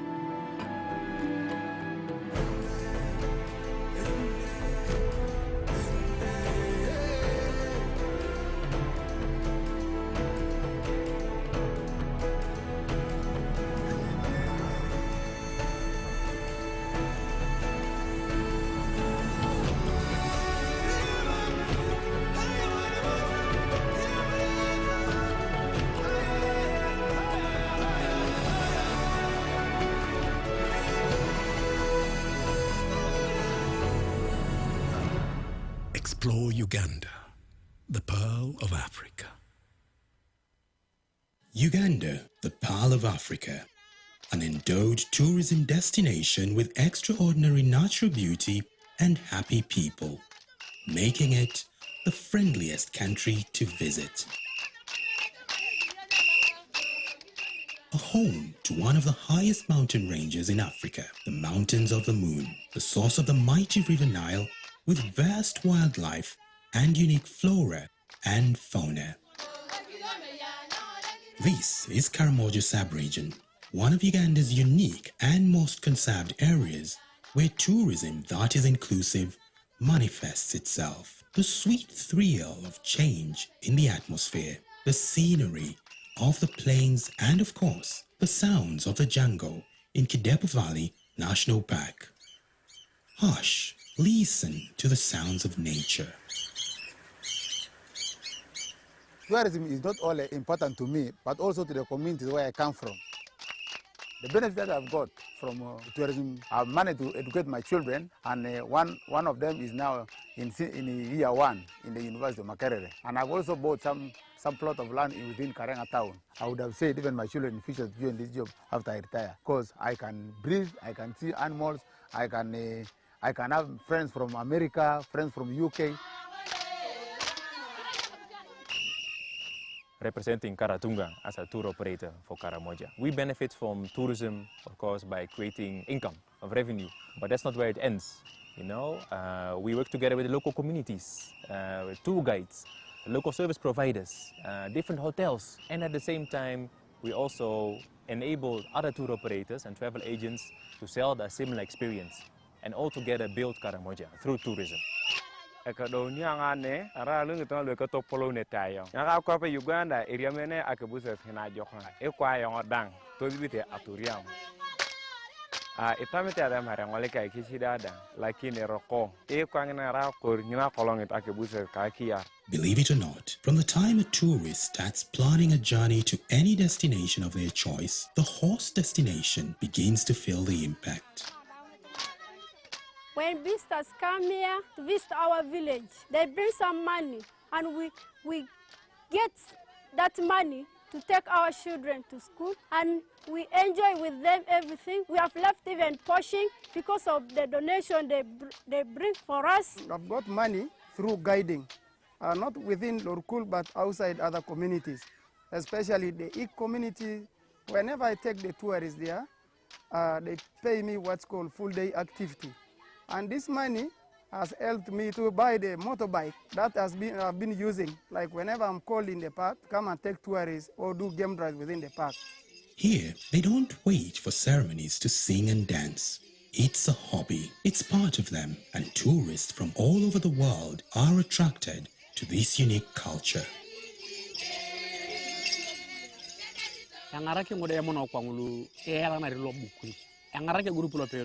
abala ngini kwako malu dia ngo an bota para ke bu abulia engara ngindre ni pejek reta ngindi kedi ngini kuna la karano way. Everyone has a role to play, from tour operators, the hospitality players, to the simple owner of a manyatta in this part of the Pearl of Africa. I used to dig like some vegetables like beetroot, coriander, radish. Purposely, I have actually people to buy. Like some lodges I used to supply like dere, savannah, even spot hunting. They give me a support. I get also income from them. And I support also my family, and that's the way I used to survive. I joined tourism when I was 21 years. I've rose from a housekeeper to a manager, and I'm happy having now 3 kids, and my family is very happy because I support them, the money I get from tourism, and they're happy. I'm always paid something. At least I get a guide fee of 50,000. It was my first time to see the currencies called dollars. So all that money actually entered in my pocket because of this tourism.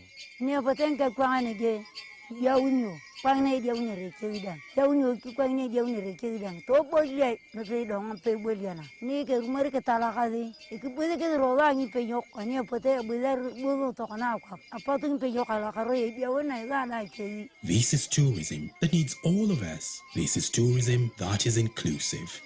Keep traveling, keep changing lives.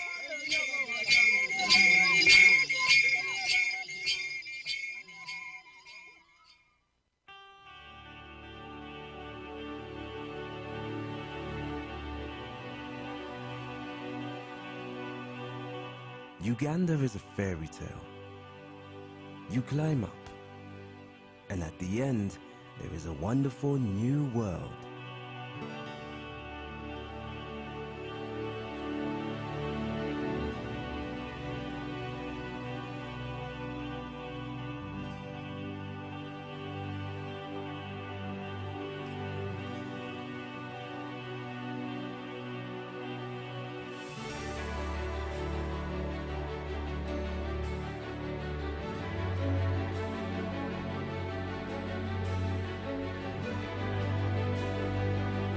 The scenery is different.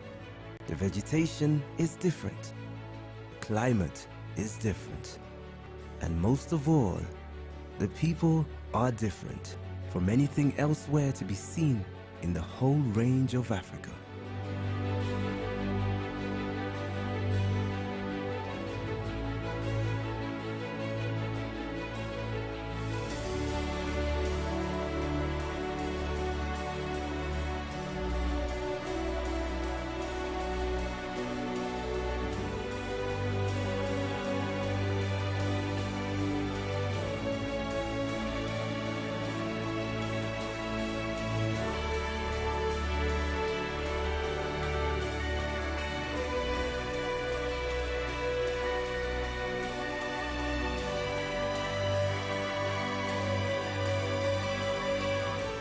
I say, concentrate on Uganda.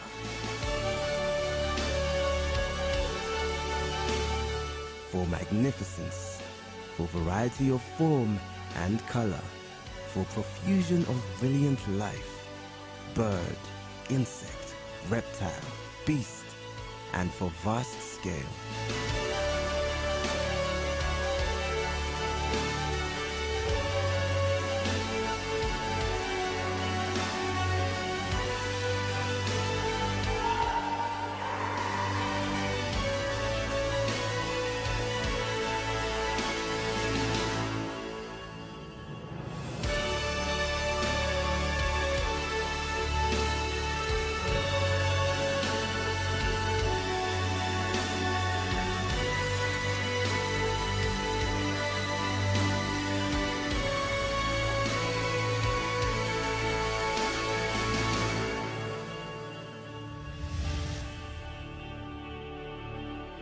Uganda is truly the pearl of Africa.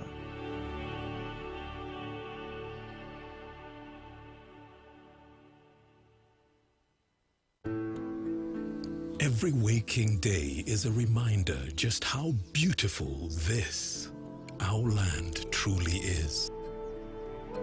The kind of beauty that you can only find here.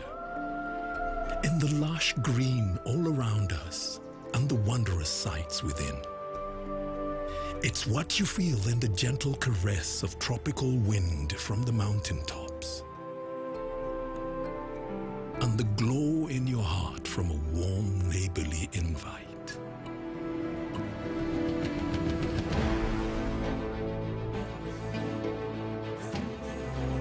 It's in the distinct aroma of our cooking, to the taste of food that takes you on a journey. In the sound of homecoming and the sound of Mother Earth. In the magnificence we find on our travels and the exciting moments we experience. Ours is the kind of beauty that comes in all things big and small. All we have to do is awaken our senses and truly enjoy what's uniquely ours.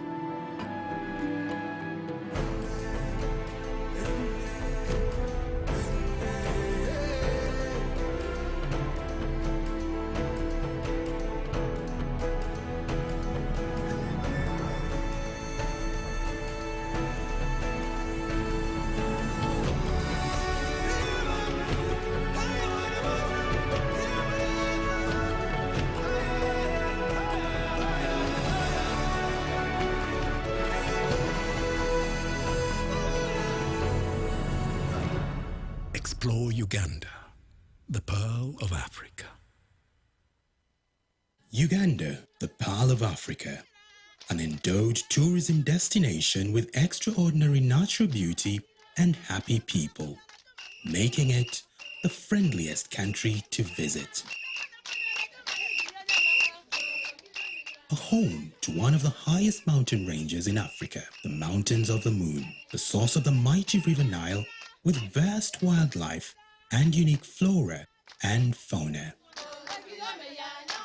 This is Karamoja sub-region, one of Uganda's unique and most conserved areas where tourism that is inclusive manifests itself. The sweet thrill of change in the atmosphere, the scenery of the plains, and of course, the sounds of the jungle in Kidepo Valley National Park. Hush. Listen to the sounds of nature. Tourism is not only important to me, but also to the communities where I come from. The benefit that I've got from tourism, I've managed to educate my children, and one of them is now in year 1 in the University of Makerere. And I've also bought some plot of land within Karenga town. I would have said even my children in the future to join this job after I retire, because I can breathe, I can see animals, I can have friends from America, friends from UK. Representing Karatunga as a tour operator for Karamoja. We benefit from tourism, of course, by creating income of revenue, but that's not where it ends. You know, we work together with the local communities, with tour guides, local service providers, different hotels, and at the same time, we also enable other tour operators and travel agents to sell a similar experience, and all together build Karamoja through tourism. Uganda area mene akabusa hina jokha e kwa yo dang to bibite aturiam itamete ada mara ngole kai kishidada lakini roko e kwa ngina ra ko ngina kolongit akabusa kakia. Believe it or not, from the time a tourist starts planning a journey to any destination of their choice, the host destination begins to feel the impact. When visitors come here to visit our village, they bring some money, and we get that money to take our children to school, and we enjoy with them everything. We have left even portion because of the donation they bring for us. I've got money through guiding, not within Lorkul but outside other communities, especially the Ikk community. Whenever I take the tourists there, they pay me what's called full-day activity. And this money has helped me to buy the motorbike that I've been using. Like whenever I'm called in the park, come and take tourists or do game drives within the park. Here, they don't wait for ceremonies to sing and dance. It's a hobby. It's part of them, and tourists from all over the world are attracted to this unique culture.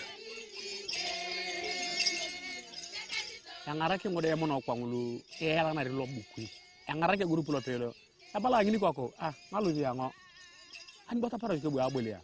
Yangarake ndene page reta gendi kedi.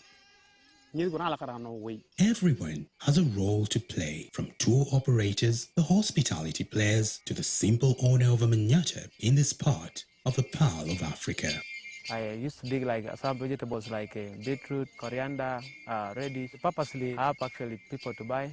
Like some lodges I used to supply like dere, savannah, even spot hunting. They give me a support. I get also income from them.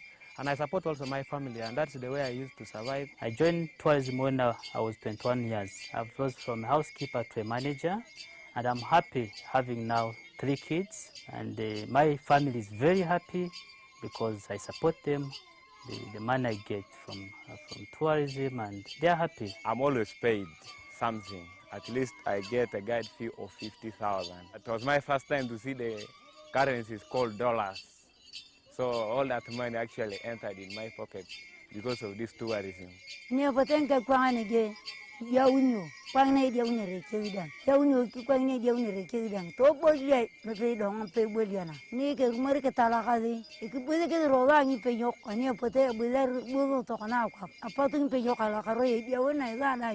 This is tourism that needs all of us. This is tourism that is inclusive.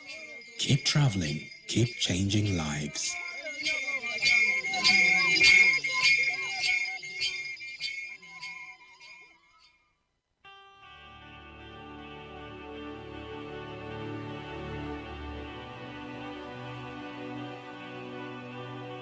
Uganda is a fairy tale. You climb up, and at the end, there is a wonderful new world.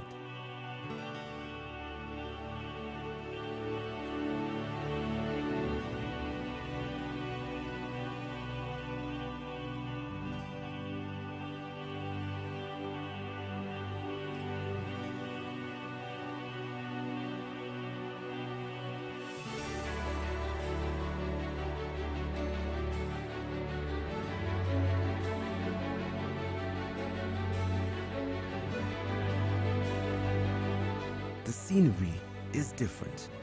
The vegetation is different. The climate is different. And most of all, the people are different from anything elsewhere to be seen in the whole range of Africa.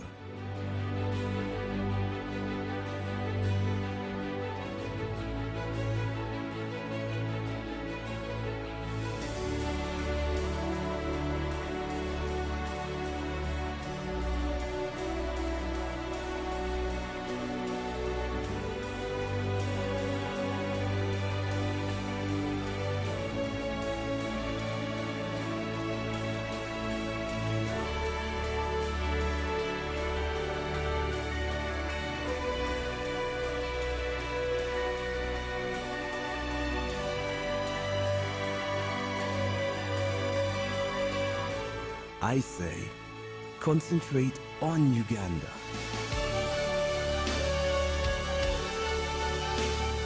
For magnificence, for variety of form and color, for profusion of brilliant life, bird, insect, reptile, beast, and for vast scale.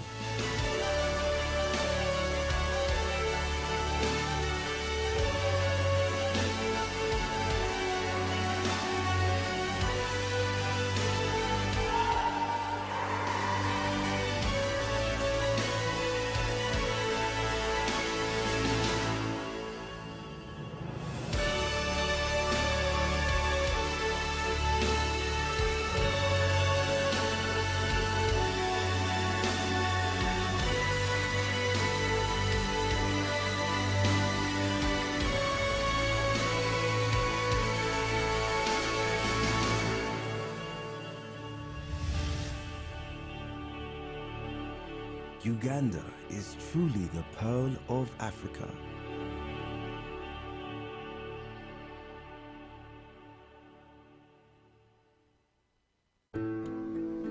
Every waking day is a reminder just how beautiful this, our land, truly is. The kind of beauty that you can only find here. In the lush green all around us and the wondrous sights within. It's what you feel in the gentle caress of tropical wind from the mountaintops. And the glow in your heart from a warm neighborly invite.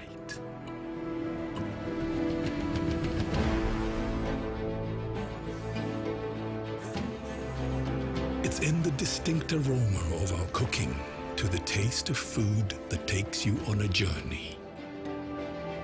In the sound of homecoming and the sound of Mother Earth. In the magnificence we find on our travels and the exciting moments we experience. Ours is the kind of beauty that comes in all things big and small. All we have to do is awaken our senses and truly enjoy what's uniquely ours.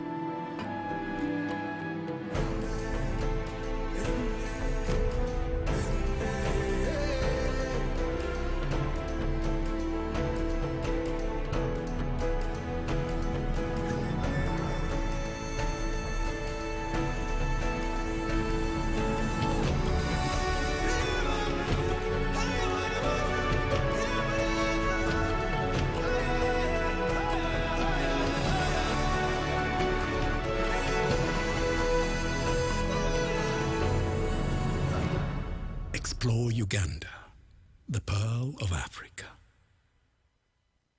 Uganda, the Pearl of Africa, an endowed tourism destination with extraordinary natural beauty and happy people, making it the friendliest country to visit. A home to one of the highest mountain ranges in Africa, the Mountains of the Moon, the source of the mighty River Nile, with vast wildlife and unique flora and fauna.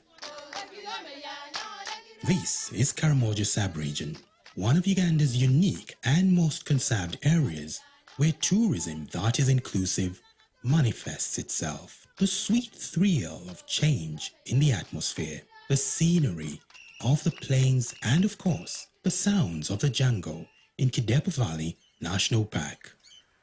Hush, listen to the sounds of nature. Tourism is not only important to me, but also to the communities where I come from.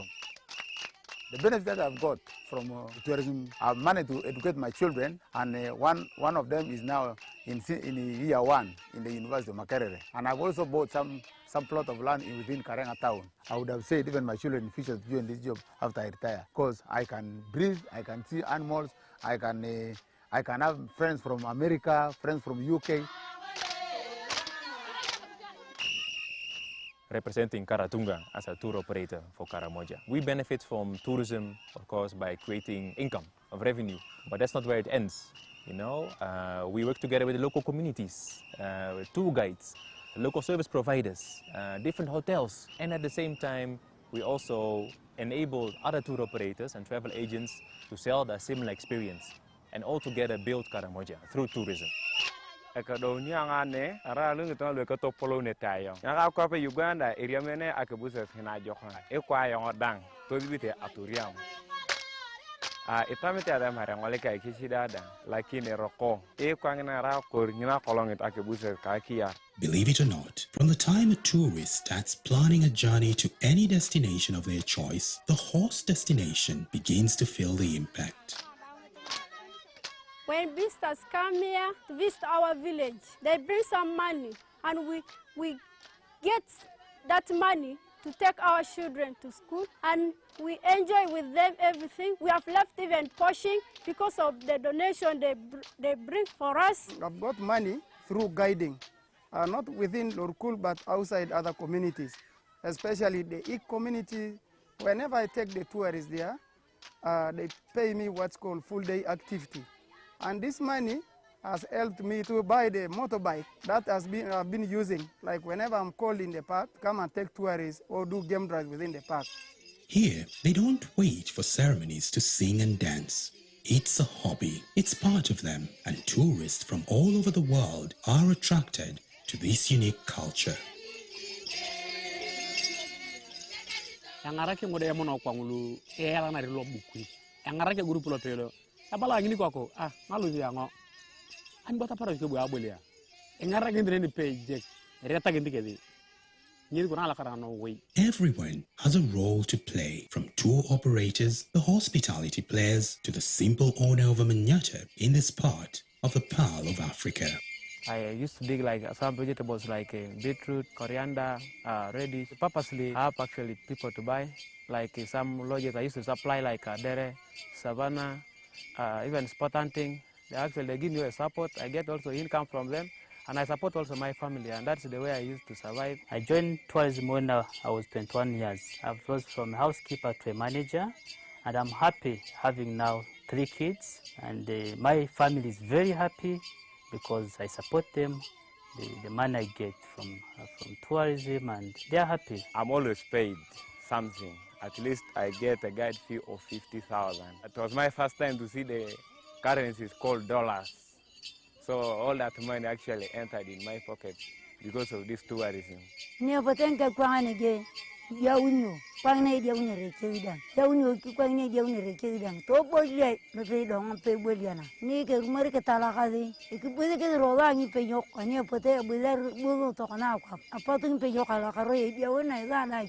This is tourism that needs all of us. This is tourism that is inclusive. Keep traveling, keep changing lives.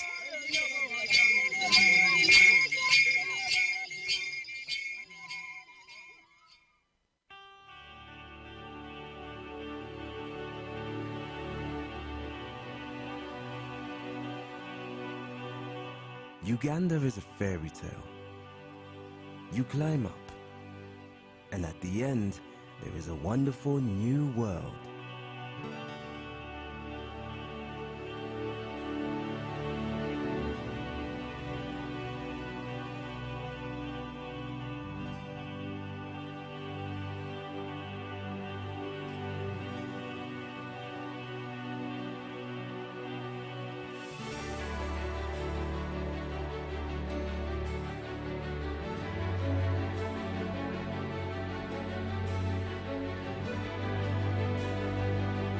The scenery is different. The vegetation is different. Climate is different. And most of all, the people are different from anything elsewhere to be seen in the whole range of Africa.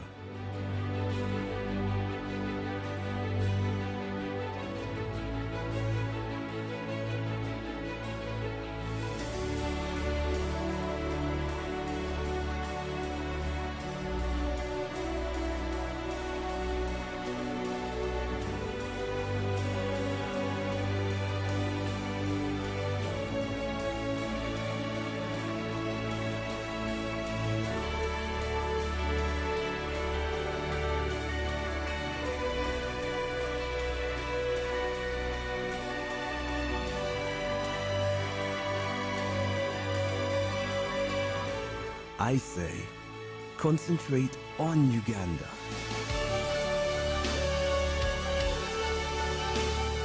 For magnificence, for variety of form and color, for profusion of brilliant life, bird, insect, reptile, beast, and for vast scale.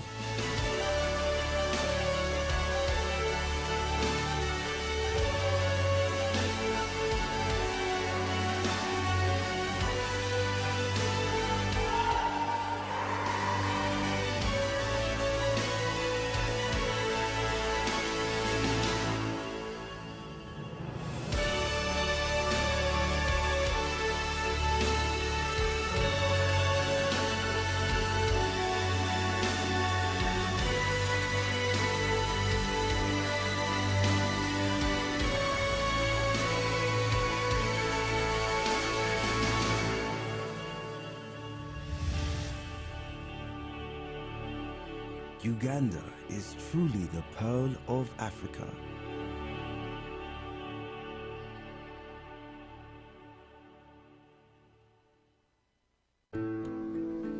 Every waking day is a reminder just how beautiful this, our land, truly is. The kind of beauty that you can only find here. In the lush green all around us and the wondrous sights within. It's what you feel in the gentle caress of tropical wind from the mountaintops. And the glow in your heart from a warm neighborly invite.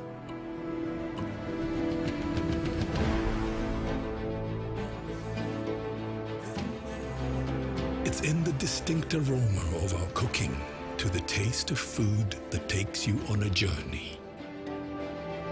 In the sound of homecoming and the sound of Mother Earth. In the magnificence we find on our travels and the exciting moments we experience. Ours is the kind of beauty that comes in all things big and small. All we have to do is awaken our senses and truly enjoy what's uniquely ours.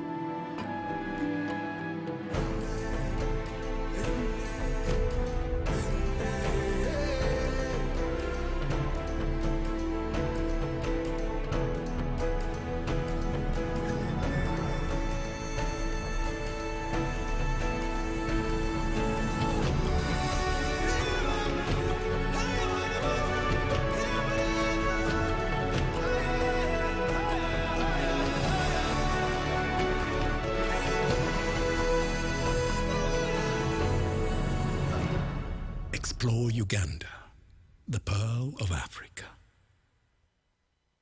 Uganda, the Pearl of Africa, an endowed tourism destination with extraordinary natural beauty and happy people, making it the friendliest country to visit.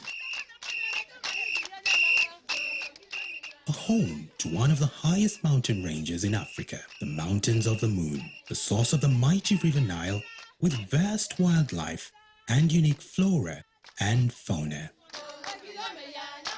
This is Karamoja sub-region, one of Uganda's unique and most conserved areas where tourism that is inclusive manifests itself. The sweet thrill of change in the atmosphere, the scenery of the plains, and of course, the sounds of the jungle in Kidepo Valley National Park.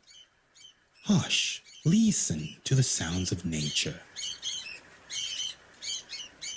Tourism is not only important to me, but also to the communities where I come from. The benefits that I've got from tourism, I've managed to educate my children, and one of them is now in year 1 in the University of Makerere. And I've also bought some plot of land within Karenga town. I would have said even my children in future to join this job after I retire, because I can breathe, I can see animals, I can have friends from America, friends from UK. Representing Karatunga as a tour operator for Karamoja. We benefit from tourism, of course, by creating income of revenue, but that's not where it ends.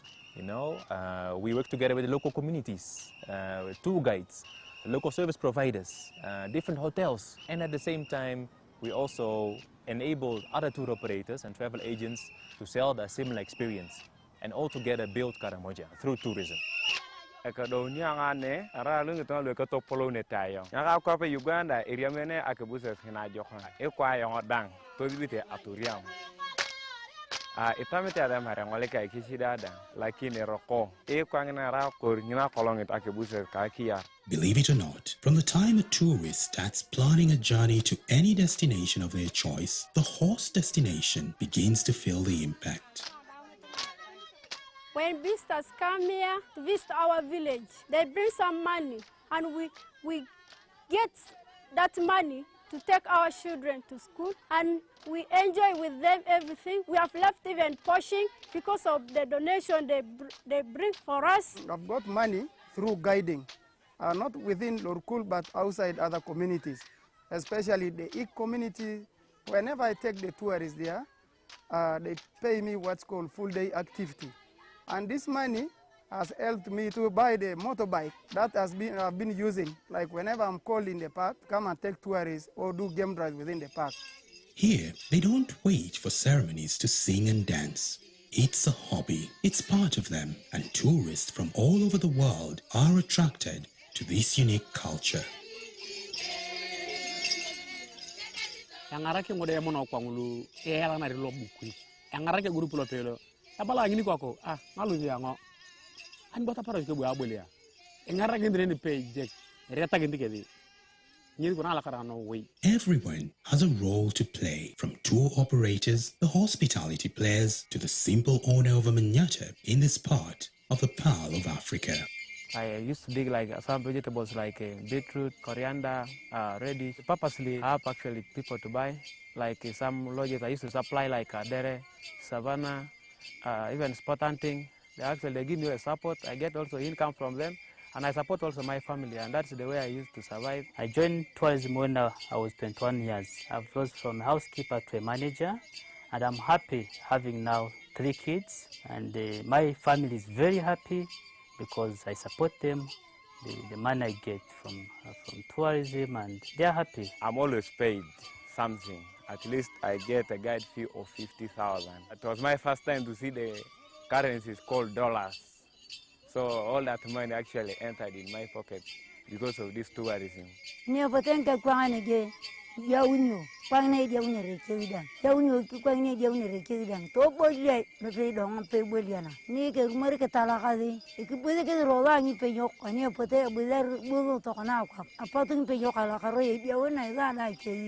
is tourism that needs all of us. This is tourism that is inclusive.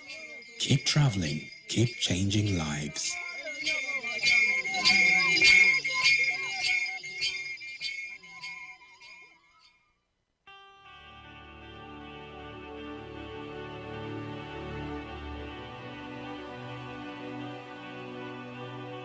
Uganda is a fairy tale.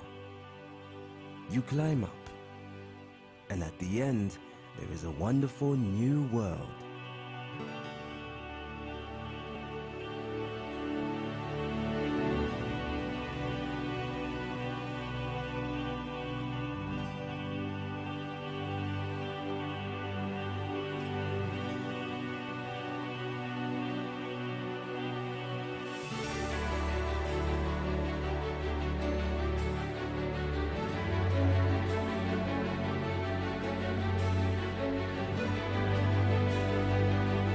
The scenery is different.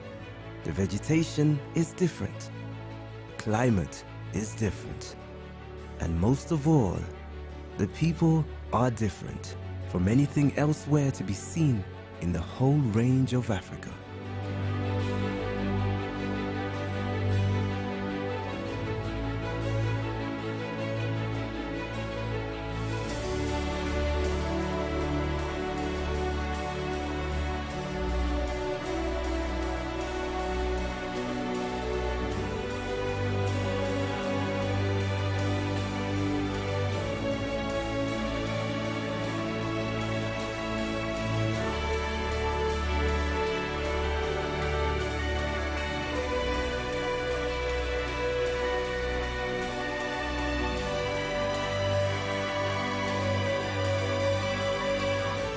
I say, concentrate on Uganda.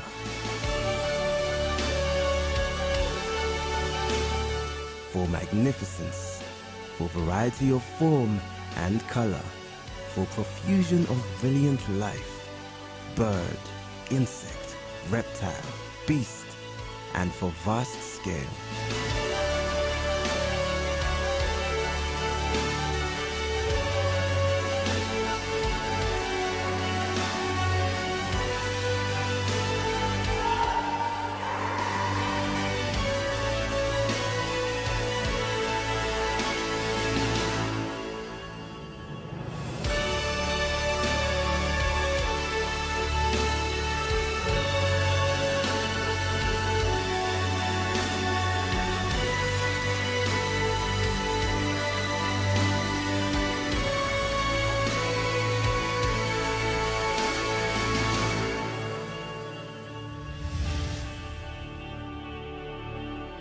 Uganda is truly the Pearl of Africa.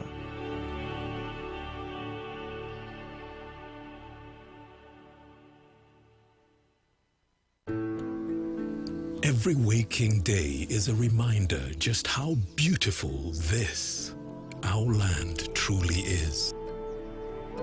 The kind of beauty that you can only find here.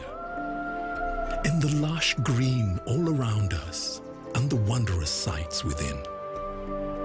It's what you feel in the gentle caress of tropical wind from the mountaintops. And the glow in your heart from a warm neighborly invite.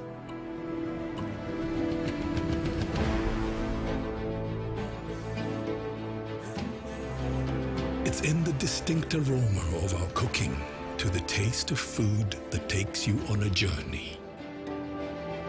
In the sound of homecoming and the sound of Mother Earth. In the magnificence we find on our travels and the exciting moments we experience. Ours is the kind of beauty that comes in all things big and small. All we have to do is awaken our senses and truly enjoy what's uniquely ours.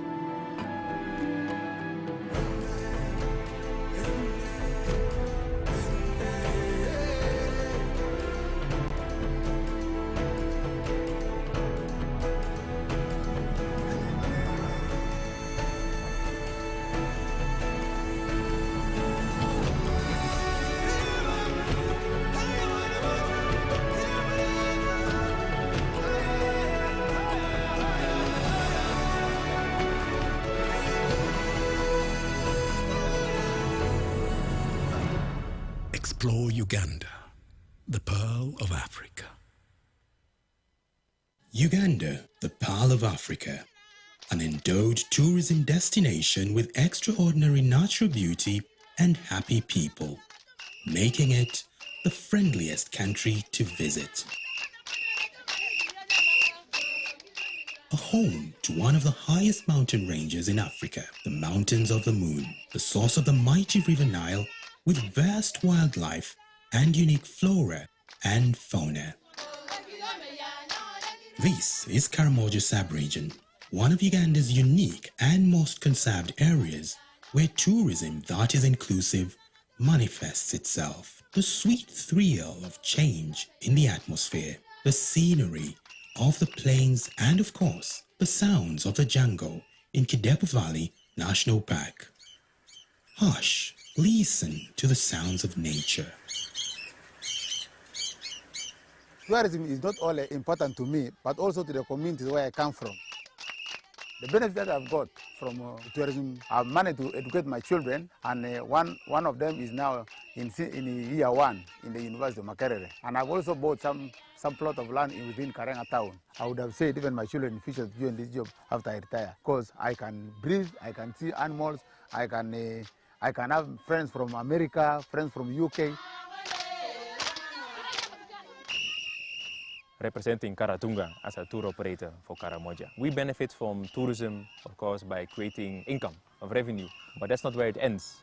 You know, we work together with the local communities, with tour guides, local service providers, different hotels, and at the same time, we also enable other tour operators and travel agents to sell the similar experience and all together build Karamoja through tourism.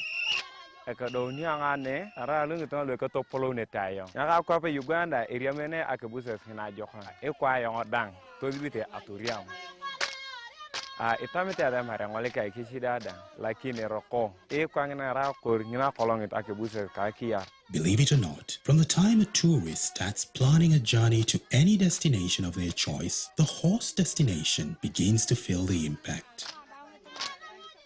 When visitors come here to visit our village, they bring some money, and we get that money to take our children to school, and we enjoy with them everything. We have left even portion because of the donation they bring for us. I've got money through guiding, not within Lorkul, but outside other communities, especially the Ikk community. Whenever I take the tourists there, they pay me what's called full-day activity. And this money has helped me to buy the motorbike that I've been using. Like whenever I'm called in the park, come and take tourists or do game drives within the park. Here, they don't wait for ceremonies to sing and dance. It's a hobby. It's part of them, and tourists from all over the world are attracted to this unique culture. Angarake ngode mono kwangulu ela na rilo bukui. Angarake guru pulo pelo. Abala ngini kwako nalu biango. An bota paros ke bu abolia. Angarake ndene ni page. Reta gindi kedi. Everyone has a role to play, from tour operators, the hospitality players, to the simple owner of a manyatta in this part of the Pearl of Africa. I used to dig like some vegetables like beetroot, coriander, radish. Purposely, I have actually people to buy. Like some lodges I used to supply like dere, savannah, even spot hunting. They give me a support. I get also income from them. And I support also my family, and that's the way I used to survive. I joined tourism when I was 21 years. I've rose from a housekeeper to a manager, and I'm happy having now 3 kids. And my family is very happy because I support them, the money I get from tourism, and they're happy. I'm always paid something. At least I get a guide fee of 50,000. It was my first time to see the currencies called dollars. So all that money actually entered in my pocket because of this tourism. This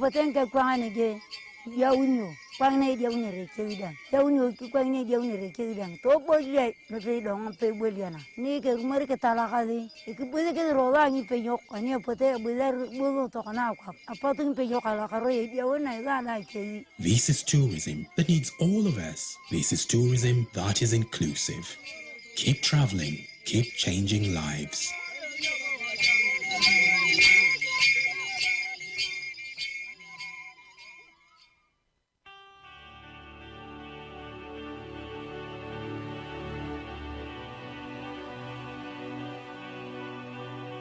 Uganda is a fairy tale. You climb up, and at the end, there is a wonderful new world.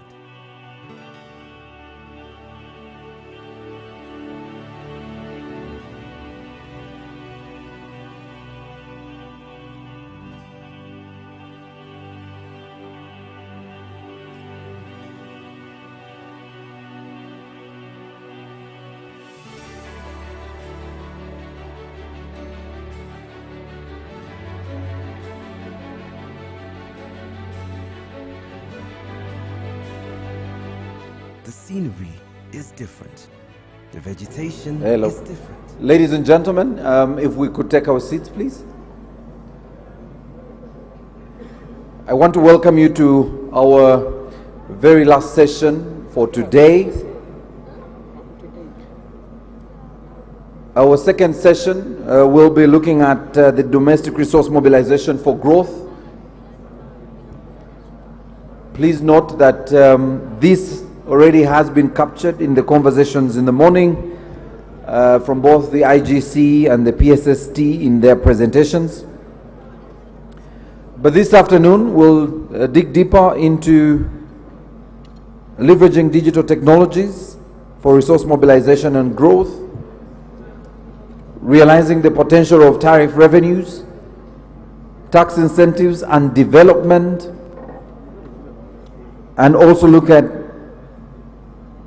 the cost-benefit analysis and how tax incentive regime can be reviewed. As you may be aware, there was a conversation around the cost of our tax incentives, and I'm glad we both have the civil society present in this room that have been raising issues around the cost of our tax incentives and the regime, our tax incentive regime, and why it must be reviewed.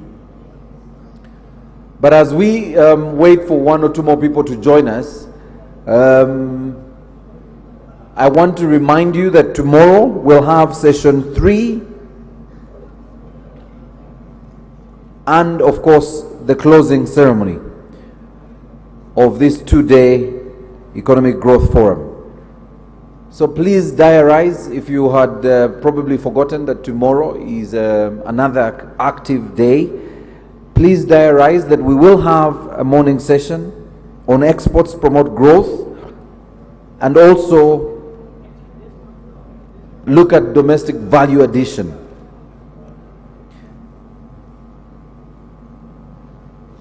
Immediately after that, we'll have the closing ceremony, and I would really want to welcome you to join us tomorrow for both session 3 and session 4. And we promise to keep time so we can have lunch and depart. It will be a half-day engagement, so please do join us tomorrow.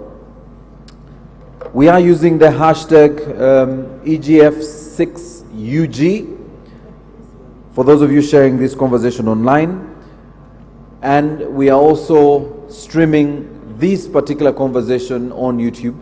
In case you want to share with a colleague, let me know. I am able to forward you the link, the video link for the entire day 1 session. That link is available if you check on YouTube and you search for Economic Growth Forum. You should be able to find a link that is streaming live. That link started at 9 a.m. this morning and is still streaming. So in case you really want the video content for the entire morning and the sessions from the morning, and you want to just check that you are also captured on one of the cameras, please check the YouTube channel. You will definitely find yourself. We tried to make sure everyone was captured. Video team are making a case for everyone being captured. So once in a while, let's see how many people we can get on the screen. We also have provided almost all the presentations. If you check within your bag, you will find all the presentations, and the other presentations that were not in your bags have been provided and were shared with us in the earlier sessions. So I guess with your permission, since we can't wait any longer for those that are not yet with us, allow me welcome you back to this third session of our conversation. Our chair will have a full panel that includes 2 discussants, and every single seat in front of me will have a person on it. So may I take the pleasure of inviting our session chair. She is the Commissioner Legal Services and Board Affairs at the Uganda Revenue Authority, Ms. Patience Tumusime Rubagumya. Please do come and start your conversation. Ladies and gentlemen, a round of applause.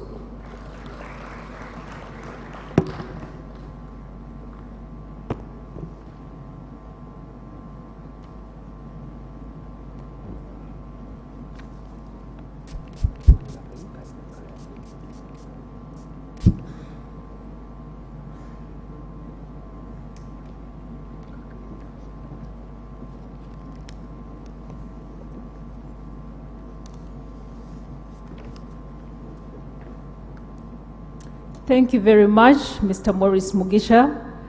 Good afternoon, participants. My name is Patience Tumusime Rubagumya, like Maurice has said.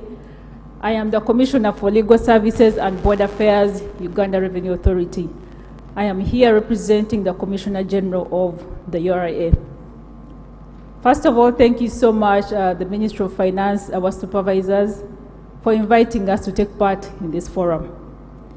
This afternoon, we are going to have a very exciting discussion, ladies and gentlemen. A discussion that is going to shape the future of our nation. A discussion that is going to make us examine ourselves and see where we are on the journey of mobilizing revenue.